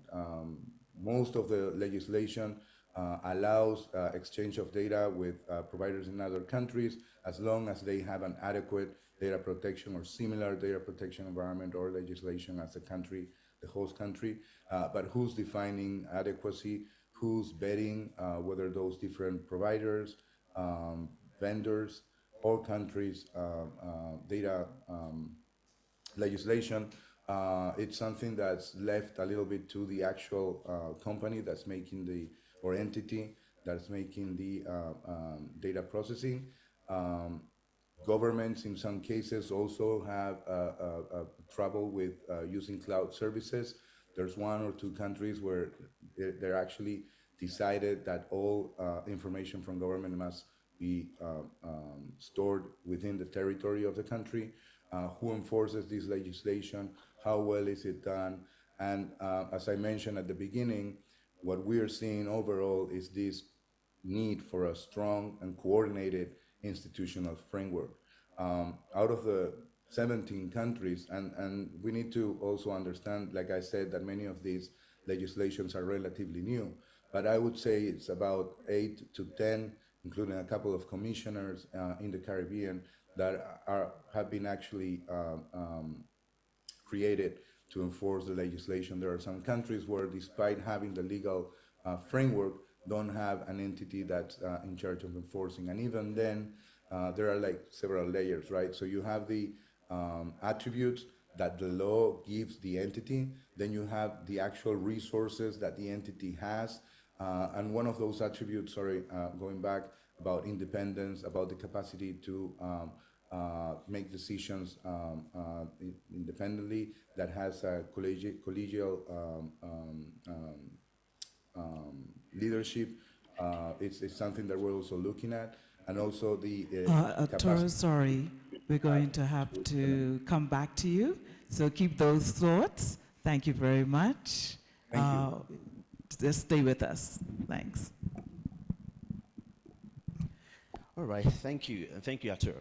I'm sure we'll get back to you soon. I'll try to save some time so that. So when we talk about data governance and protecting privacy, one thing that comes to mind for me is trust. Because trust is at the center of all this.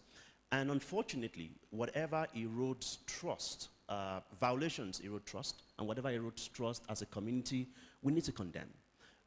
One number that comes to mind for me is 1.9 billion. That's the number of people who were cut off from the internet in the first half of 2022. Not unconnected, but disconnected by deliberate shutdowns, like the one going on in Tigray, in Ethiopia right now. And I'm saying that because we're in Ethiopia discussing the internet. And I think it's important to have these conversations because we can keep talking about governance, we can keep talking about protecting privacy, but if we don't address the violations, we will keep eroding trust. And the people, the stakeholders we need to work with will know that we're just having a talk shop. And we'll have all those conversations and leave the place and say, we'll see you again next year. And I think it's really important to talk about this. And that's one of the reasons why, talking about the region we're in today, which is Africa, we have a framework that, has been in place since 2014, the Malabo Convention. And I think that a number of sessions that this IGF has talked about it and how worrying it is that we have only 8 signatures so far. We need 15. In one of the earlier panels, someone compared the number of signatures we have, which is 8, to the number of countries on the continent, over 50. And that points for me to how we prioritize. When we have conversations, we prioritize these topics, but when it comes to action, we don't prioritize them. And that's very worrying because if our talk and our action don't align, then we may as well just not waste our time to jump on planes and jump on Zoom to have this, conversations and invest time in them. So, and having said this, I know that, privacy and governance must definitely be deliberate. When we talk about data governance, there are institutions. There are many institutions involved. Thankfully, we are the IGF, which is multi-stakeholder, so there are many institutions. We've got academia, civil society, government, the private sector. But one central institution that plays a prominent role in data governance are data protection authorities, or whatever name you call them, in various constituencies. And this, this DPAs, one of the things that in our own work at Paradigm Initiative, and we did a study of the last 20 years, the last 20 years of data protection on the continent, looking specifically at 30 countries, looking at those of them who got data protection laws, but don't have data protection authorities, those who have data protection laws and have data protection authorities. But one of the things that we found in our report is that as we have a lot more data, mass data collection projects in many countries, unfortunately, we don't have legal frameworks to protect this. And that also erodes trust. And I can give many examples of many countries where people have to give biometric information to multiple government agencies, and there is no legal framework to protect that. One of the things we found in the study is also the fact that COVID was a period where we really needed trust. And there was a lot of data collection, for the purpose of fighting the virus, killing the virus, and things like that. And hopefully WHO announces very soon that it's over. We're looking forward to that. But one of the things that we also saw and documented in the report is the fact that many governments, while investing heavily in data collection, have not invested equally in protecting the data. In fact, one of the major things that we found was that there were violations by agencies that were supposed to protect data, and that, of course, led to many scenarios where citizens refused, and then governments had to literally force them and say that, you know what, if you don't do this by this particular date, you're going to be cut off banking, or you're going to be cut off, certain services. And that is not where we're supposed to be. If we're talking about, governance, if we're talking about protection, then we have to strengthen institutions. We saw the needs are obvious, identified a lot of gaps, but one of the beautiful things we saw across the 30 countries we looked at is the fact that all stakeholders now understand the place of data and are willing to commit time and resources to working together. And I think this is the good news that I have as far as data governance and, and protecting privacy is concerned, that gone are the days where it was just the remit of maybe governments and DPAs to talk about this, but now, including users, all stakeholders are willing to chip in and get us to move forward, because trust is at the center of all this, and we all need to contribute to making sure that doesn't get eroded through violations and other things. Thank you. Thank you. Ambassador? Can you hear me? You're a very hard act to follow. That's eloquent. I could listen all day. Thank you very much for having me. It's a pleasure and an honor to be both at the IGF and on this important panel today. And I'm going to begin my remarks with a short explanation of how we at the U.S. Department of State view data privacy and data governance. So data protection is a key geopolitical issue central to our strategic interests. It's central to our efforts to promote meaningful connectivity to an open, interoperable, secure, and reliable internet, and to a stable cyberspace overall. I would be remiss to take the floor today without commenting briefly on the importance of access to telecommunications, the internet, and digital technologies in promoting and protecting the exercise of human rights and fundamental freedoms in modern societies. Governments should facilitate that access and refrain from shutting down telecommunications and the internet to isolate regions and inhibit information and free expression online. And here in Ethiopia, we applaud the Pretoria Agreement and call on the government to restore full services, including internet access, to all areas affected by the conflict. Data governance and data privacy are central to this call to put forward a compelling and affirmative vision for the future of technology. And we seek to work with a community of like-minded partners to develop shared approaches and to demonstrate that we can develop policy solutions that reflect our commitment to strong and effective privacy protections while simultaneously facilitating the cross-border data flows that open, market-led economies and societies depend upon. So just with that as background, let me lay out 3 underlying principles on privacy and data governance from our perspective. First, we don't see a zero-sum trade-off between protecting privacy and facilitating cross-border data flows. We can and must support both objectives simultaneously. We know that cross-border data flows are the lifeblood of the modern global economy, vital not just for large technology companies, but for companies and organizations of all sizes across all sectors. Data flows are critical for international cooperation on scientific research, law enforcement, national security, transportation, and ensuring people-to-people ties around the globe. But we also know that people, communities, and governments around the world are rightfully demanding stronger and more effective data privacy protections. Without strong privacy protections, people lose trust in cross-border data flows, and I agree, trust is the currency. We do not accept the view that effective privacy protections must necessarily impede cross-border data flows. Rather, we view privacy protections as contributing to a safer, more prosperous global digital economy. The second principle, as already mentioned earlier, is we need to focus on privacy protections as implemented on the ground and not just in the abstract. As we see more and more countries around the world adopting new or updated privacy legislation, the gap can grow between the rules on the books and the implementation in practice. With inconsistent enforcement and significant confusion among businesses and other entities on what exactly is required to comply with the law. And to build trust in the digital economy, we need to ensure not only that effective privacy laws are on the books, but also that market participants understand and follow them. And that's why data governance policies should be developed with input from the multi-stakeholder community who understand not only the abstract legal debates around privacy, but also the real-world challenges of implementing effective data privacy solutions. That brings me to the third and final principle, which is the need for interoperability between countries' data privacy regimes. When we focus on the real-world implementation of data protection, it's clear that there will be no single one-size-fits-all approach. Countries have their own histories, cultures, legal traditions, and regulatory structures. They will thus develop privacy protections consistent with their own local contexts and the need to protect human rights.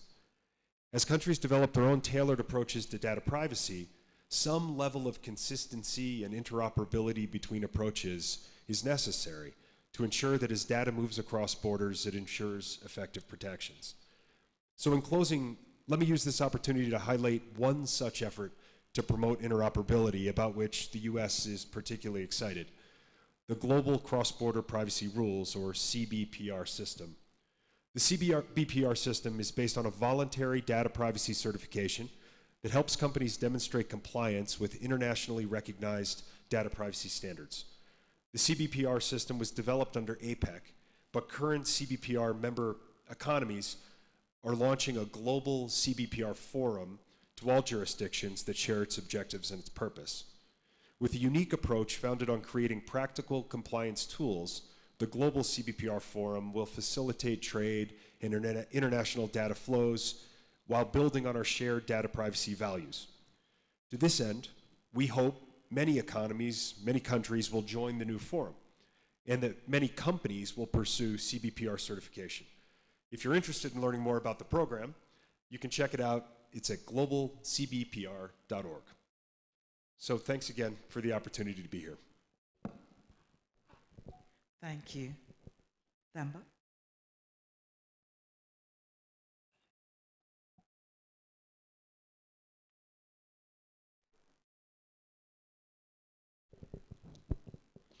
I think we're back. So thank you for this opportunity, Carol. And to my panelists, I don't know, you'll be a hard act to follow as well after Benga. So for my approach, we need to look at data as the new currency, because in trying to answer the question of who we are protecting, is it the people or the data, it needs to be said that this data that we're talking about drives the digital world, all the internet applications that we use on a daily basis. And it also has a major role to play in the economic growth, especially on our continent. The use of data has grown exponentially, and the data being aggregated and shared amongst the highest consumers, especially in the marketing and insurance fields, has opened a door somewhat for illegal collections of data just to enhance the profit and the bottom line of these huge companies.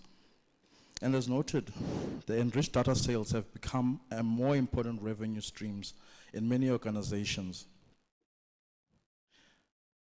So we need to look at how now the security compromises or the data breaches that result from this really affect how they affect the people that actually are the data subjects.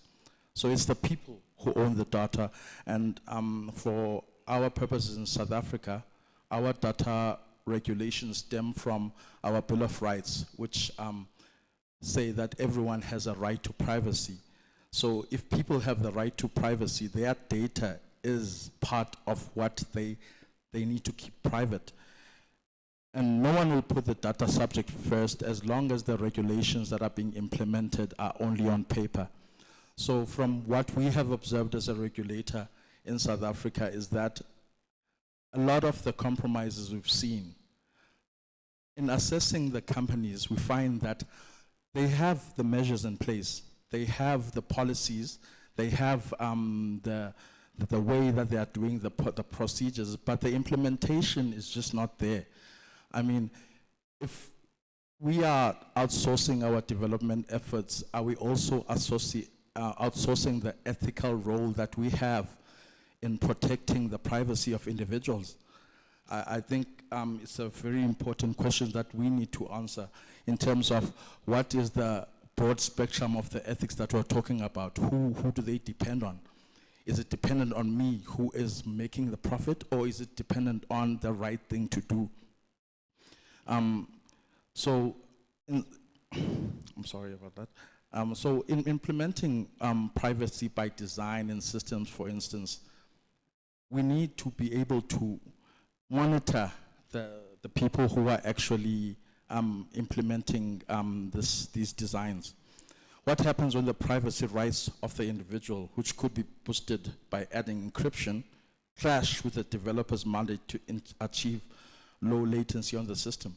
So we want faster systems, but we know that by adding encryption, we will lose a lot of time in processing.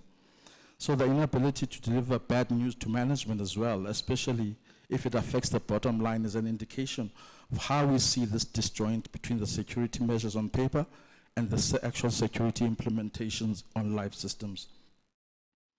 So we do need a global framework. I know that there is a lot of cultural differences, a lot of differences within countries in terms of their regulations. But in order for us to facilitate the cross-border data flows, we do need an equal playing field in terms of the data privacy regulations. That said, these privacy regulations should be aligned with each other if we are to achieve a situation where we can continue to use the data to grow the economies that are desperately in need of the opportunities that come with information processing. So, in saving time and ensuring that we can have more discussions later, I will pass on to my next colleague. Thank you so much. Happy to be here with you, and I'm really looking forward to picking up a number of the great points that have been made so far. I'd start off, though, by placing this conversation in a framework of human rights.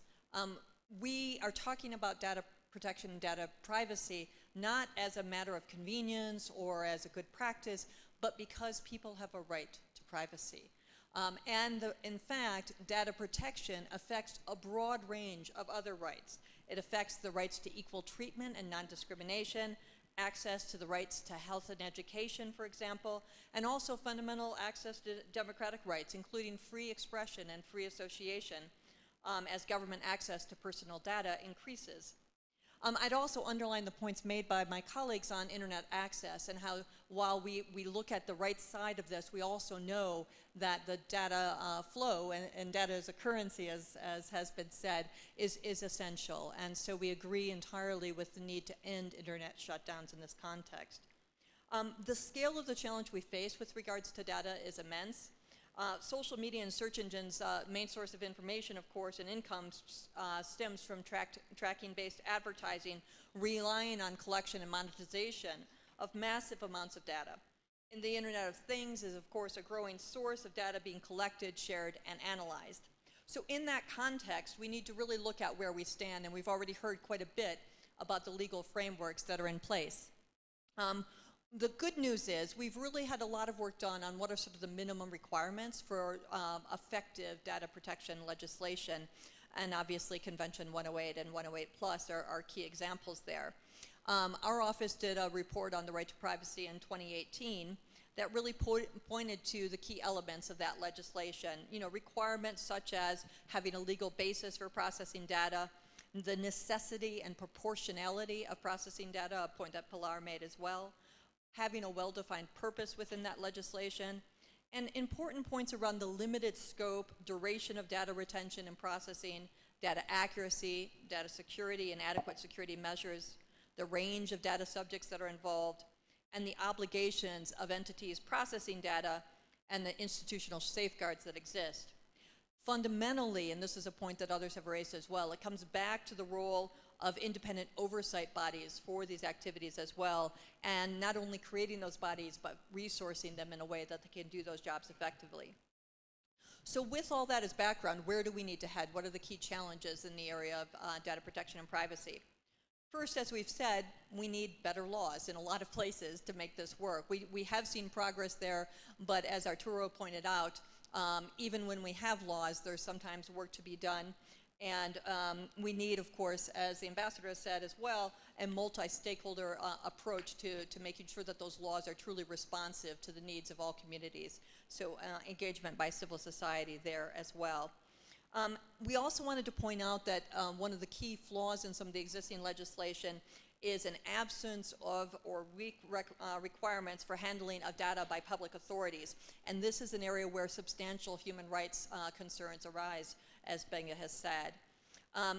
We really also recognize, though, that even if we started from a good foundation on data protection, we're facing increasing and new threats in this area as we develop new uses of AI and data-intensive technologies increase.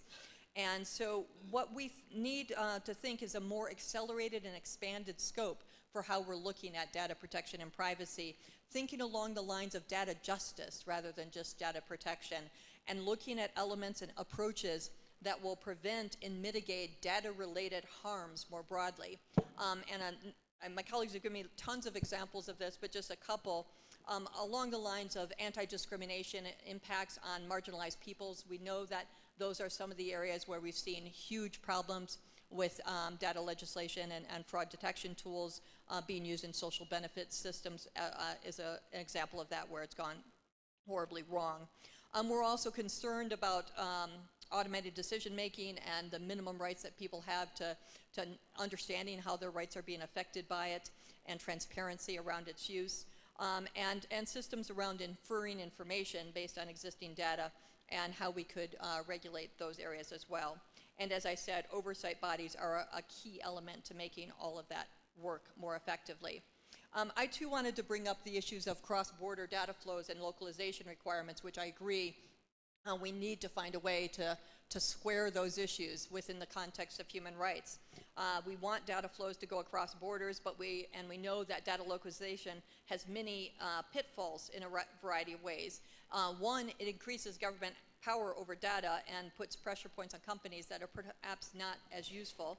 It further fragmentizes the internet and has tensions with the right to freedom of expression and can be economically burdensome. So we agree we need frameworks that allow for personal data to be transferred across states, but we would like to see those frameworks protected at least by the level required under international human rights law. And so we, of course, look to the GDPR, which permits transfers of data with a adequate level of protection in another state.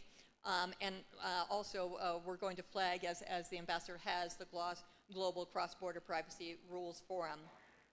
One final word would be on the law enforcement side, where law enforcement access to user data is a particular area of human rights risk. And so we want to make sure that minimum safeguards are in place for those systems for a transfer of data, including requirements around dual criminality, for oversight again, for less invasive measures and limiting these transfers to particularly grave crimes, and to make sure that we have the relevant public authorities in place where direct access to data held by companies is sought as well. Thanks very much. Thank you. Sheila? Yeah, I'm stumped. It's a bit hard to follow after everything that everyone has said, so I will say what I want to say, but maybe it'll be similar but said differently. I think it's important to locate myself as a member of civil society. I work at the intersection of human rights, in particular women's rights, LGBTIQ rights, and technology. And where I work is also situated around using a feminist framework to try and understand what's going on. So it's understandable for people like me and people and the communities that I work with who come to a space like this. It's a bit overwhelming because there's all these references to documents that we don't know about, right? And so there's something about data governance and protecting privacy that's a bit obscure. There's something about this space that is also a bit siloed. And I really like what you said about how we cannot look at the work of data governance and protecting privacy in isolation as its own little space that's located around technology. Because when we do ask for data protection laws to be instituted in countries and states and contexts where there are already existing laws that are not being respected, it creates an issue of what Benga said, trust. So when you say that you want to put in place better laws when the already existing laws are not being respected, we, the civil society, are scared. We just think that it's going to be another law that's going to come and seek us out, especially if you are a decriminalized identity. If you work in a criminalized labor, if your labor is criminalized, for example. when the government comes and says, and often by force, there's the option of choice never exists in a lot of these kinds of spaces. And often you find that laws that are put in place become quickly insufficient, especially if the focus is more around the data, for example, and not the people. And you find that what data is shifts very quickly. What data can look like looks very different. Like, for instance, we have the Kenya Data Protection Act that was put in place in 2019. Of course, after a pandemic, that looks very different. So now we have to go back and see, well, is it sufficient, given that we had a pandemic and the government used a lot of force to collect information out of its citizenship without the right protections, without any kind of consultation, without any kind of right to say no, which infringes on other fundamental human rights of the people. I think another important thing to speak about is, and I think very many other people have spoken about protecting privacy, which is especially important for communities that find safe haven on digital platforms, online, on social media. When we put in place laws that flout the right to privacy, then we find that these spaces are no longer safe, and there aren't any additional spaces for people to gather. And these criminalized identities are further criminalized both online and offline. And the same kinds of violence that we experience offline for having particular bodies across class, race, sexuality, gender, the same kind of violence finds itself replicated in the online space as well. And in previous conversations that I've had with other members of civil society, the trust issue is quite big, because you find that a lot of people don't understand, and some of the data protection language is vague by design. So who is it protecting? Is it protecting the state? Because chances are, if there's a data protection act of sorts and then my data is leaked, say through an act of non-consensual distribution of intimate images, my right to recourse is less than, let's say, the ruling class, the political class, who can get a blogger arrested for calling out something, and using the same laws that are supposed to protect a young woman who has experienced violence online are then used to silence and to subjugate citizenships. Yeah. I think another thing worth saying here is, sorry.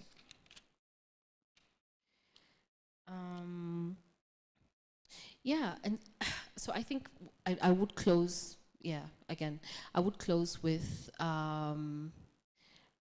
language that a lot of feminist and women's rights movements use, which is the language of intersectionality, and understanding that there isn't a single issue. And when we do come here and we say that it is important to say, you know, the internet is an important space, and that we need to strengthen legal or legislative frameworks that make sure that the internet is free, these laws still exist within contexts where so many other rights and freedoms are being infringed upon. And therefore, when you say that I should be allowed to be who I am online in the context of a political reality where I am not allowed to be who I am offline, it creates a contradiction. And I think there needs to be, I think you called it interlopability? Yeah, there needs to be an interlopability, a more intentional seeking out of different actors across the various human rights spaces and frameworks to see how can we lend more solidarity, how can we share more resources towards ensuring that we're not trying to see this as a single issue space or a situation, and how do we strengthen all human rights for all people in all spaces, both online and offline.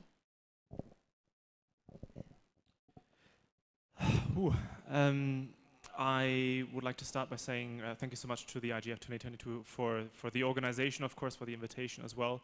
In the same breath, I have to say that in my opinion, this is a truly awful, awful panel, simply because we have plenty of experts and plenty of important topics and only 90 minutes. So I think it deserves its own conference in the future. I think we can start with what was mentioned before with the area of trust. I am a German. I've been living in Estonia for the last 7 years, so I've got sort of different experiences in that area. If we're being honest, probably also in this room and also those watching via Zoom, if we're being honest, most governments and most companies today do not deserve our trust when it comes to the way that our data is being handled. I mean, we can throw manure at the private sector all day long. We can do the same for the public sector as well. When I hear that there are still countries, not just in Africa, also in Europe, just everywhere around the world, that duplicate citizens' data, biometric data no less, that is absolutely unacceptable. And this sort of brings me to the 2 points that I want to come to, which were also mentioned by Carol at the introduction. What is the on-paper situation and what is the real-life situation? Well, the first thing that we have to do is fix the on-paper situation. Do you have something like the GDPR, some kind of data protection regulation? The answer for many countries is yes, not all, but we're getting there. But I also heard the previous panelists discuss already a bit the desirability, perhaps, of a global framework of recommendations for privacy. I want to, I don't want to shut the lid on that, but I definitely want to put a damper on this because, you know, looking at the EU, where we do have a GDPR with 27 member states that have signed up to it, I can tell you that we're not all following the GDPR in the same way. And that is not because one country is super smart and one country is really rude. It's just because due to different cultures, we have very different interpretations of the same legislation. So even if we have a globally agreed upon framework, which will not happen, we will not come to an agreement there. But even if we did, we would not execute that framework in the same way. Very, very simple baseline example. In Estonia, we've got multi-story car parks with the tiny barriers in front, and they can read your license plate. Estonia is not the only country in the world that does that. Perfectly fine. In Germany, for the longest time, that was illegal because of GDPR concerns. And so Estonians were saying, you know, we've got the GDPR, so why can we make these barriers work with the license plate recognition, and why can't you? And so, and this is the tiniest example, and we can scale that up to biometrical storage of fingerprints, or healthcare data exchange across borders. So there's a myriad of topics that we, number one, we will not come to an agreement to, and even if we do, we will not execute them in the same way. Perhaps I would want to finish on one point about data privacy and governance from Estonia. Number one on paper, number two in practice. In Estonia, we have something called the once only policy. Very simple rule, says that across all the different government agencies, only one government authority can store a particular point of data. So, if the population registry has stored your data, because that's, you know, they're the ones responsible for that, the other agencies cannot ask you for the same data point. They have to ask from that authority. Boom, done. And the second point is not just about privacy, sort of enforcement, but also about the how realizable is it per se, from the citizen's point of view. In Estonia, as an example, there's a sort of data tracker where I can see every single time where the government looked at my data, when and why. And based on that, I can then head to the data protection inspector. So it's very well that we have a myriad of DPAs around the world that have some kind of enforcement capability. But the question is, are citizens actually aware of their rights being you know, infringed upon? And so I think this is something that we also have to deal with. Thanks so much. Thank you. I told you we had an exciting panel, and I think that they've given you a lot of food for thought, and I'm sure we have some questions. Peace, anything online for us today? Peace? Okay, whilst Peace is looking, we have a few, well, we have quite a lot here, so we're going to start with the gentleman at the back, and we're going to quickly make our way over. So we're going to ask you, please, don't give us multiple questions in one. So just give us one question, not with 100 parts. So thank you. Gentleman at the back. Identify yourself, please, if you wish. Okay. Thank you. Very much. I appreciate all the presenters. My name is Asnaka from Ethiopia. I'm working with the Ministry of Innovation Technology. So I have no question, but I have an opinion. It is my interest towards this opinion. So according to my opinion, we need Ethiopians, the capacity building of a knowledge sharing program, a scholarship program regarding to digitalization and good governance. And we need collaboration, cooperation and coordination and multi-stakeholder capabilities in Ethiopia. So I will appreciate if you have any kind of MOU regarding to your interest. So we are open to our office and you welcome. So young researchers must be, advocated in different sector of research, technology, innovation. So youngsters and children must be, advocate or encourage regarding to innovation and technology in Ethiopia. So if you have interest, we collaborate in terms of technology, innovation, and project and other interests. Thank you very much. Thank you. Okay, so at the front here, and then we're going to move to the back. Go ahead, sir. Okay, thank you. I'm from Senegal. My name is Ndiaga from Civil Society Organization. I like to make a comment on data protection in Africa. Please give me a couple of minutes. 1 minute, 1 minute, the 1 question minute, please. is data protection and privacy, reality or on paper? In Africa, it's not even on paper. We have 55 countries in Africa. Only 25 have a Data Protection Act. The first African country that have enacted a data protection law is the island of Cape Verde in 2001. The second one, Burkina Faso in 2004. And next from 2008, other countries like Senegal have enacted their law on data protection. Make note, since 2001, the island of Cabo Verde does not have a data protection authority. This to let you know that out of these 25 countries, only 14 have a data protection authority. And most of the time, that's a weak data protection authority.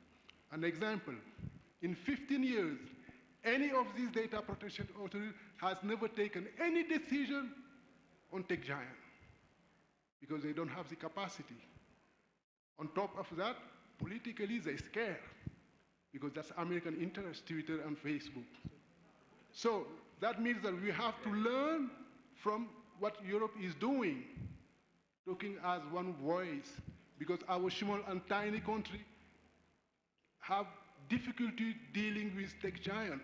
Small country like Senegal, Gambia, Benin, Rwanda, what can they do against this tech? Nothing else. So the issue has to be tackled on the African Union Commission. And there too we have some issues.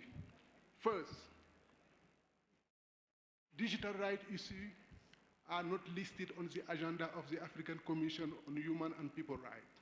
Nothing on it. We don't have a resolution, we don't have a working group, nothing on digital rights on the African Commission on Human and People Rights. So we need more voices to advocate. So African Commission can at least create a working group on data protection and privacy. Second issue, the Malabo Convention on Data Protection and Privacy, elaborated in 2014. So far, signed by 14 countries, ratified by 8 countries, and we need 15 to have it enforced. So there is a need for advocacy in each country to push for government to ratify, to sign first and ratify the Malabo Convention. That means we need to bring more voices at the African Union Commission for Human and People Rights. And there we have another difficulty. We have few organizations that work on digital rights that have observer status at the African Commission. Yeah. So they, we agree with you, and you, the panelists, especially Benga, did go into some details with regards to that, and we do need to sit down and come up with a solution to that. So thank you very much for your input, and we'll include it in our report. Thank you. Gentleman at the back. Yes, thank you, Chair, for the floor. I will process in French, please. I will go in French. Alors, je vous remercie déjà pour la thématique très intéressante, le temps que vous preniez vos écouteurs pour comprendre. Et je ne veux pas redire ce qui a été dit sur la Convention de l'Union africaine, mais il y a un autre niveau également.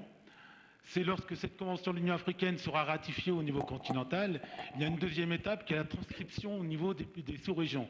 Et cette transcription des lois types, elle n'est pas encore faite. Moi, je parle par rapport à la sous-région, où ça fait longtemps qu'on attend que la sous-région Afrique centrale, où la transcription de la Convention de l'Union africaine doit être faite dans les lois nationales, et on est loin d'y être. Donc ça, c'est pour rebondir un petit peu sur le process de notre collègue du Sénégal. Un point important, au-delà de l'aspect sécuritaire et politique et toutes les problématiques que l'on rencontre à avoir un organe fédérateur qui va arbitrer la gouvernance Internet des data, ce qui sera très compliqué à mon avis à mettre en œuvre, il y a, et là, c'est là que je voudrais insister, un point qui n'a pas du tout évoqué, c'est le côté mercantile des données. On sait très bien que les données, c'est l'or noir de demain. Demain, le continent africain va exploser en termes de connexion Internet, d'utilisateurs. Donc il y a une manne financière qui va quelque part guider le marché, qui va faire un nouveau marché. Et cet aspect-là, vous ne l'avez pas abordé. Et je trouve que c'est regrettable parce que c'est là, cet aspect big data et intelligence artificielle va bousculer les us et coutumes de demain. Et c'est la réponse et la question que je voudrais poser, comment pensez-vous que ça va réagir?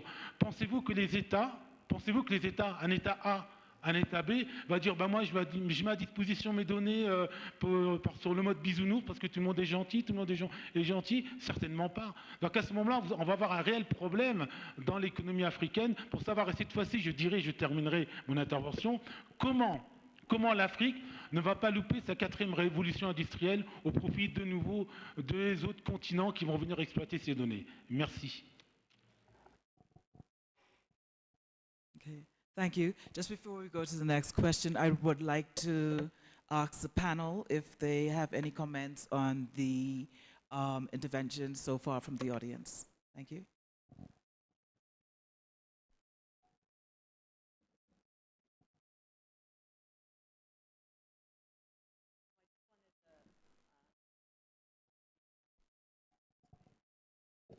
No.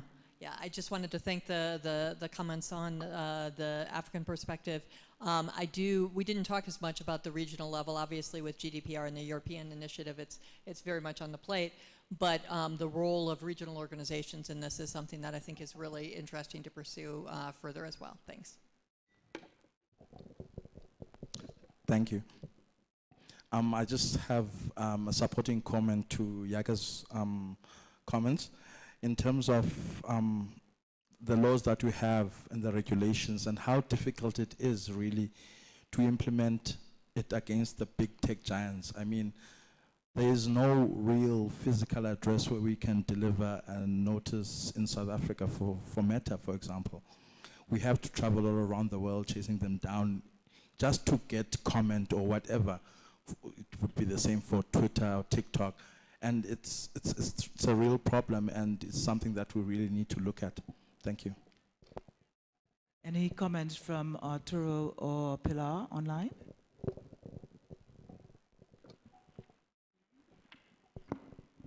Yeah, thank you.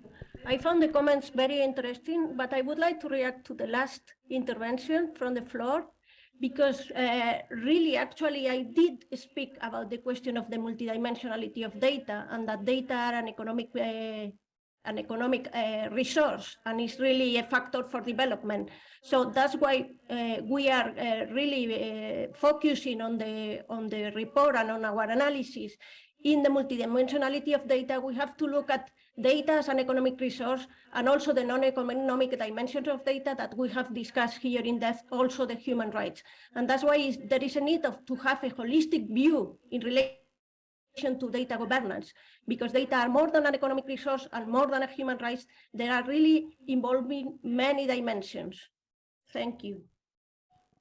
Okay, we're going to move to the middle panel, then here, and then we're going to come back. Remember, please, there are lots of hands, lots of questions. Anything online for us as yet? Okay, we're going to take one online, and then we go to middle, and then this side, and then back here. So please keep it short, exciting topics. Thank you very much. Okay, thank you, Cairo. We have one online question. The participant is wondering if there isn't time to form a legally binding framework for cross-border data governance within the United Nations to prevent strategic misuse of data, national big data from countries, and is wondering if this framework this kind of framework could help digital trust and transparency at the international level and could help the formation of an accountable framework. So it's basically asking about the cross-border data transfer. Thank you. Hello, could I jump in? Okay, go ahead, Arturo. Sorry. Go ahead, Arturo. Thank you very much for giving me the floor. Can you hear me well? Yes. Thank you very much. Hello, everyone, and distinguished panelists. I would like to thank you for organizing this timely session. I'm Amir Mukabiri from Iranian academic community. Isn't time to form a legally binding framework for cross-border data governance within the United Nations to prevent strategic misuse of national big data of countries for illegitimate purposes by some dominant governments and international digital platforms? This framework could help digital trust and transparency at international level and could help formation of an accountability framework for dominant actors in internet, and it could also guarantee development rights, the rights to development of developing countries and fundamental rights of users, and prevent formation of new data colonialism. My question is that what would be the contribution of Global Digital Compact to address these critical issues and to establish drafting process of United Nations Convention on Data Sovereignty? At the end, I would like to thank you. request my comment. Thank you. Hello. Sorry. We'll just have to take the first part of your question and then move on. My apologies. Yeah, thank you. I would like to request my comments be reflected in session answer. Thank you very much for giving me this opportunity. Okay, I'll just very quickly shoot this down. I don't think this will ever happen. I think I alluded to this in my first introduction as well. Very simple reason, we will never be able to agree on this. Also, anything that comes from the UN General Assembly or any of those bodies will not be binding anyway. If we look at, I mean, even much less controversial topics like disability accessibility throughout the world, there are some of the biggest nations in the world that have not signed up to this today, even though it's been enforced for like 40 years now. So this will not happen, in my opinion. Okay, we'll take. Oh, sorry, got a mistake.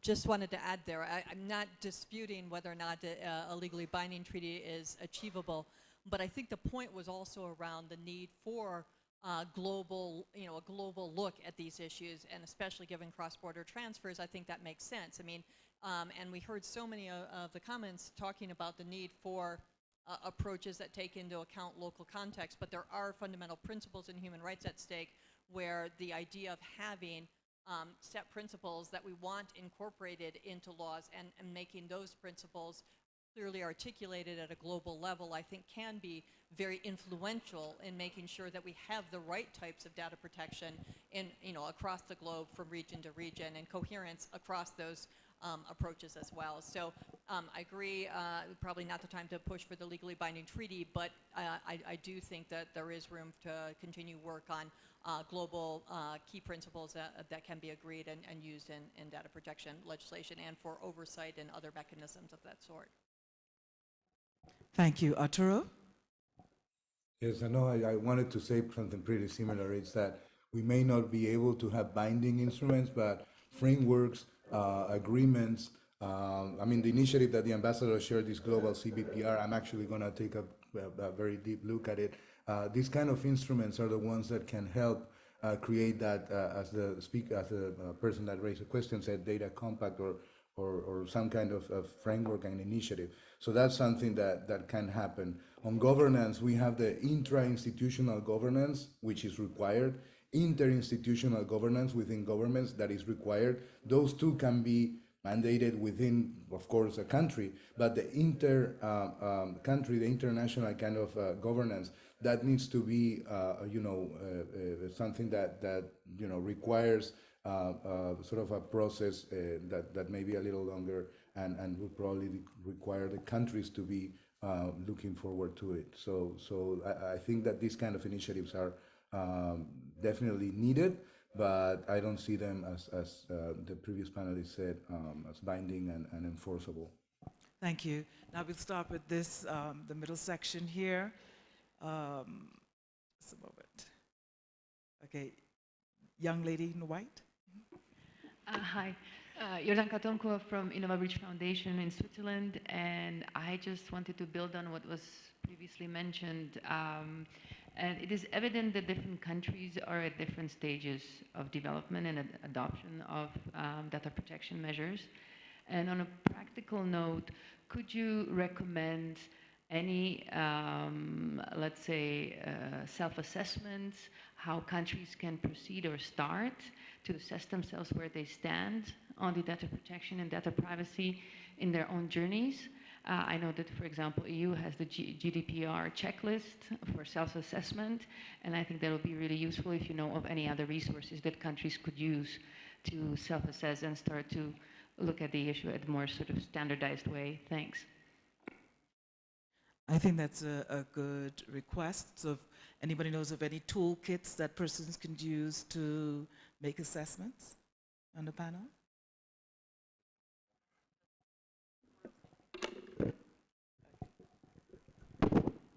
I think what you have mentioned as the GDPR checklist would be something that most regulators and countries are using, because it is the one that we all are all trying to align and be comparable with in order for us to, have, and that's why maybe in totally dismissing the attempt to go for a more broader framework that a lot of countries can maybe subscribe to is maybe a bit harsh, but maybe trying and finding the places where we are failing and rectifying and going again in an iterative manner, because a lot of the things we are talking about today may not be for the benefit of the people sitting here.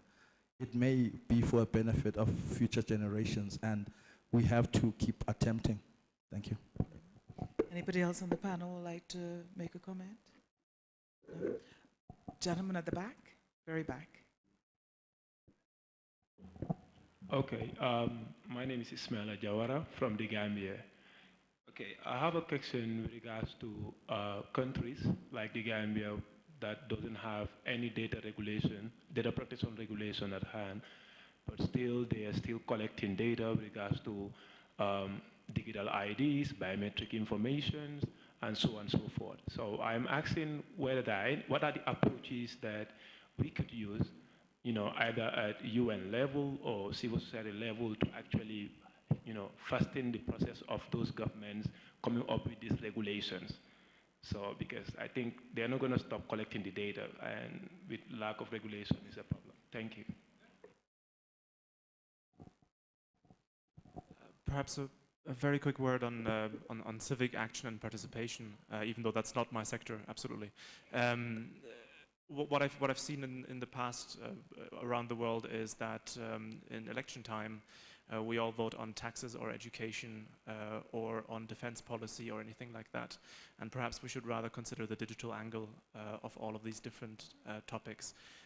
So one of the things that I would encourage you and everyone else in the room to do, myself very much included, next time that we go to the polling station, we think not just about specialist topics, but also about the digital implications. And if you feel like there is a political party or anything like that, or a movement that that drives data protection and privacy more strongly than others, then that might very well be one worth supporting. Benga and then Peggy. Thanks.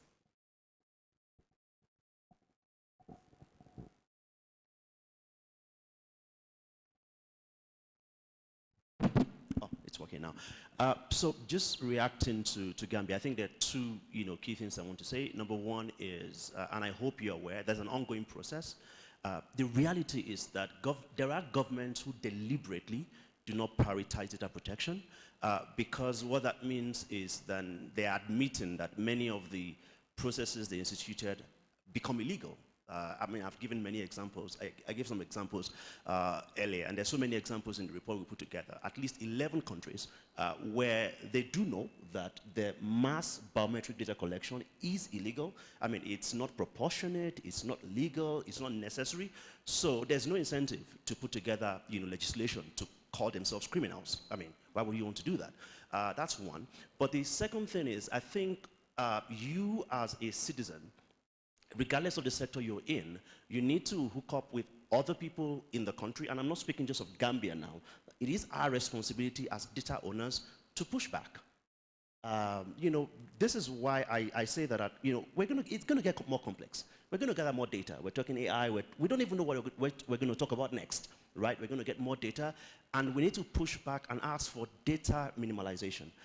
We need to stop giving data that is not necessary. Some of it would mean that you have to ask more questions, but I would encourage that please, link up with other people in the Gambia, specifically since you asked, who are working, Give One Project and others who are working, Paradigm Initiative, who are working on that, data protection, so that the process can move on. And we need to make it obvious to governments why this is also a win for them. Politicians will do the things that would help them win the next election, and you have that opportunity in the Gambia particularly. Peggy? Just picking up on Benga's point, absolutely. I was going to emphasize that you do have to look at why the data protection regulations and bodies aren't in place, and address those barriers. Sometimes it is, and we talked about needing good models, having the resources to put these things in place, and we should all support that to happen. But the reality is there are other barriers, and sometimes they can be political, as has been talked about. But I want to emphasize that even when national laws aren't in place, international human rights obligations still apply. And that means that when governments or others are collecting and using data in ways that violate the right to privacy, we have a human rights abuse that can and should be taken up by international human rights bodies. And just two examples of how that might be done. One is through the Universal Periodic Review, where each country is reviewed by the Human Rights Council. Questions can be asked by other states about, what is the status of your data protection law, and how are you moving forward on these issues? And that's proved a useful way to push for legislative reform on a number of issues in various countries. The second thing I'd mention is the special procedures system. For example, there's a special rapporteur on the right to privacy, and communications and other interventions can be set talking about violations of the right to privacy within a state, to which, if the rapporteur picks it up, then the government will need to respond to that as well. So there are a variety of different mechanisms using international human rights law that might be useful. Thank you very much. Now, usually we ask each panel, each panelist to give a wrap up, but I think we've had a good rapport going on, and the conversation, the dialogue is being good.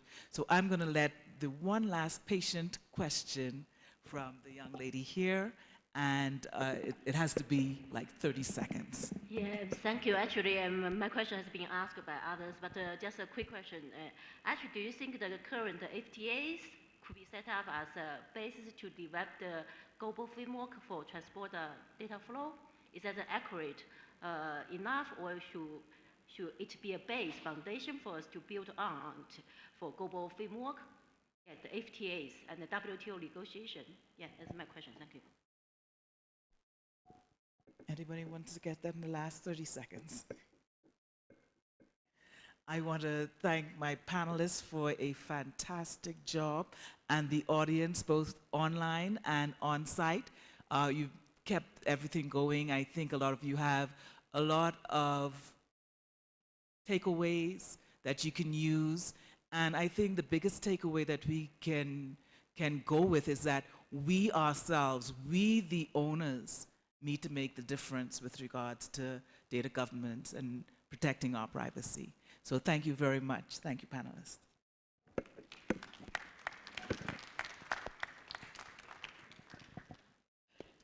Picture. Can we have the online persons just stay on so we can take a picture? Thank you very much, Bilal.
So first of all, thank you all for coming this afternoon. I know it's been a long day for everyone, and so your interest is much appreciated.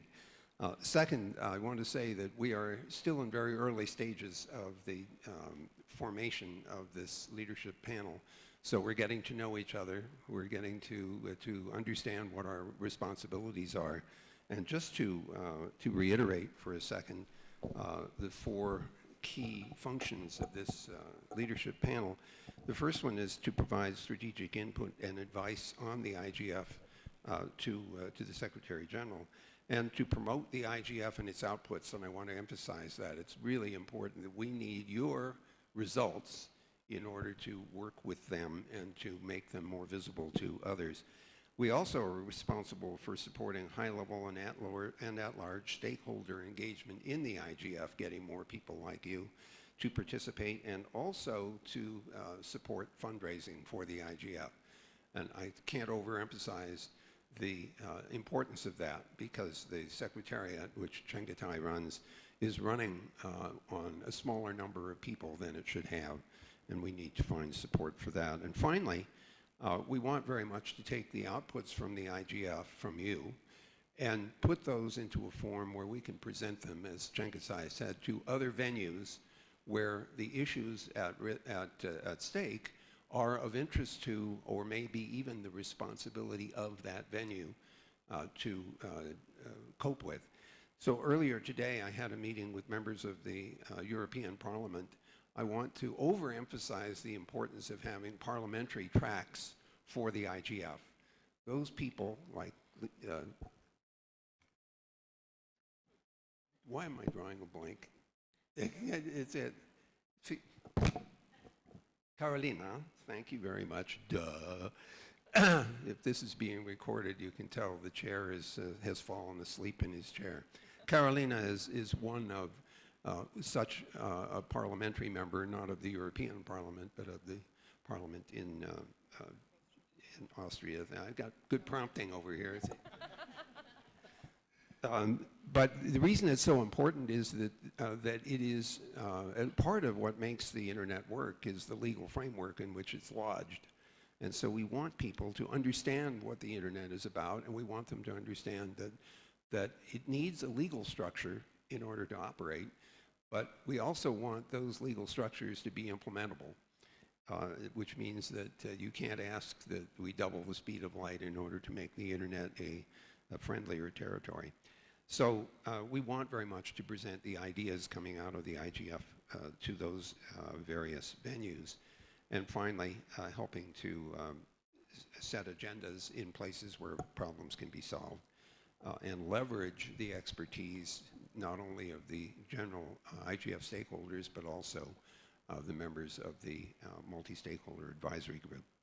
So we will be working to take your inputs, some of which I hope will come this afternoon, in order to make them part of our input as well.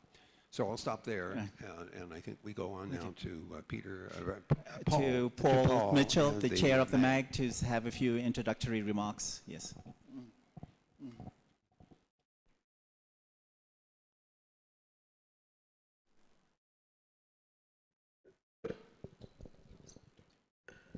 Okay, microphone roulette.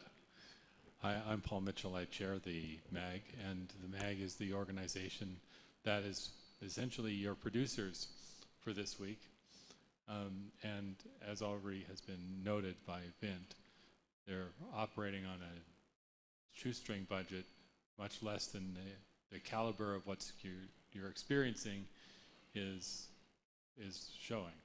So I am committed as part of the ongoing process here to work hard to drive more contributions to support the IGF. I think it's critically important.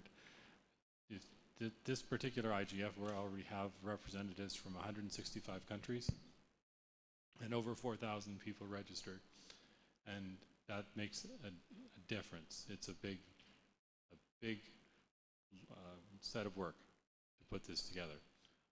And I appreciate that everybody here is a supporter, and I would like to take this opportunity right now to get you riled up to get some more supporters. Thank you. Thank you very much, Paul Mitchell. I think now we will just do an introduction from left to right. And first of all, I would just like to ask Her Excellency Ms. Carolyn S. Stadler, Federal Minister of the EU and Constitution, to introduce themselves. Thank you so much. Good afternoon. I would like to say, Godfather of the Internet may be a bit tired after 3 days of really intensive work, and it is not the end, it's just the beginning. So, who does not know me so far, my name is Caroline Edstadler and I'm Minister in the Austrian government. I was one of the persons who brought forward the so-called Communication Platform Act. So we ordered the social media platforms so far in Austria to delete hatred in the internet if it occurs. It was a bit a blueprint also for the European Commission's DSA and DMA, which is also in place by now.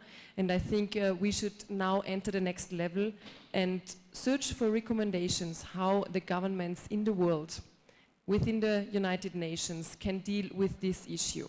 However, this is only one out of many challenges we are facing when we are talking about the IGF, the internet as such, and that is very clear for us. So yesterday we had a digital conversation, a meeting with the Secretary General Antonio Guterres, and for all of us, Godfather of the Internet, Wind, I'm calling you so.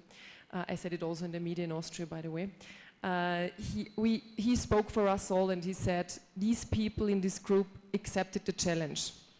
However, we can't do anything without you, without your advice. So what we did so far was collecting your expectations, trying to get out the most of you, of your expertise. And we are quite far now, within these 3 days, to fix our working process. And this is also not that easy because we are not only coming from different branches but also from very different countries in the world, and this is important. What I am taking out of this IGF so far is that one most important thing, especially here on the African continent, is to connect the unconnected. And in the meantime, we should really build up an internet which is a trustful one, where the human rights are anchored, and this is what we are trying to do within the next months, especially the next 2 years. Our mandate is for 2 years until August 2024. But again, I would like to invite you to help us to create something really special, to bring it on the table and to have some recommendations in the end for the best of all, for a good internet. Thank you very much, Minister. Just down the line. Yes. Okay. Thank you. Well, thank you. Well, it's a great honor to be here, and I'm Lan Xue. I'm a professor and dean of Schwarzman College at Tsinghua University. Schwarzman College is a scholarship program that really try to cultivate next generation of global leadership with global understanding. My personal research interest has been on the innovation, science and technology, and innovation policy. And of course, I think in doing those policy research, what we've been always trying to do is how to try to maximize the benefits this technology can bring to the society and try to minimize the risks to the society. And of course, I think we all know the power of internet and all the related digital technologies that can bring to the society. And I think we are really experiencing a great digital transformation that we've never seen before. At the same time, we also see many potential risks and even harms to our society. So how do we actually address these issues, how to maximize benefits and minimize the risks? And the key, of course, is governance. So I think there's no better place in this IGF annual conference to hear all the views, to hear all the experiences and so on. So I'm really looking forward to listen to what your suggestion and what this panel can do. Thank you. Thank you. My name is Lise Voer. I'm the Director General of ETNO. And ETNO is the European Telecom Trade Association in Brussels. Apart from that, I've been participating in IGF for many, many years.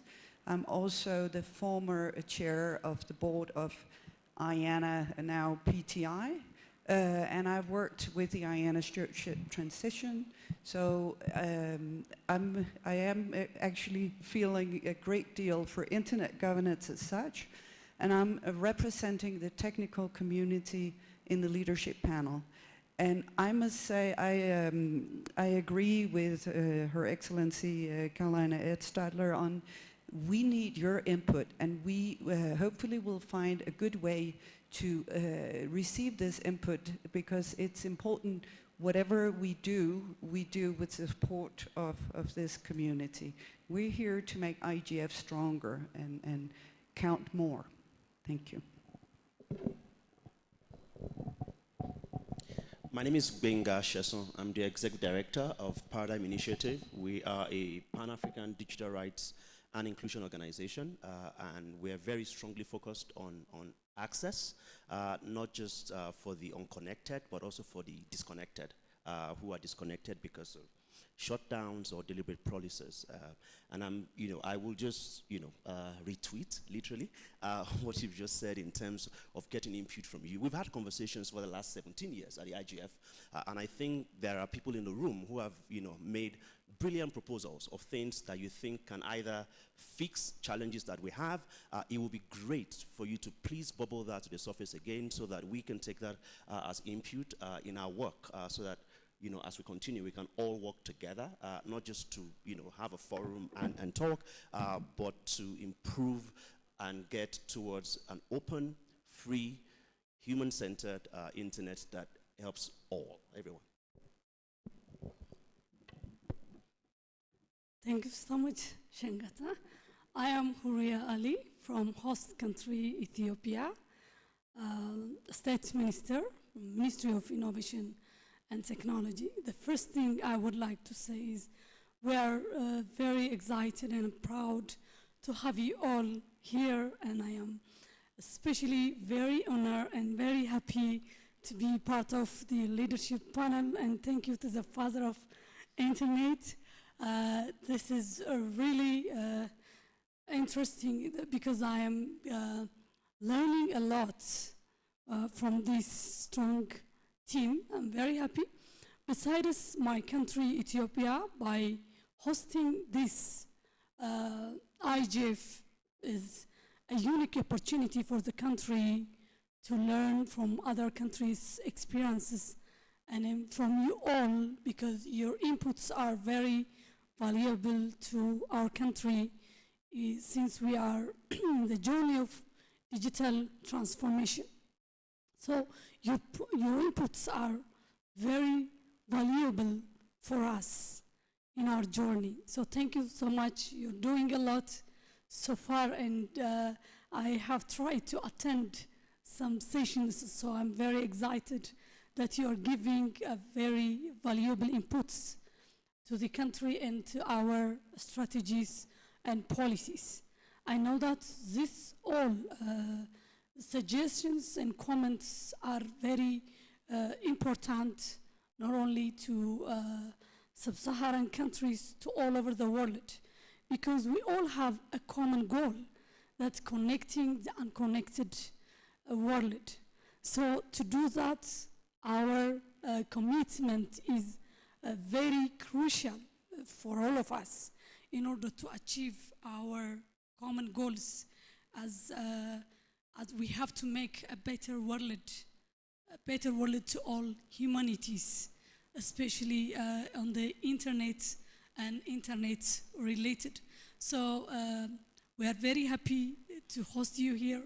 I hope you will have a very great time in Addis. You will explore Ethiopia, and because conference exploring Addis is beyond the conference, and you will have a good time. Thank you so much for now.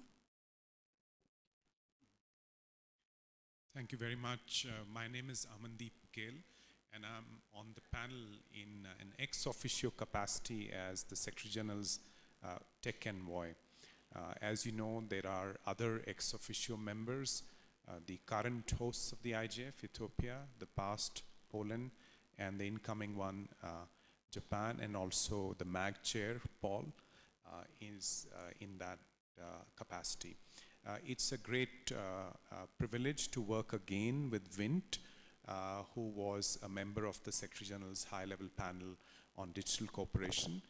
That panel recommended 3 models of governance of digital cooperation, of which the IGF Plus has been taken forward. And the panel that you see today, this leadership panel, is a concrete manifestation of the implementation of the IGF Plus vision. So it recognizes the importance of the IGF, the Multi-Stakeholder Internet Governance Forum, and endeavors to bring more attention, more prominence, more funding, as has been mentioned before, and more connectivity to other processes for the IGF community. Thank you very much, Under Secretary General. Online, we do have one panel member, Maria Fernanda Garza. She's not showing. If we can try and, if you can introduce yourself. I think it might take them a couple of seconds. Yes.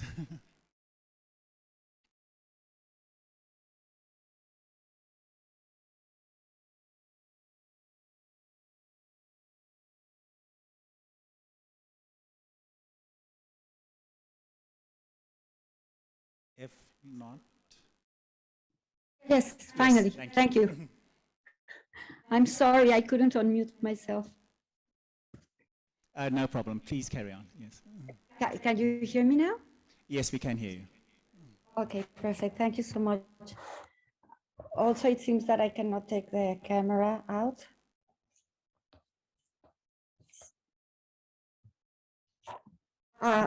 Thank you, sorry. As you all might already know, ICC was the business focal point during the World Summit on the Information Society. And through ICC's business action to support the Information Society initiative, we continue to be the primary source for business input of the IGF process and its agenda.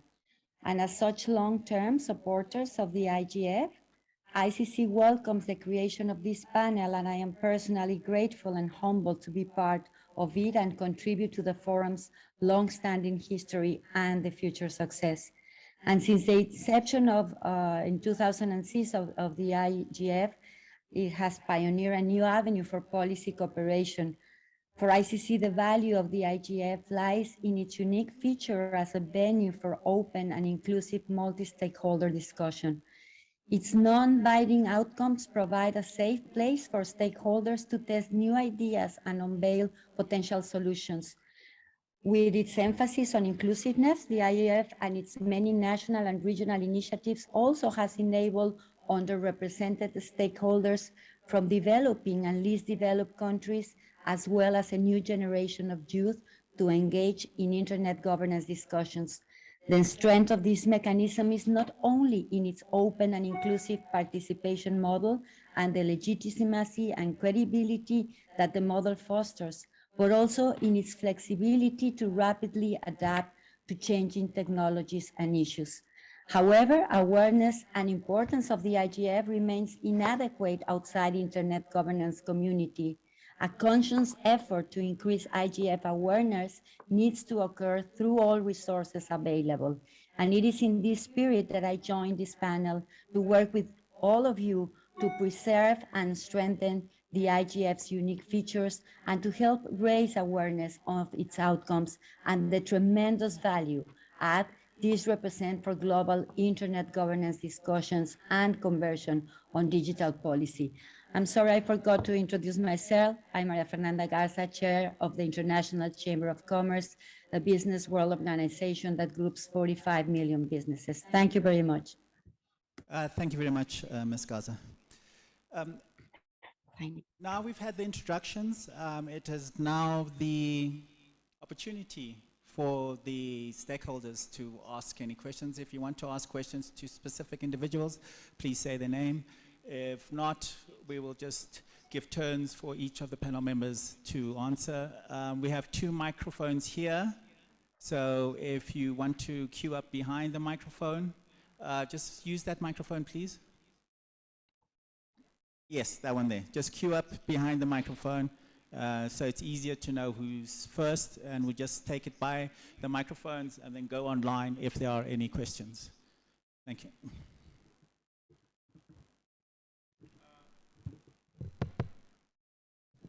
It's working, eh? Yes.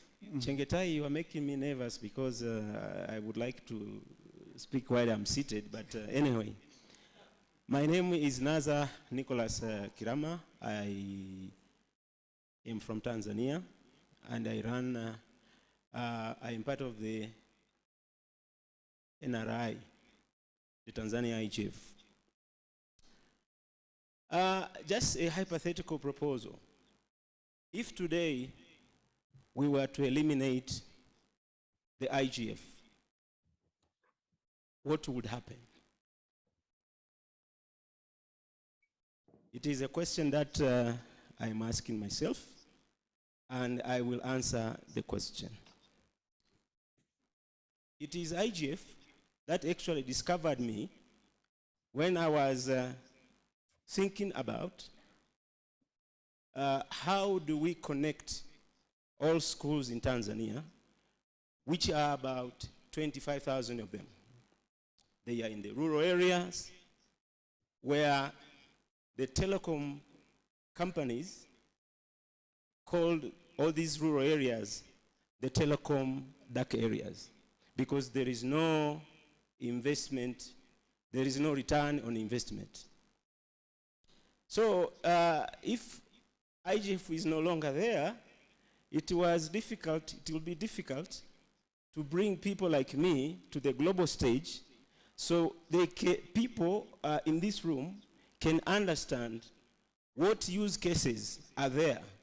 For example, in Tanzania, in Ghana, in Nigeria, in Burma, all these places, use cases that are workable and doable, and they are connecting people to the internet. It would be difficult to have the conversation that we are having today. I wouldn't meet Chengetai. I wouldn't meet I don't remember his name properly, from the,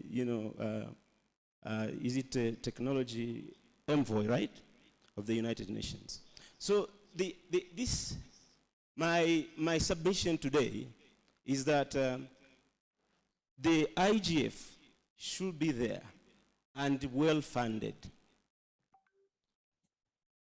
because it is bringing so many experiences to the global stage in terms of the work that is being done, be it on democracy, human rights. I think he was talking about human rights, be it on connectivity, and all these other areas that are a critical component to make sure that the next generation of young people have a fair shot to access digital opportunities that are on the World Wide Web.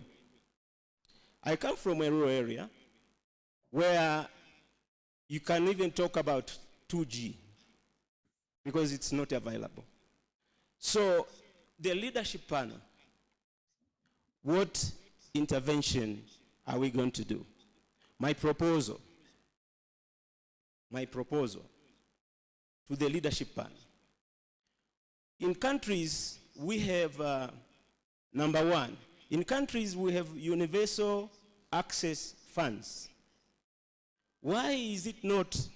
Sorry, I'm going to give you 30 more seconds. Yes, why is it not, with the influence that we have here, try to start a global fund on connectivity to connect everyone to the internet, the women, the young girls, the young people, so they can have a fair shot in the next frontier of the global digital economy.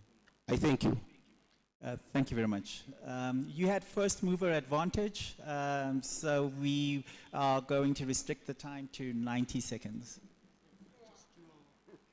Oh, okay, 2 minutes. Okay. We'll just take a pause because we have our another leadership panel member who's just joined, Tumas Ilves. If you could please introduce yourself. He's the former president of Estonia.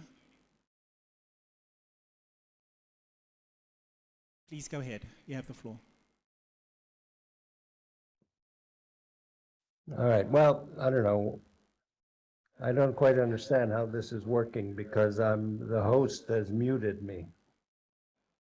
So I don't know how to. I can't get on video. We can hear you.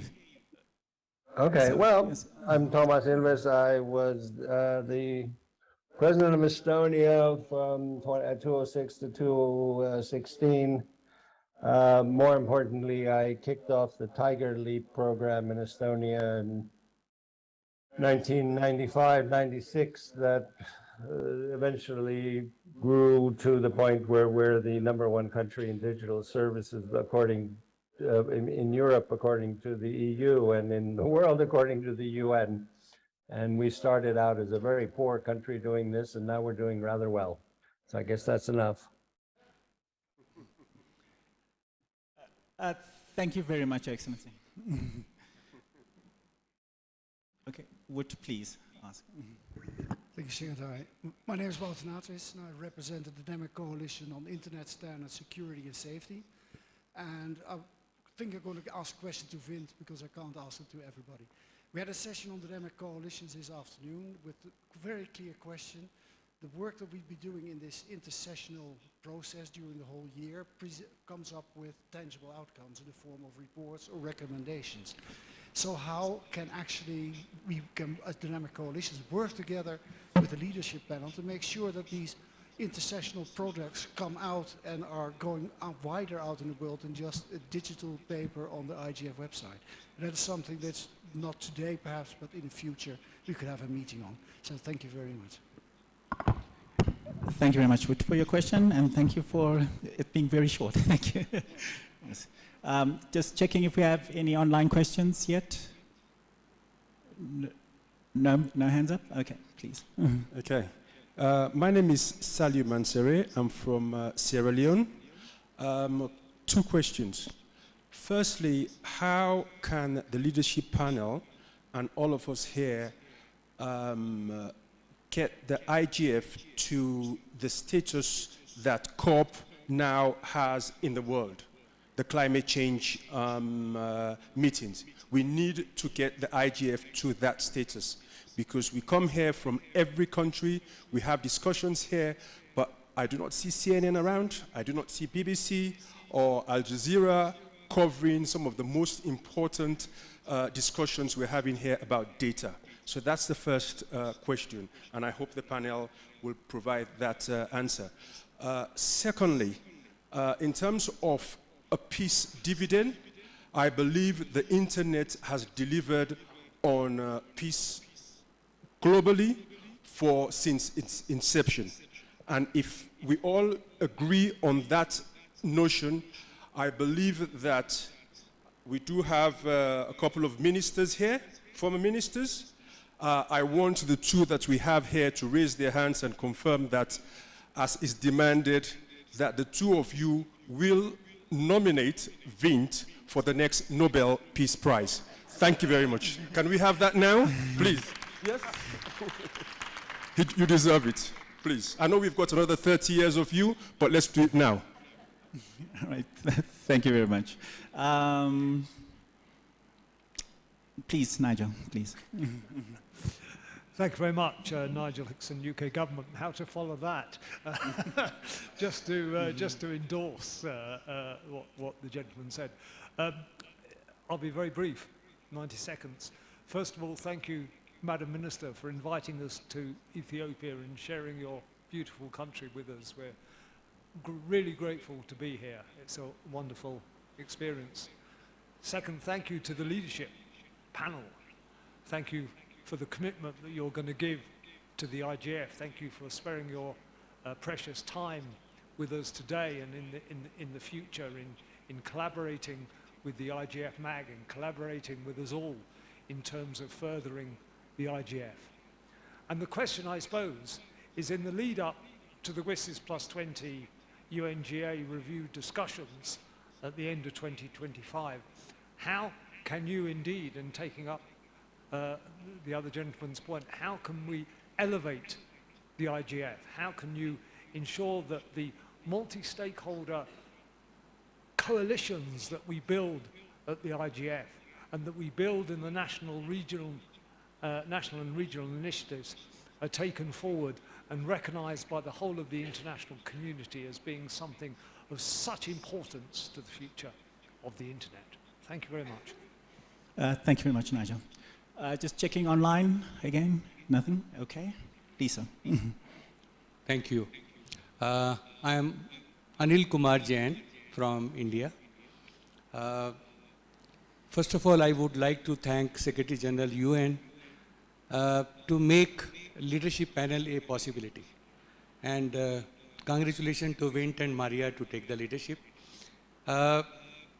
India is pursuing an open, safe, trusted, and accountable internet. I hope that leadership panel should also work on this and help countries like India to adopt this form of internet. I have 3 questions from the leadership panel. Number 1 is that till date, IGF is discussion and debate. Is a possibility of converting these discussions into action. Second is that whether the leadership panel is also going to work in various working groups which are focused on various areas which are of importance for the whole globe, for developing countries and for the underdeveloped countries, and also for the women and disabled and children.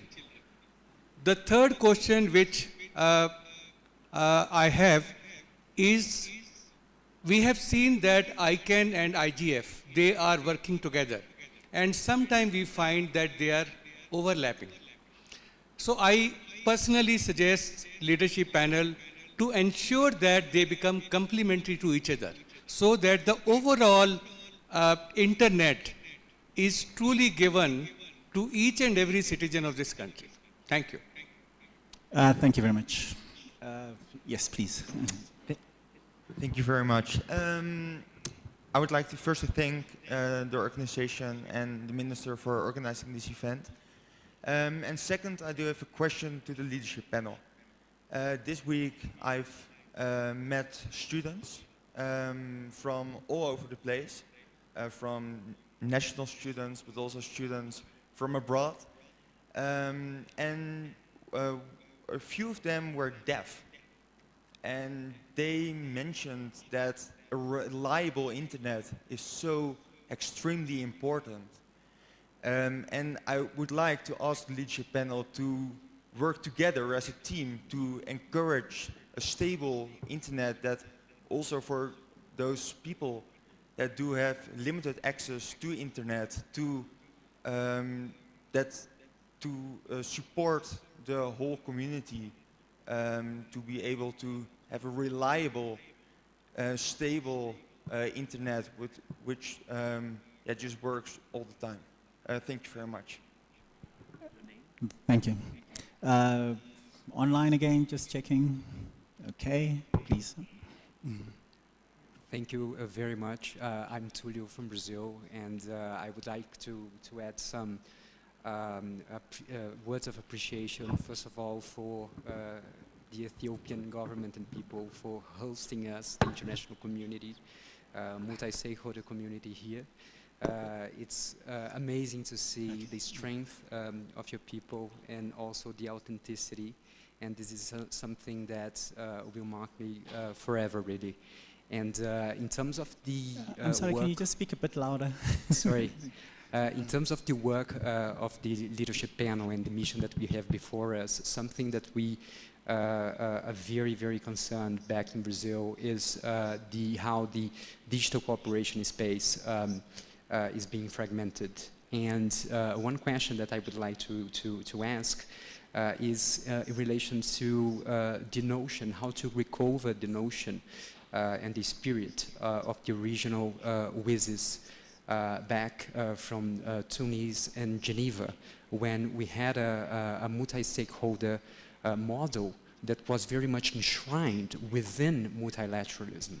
And since then, we have now a fallacious opposition between multilateralism and the multi-stakeholder model, when actually we would need a model in which all actors should be empowering themselves, and multilateralism should be mutually supportive with the multi-stakeholder model. So my question would be how to convey this message while preventing unilateral measures within the auspices of the United Nations. Thank you. Thank you very much. My name is Yi Chen, and from Beijing Normal University. So actually, I have just one question. A quick question is that because the leadership panel is consists of the 10 leaders, so actually a lot of the stakeholder has an expectation of the transparency and accountability. You know, so is that any mechanism to ensure us as a stakeholder so we can have a chance to get a more frequent interaction with the leadership panel and keep the transparent as well as accountable? Thank you. Thank you very much. And please. Thank you. My name is Aidan Ferlin. I'm a Landeka Democracy Fellow. Just a quick logistical question about what is the best way to engage with the leadership panel, particularly intercessionally between now and the next IGF? Civil society, of course, is very happy and pleased to engage with you. What would be the best way to do that? And finally, just thank you so much for your time and for being here today and for accepting comments from us. Thank you. Thank you. Thank you very much. And I also see Maria Fernanda Gaza has her hand up, please. Thank you very much. I just wanted to answer some of the questions from the audience, and I believe we should focus on how to make sure that all the tremendous output that the IGF produces reaches the intended audience. And this will require us mapping of the various outputs, the different target audiences, and tailoring the outputs and their presentations to the needs of the identified audiences, with panel members taking an active part in targeted outreach efforts. In essence, a joint advocacy and communicating campaign. And I encourage the MAG and the panel to work together to define success for the IGF, what is meant by tangible outputs, and what problem the outputs are intended to address in the field of internet governance. This would help narrow down the intended outputs and help identify our target audience, where the IGF can bring the unique voice of the global multi-stakeholder community. Thank you. Thank you very much, Ms. Gaza. Yes, please. Okay, that was an accident. Okay, my name is Raúl Echeverría. I'm the CEO of the Latin American Internet Association, a regional association from Latin America of private internet companies. And first of all, I would like to add my voice to those who appreciated the expressed appreciation to the government of Ethiopia to receive us in this country, really, and all the meeting has been extremely well organized. Congratulations, and I'm very happy to be here. And congratulations to the leadership panel members for the designations, and good luck in your efforts. I think that I share the concerns of the colleague that asked you about, not a concern, just I would like to also to listen your answers with regard to the best ways to interact with the leadership panel. Considering what Bint said at the beginning about the mission of the tasks of the leadership panel, and one of them is to provide strategic advice on IGF, and it says on IGF, what I think it means to IGF and from IGF. So I think it's important that that you also have relations with the regional communities in order to know the expectations of the community, and also to increase the engagement of those communities. And so from my organization, I'm very happy and glad to offer ALAI as a bridge to engage with the Latin American community. Thank you. Thank you very much. Do we have any online? No? Okay. We can start answering the questions now. The first one, okay, Bent, please. Oh. Well, the first question... Yes, the first question was about the dynamic coalitions and leadership panel. It goes crazy when we have that. All right, so the first question is, what happens if the IGF disappears? And I think the answer is a lot of bad things would happen because we wouldn't be drawing attention to the things that are important. I'll tell you what I really value the most coming out of IGF. It's use cases that are concrete, that give context to both problems and solutions, because I'm persuaded that not all of the problems we experience have the same solutions depending on the context in which the solutions are going to be executed. So you can help us enormously with more concrete use cases that you are faced with solving, because it will give our deliberations a more concrete basis.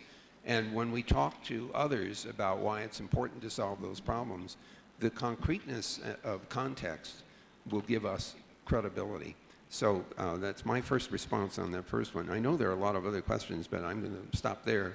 How do you want to do this? Do you want to just go, you want to go question by question and see who wants to respond, basically, or yes, not? I think that would be good, because there's some questions where people have got competence. That not every panel member necessarily needs to respond to every question, and I will commit to not responding to every question, in spite of the fact that I'm inclined to do so.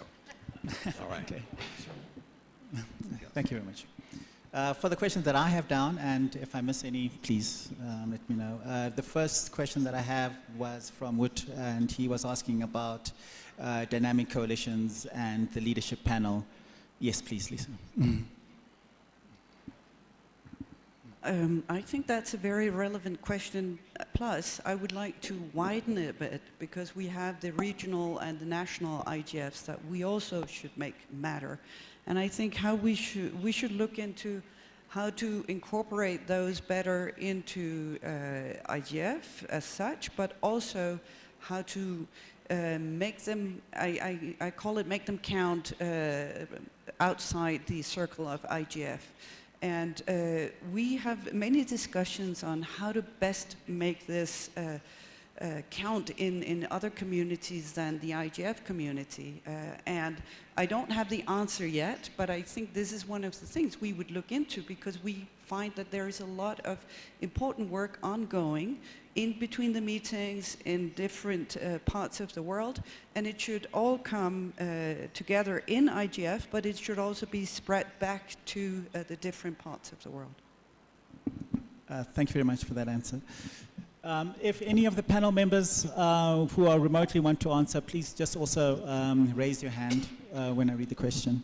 The second question I have down here is, how can we make the IGF to the status of COP, the climate change? Yes. Any?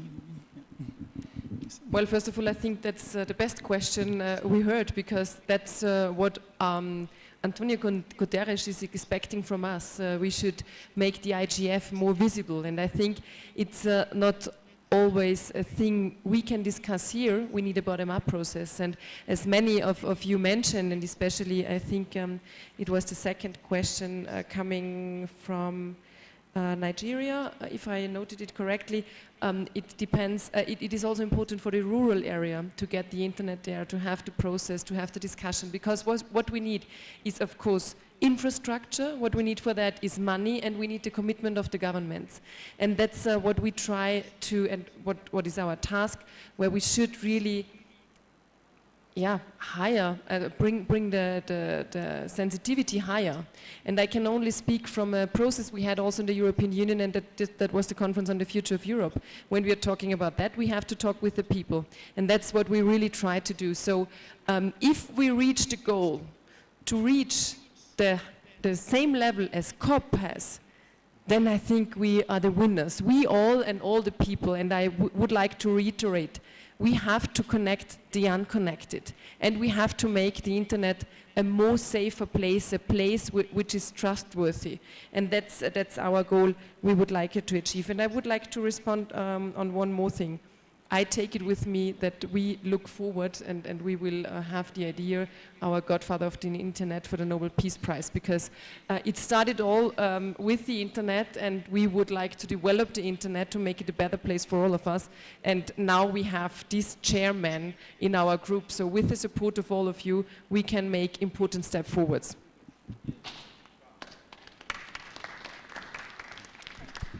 Thank you very much, Your Excellency. Yes. At any time. Yes. I said I wasn't going to do this, but when you mentioned COP27, my brain lit up. And the reason I was so excited about this idea is in our discussions in the leadership panel, it has been suggested that the problems we have in the internet are like the climate problems we have for the real environment, except in our case, it's information pollution that's causing a lot of problem, including a kind of warming in the virtual space called flame mail and things like that.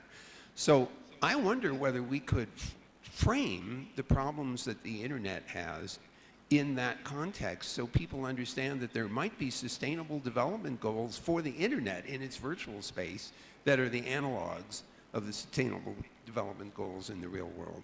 And so I take that away as a way of thinking about it, and it might allow us to grab some of the visibility of COP27 and say, by the way, in addition to the COP27 problems and solutions, the internet is another place where we need to apply similar thinking.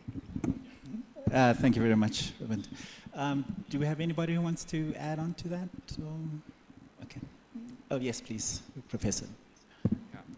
I think there are several issues that are related. I think, as Caroline has already mentioned, it's related to, infrastructure issue. I think that this traditional view of infrastructure is more for electricity and water and so on. But somehow, for development banks and so on, they have not really viewed internet as important as, say, water and electricity. In today's world, that should be the case. So I think there's indeed, to raise the priority of internet connection as a critical issue, for national government, but also for international community. I think the second issue, is how to address market failures. I think as someone mentioned about, how we need the stable connections and also we need to use internet to connect, schools and so on. But why it's not happening? Because partially because I think those areas tend to be generate a lot of social benefits, but not necessarily market profits. So I think those market failures we have to address. So that's where I think governance can play a huge role. I think we need to, not only just, try to generate, as someone mentioned about the global connectivity fund. I think that's a great idea. But also we need to try to find a way to create incentives for the company, for the business community to really play their role. So that's where I think we should, try our best. Thank you.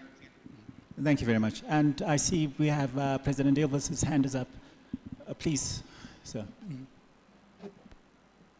I just wanted to touch upon a few points. Number one, on COP, we do have to recognize that that every Bitcoin transaction creates 729 kilograms of carbon in the air. And so I think we have to look deeply at those things because they are a result of the digital revolution, but at the same time, in fact, it contributes not a little bit to the environment. So it's 729 kilograms of each transaction. Anyway, but that isn't the main point. Look, my country was extremely poor. In 1992, our GDP per capita was $2,800 US a year. Today, we're sort of up there in the high-income countries, according to the UN, and much of it is due to digitization, initially with public services, and out of that grew the immense success. I mean, we have a unicorn for every 133,000 people, which is just amazing. It's number one in the world.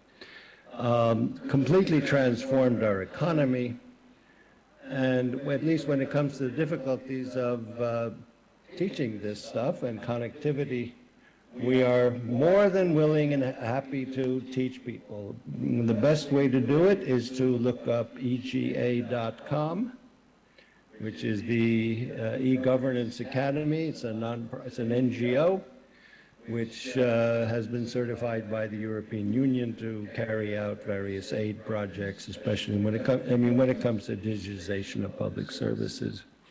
And secondly, next year, I have had the pleasure of creating, if not inventing, a new program. It's called an MDA. It's like an MBA, but it's a Master's of Digital Administration, and it will be offered by our national university, Tartu University. It does have tuition, because we have to pay various people to teach there.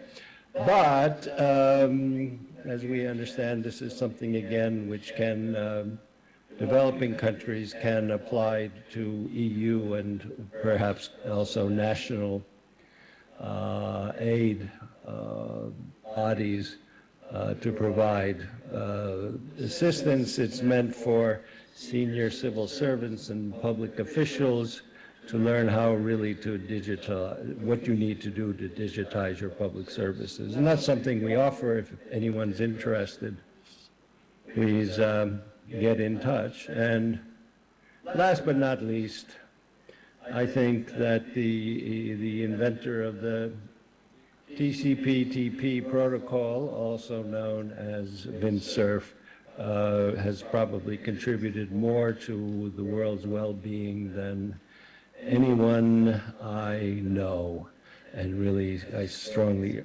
urge and support the nomination of Windsurf for a Nobel Peace Prize. Thank you. Thank you very much. We'll go to the next question, which is how can you elevate, I mean they are related, but how can you elevate the IGF? How can the leadership panel elevate the IGF? Do we have any takers for that one? Yes. I never pass up an open mic. First of all, I think the best way we can elevate the IGF is to help to transform and transmit the things that it has discovered in the course of its discussions and deliberations into actionable policy recommendations in venues where actions can be taken. I think that people will appreciate getting not simply a description of a problem and please solve it, but here is the problem and here might be ways of solving it in the venue in which you work. So if we can work together to figure out how to formulate recommendations that are actionable, that are concrete, that this will not only elevate the IGF, but it will also make it more appreciated because it's out there solving problems, not just admiring them. Thank you very much. And that is actually our next question, and I'll just one more if anybody wants to take that one. How can we possibly make the outcomes of the discussions into action? Which is a very difficult question, I know, and this is something that we are discussing, but I see somebody's, okay. Maybe I try to answer that. As I already mentioned, I think it's the time to make an action out of the discussion, and how can we do it? With engaging people, with having a discussion in the rural area, and that the people would then push also on their governments that they are doing something, and that is the way how it could work. I'm sure that it has to be a bottom-up process. We can only do recommendations, we can do papers, we can discuss with you, we can engage with enterprises, but in the end, it's the people's wish which has to be brought also to the governments. We can support that, and we will support that. And we decided also to be present in conferences which will take place in the next months and years as a panel with with the wish of you and with our vision, that we want to alleviate the visibility of the IGF. But in the end, it's the people. And it's also up to you to support us in this work. Thank you very much, Minister. We can go to the next. And we are going to be running a little bit late. We started late and we're running a little bit late, but the leadership panel is really interested and willing to engage with the public, and especially this is the first time that they can. So, I think we have what I will call some sort of infrastructure for action, for translating words and all of the conversations into action. And I think what we need to do is to recognize and actually, sort of support them. I know that beyond the global IGF, there are, regional IGFs. There are national IGFs, there are sub-regional IGFs, and one of the things that we have seen in our own work within civil society is that people literally take some of the conversations that happen at the IGF and turn them into action. I remember there was an example of some young people who ran global campaigns called, I think, Rural Youth in the Information Society or something like that. I think it's important for us to identify and encourage such existing infrastructure for action. Thank you very much, Mickey. There's something really wonderful about what you just said. Things that work will work in certain contexts. And so in addition to telling people, here's what we were able to do successfully, please also say, why did it work? Under what conditions did it work? Otherwise, people may assume that if they do exactly what worked elsewhere and it doesn't work, it's because it was in the wrong context. So help us with that. What works and why does it work? Thank you. That's very, yes. We have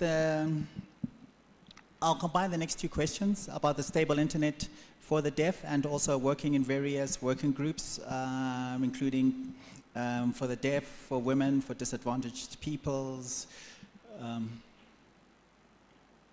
Any? Okay, yes. Mm-hmm. Mm-hmm. Okay, so you all know I wear 2 hearing aids, and so I really care a lot about this. Making the internet accessible for everyone, including people with various disabilities, is super close to my heart. And it's not easy. It turns out that the people who design web pages don't necessarily have an intuition about what would make it accessible. It's not enough to just put a blindfold on and say, I wonder if I can use my website for that. If you haven't used a screen reader, you don't really know how to design a website that works for someone who's blind.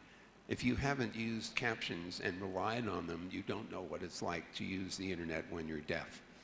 So I think we need to teach the engineers how to understand making their websites accessible. And I'm committed to that at Google, and I know I have colleagues in other companies like Microsoft and Apple and others that really care about that. But it's going to take serious engineering to make that work. Thank you very much, Vint. Just because of time, I'll just go to our next question, which is slightly different. And the question was, how do we keep the WSIS regional spirit? Because the questionnaire was saying that they are noticing that there is a tension between multi-stakeholderism and multilateralism. Anybody want to take that one? This for someone, I participated in the WSIS process, and for me that was sort of the first time I would see, various stakeholders at a real round table. Usually you say you have a round table, but one side is higher than the other. But this was this is a real round table. And I think the point I made earlier about existing channels of, translating things into action, we need to engage that. This is an outcome of the WSIS process, working in a group on internet governance and the Internet Governance Forum. And this these platforms exist already, and I think what is important is for us to identify and engage them. Of course, the spirit of wishes is what led to the IGF, and yes, it also means we have to be ready to have difficult conversations. Because I think one of the biggest threats to multi-stakeholderism is, I don't want to call it politeness because politeness is a good thing, but sort of hypocrisy, where you don't want to talk about elephants in the room because you don't want people to get offended. But I think it's really important to have the difficult conversations. If there are areas where various stakeholders disagree or do not sort of see eye to eye on, I think it's important for us not to shy away from having those difficult conversations, even if it means we can't reach resolution immediately. But it's important for us not to shy away from complex conversations that various stakeholders do not agree on. Very good example. Civil society and governments at some point in my work didn't agree on many things. It was, I'm in the civil society. There were, years ago I would get into a room with government officials and I was suspected. But now we work together, we train each other, and I think that we can only move in that direction if we're willing to maybe be vulnerable and have some of those difficult conversations as various stakeholder groups. Thank you very much, Mbenga. So willingness to engage and willingness to have difficult conversations when they do come up. I will end with one last question, and this is there a mechanism to ensure transparency and accountability of the leadership panel? Please. Yes. I think that's one of the key areas we need to ensure. We need to be transparent as a leadership panel, and we need to be accountable. But we also need to look at how IGF as such is transparent and accountable. So it's in different layers. How we can be best transparent is by laying out our timetable, our plans, and involve you as much as possible, align along the way, consult you, but also be very open on why we suggest what we suggest. I think, of course, we need to work in between the sessions, but we also need to involve you in between the sessions.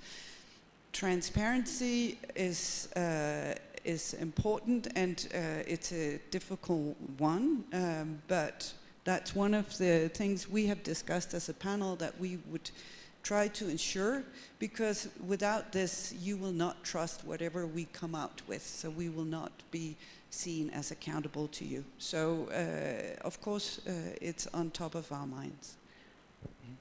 Thank you very much, Lisa. Since we're a little bit over time, and we did start a little bit late, but I will just open up the floor to see if there's any last words that any member of the leadership panel would like to impart to the stakeholders. So this question about this sort of the doom and gloom about the state of the internet and all the things that we see that we don't like. Can I just remind you that the reason you're here is because we have been collectively successful in building this thing. And if you look at what Tuomas was able to do in Estonia, it tells you that it's possible to solve a lot of these problems because we just solved a whole bunch of them to get where we are already. So in spite of the fact that the challenges are significant, collectively, I believe we can build a better internet. And as I said in the opening session, let's roll up our sleeves and get busy.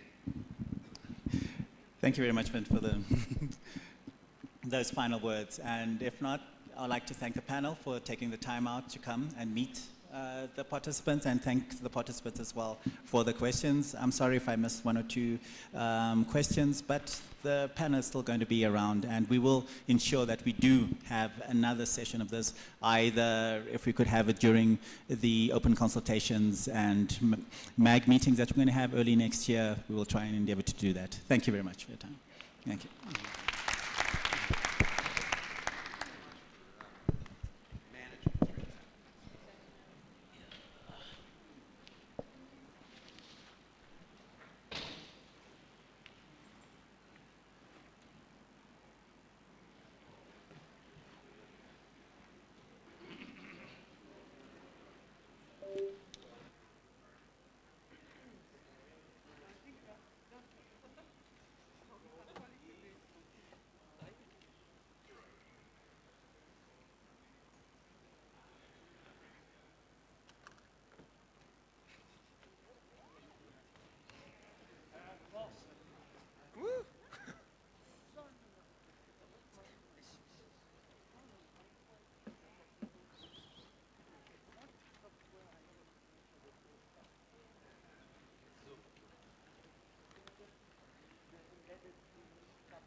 I'm fed up hearing people who say that it's just about infrastructure.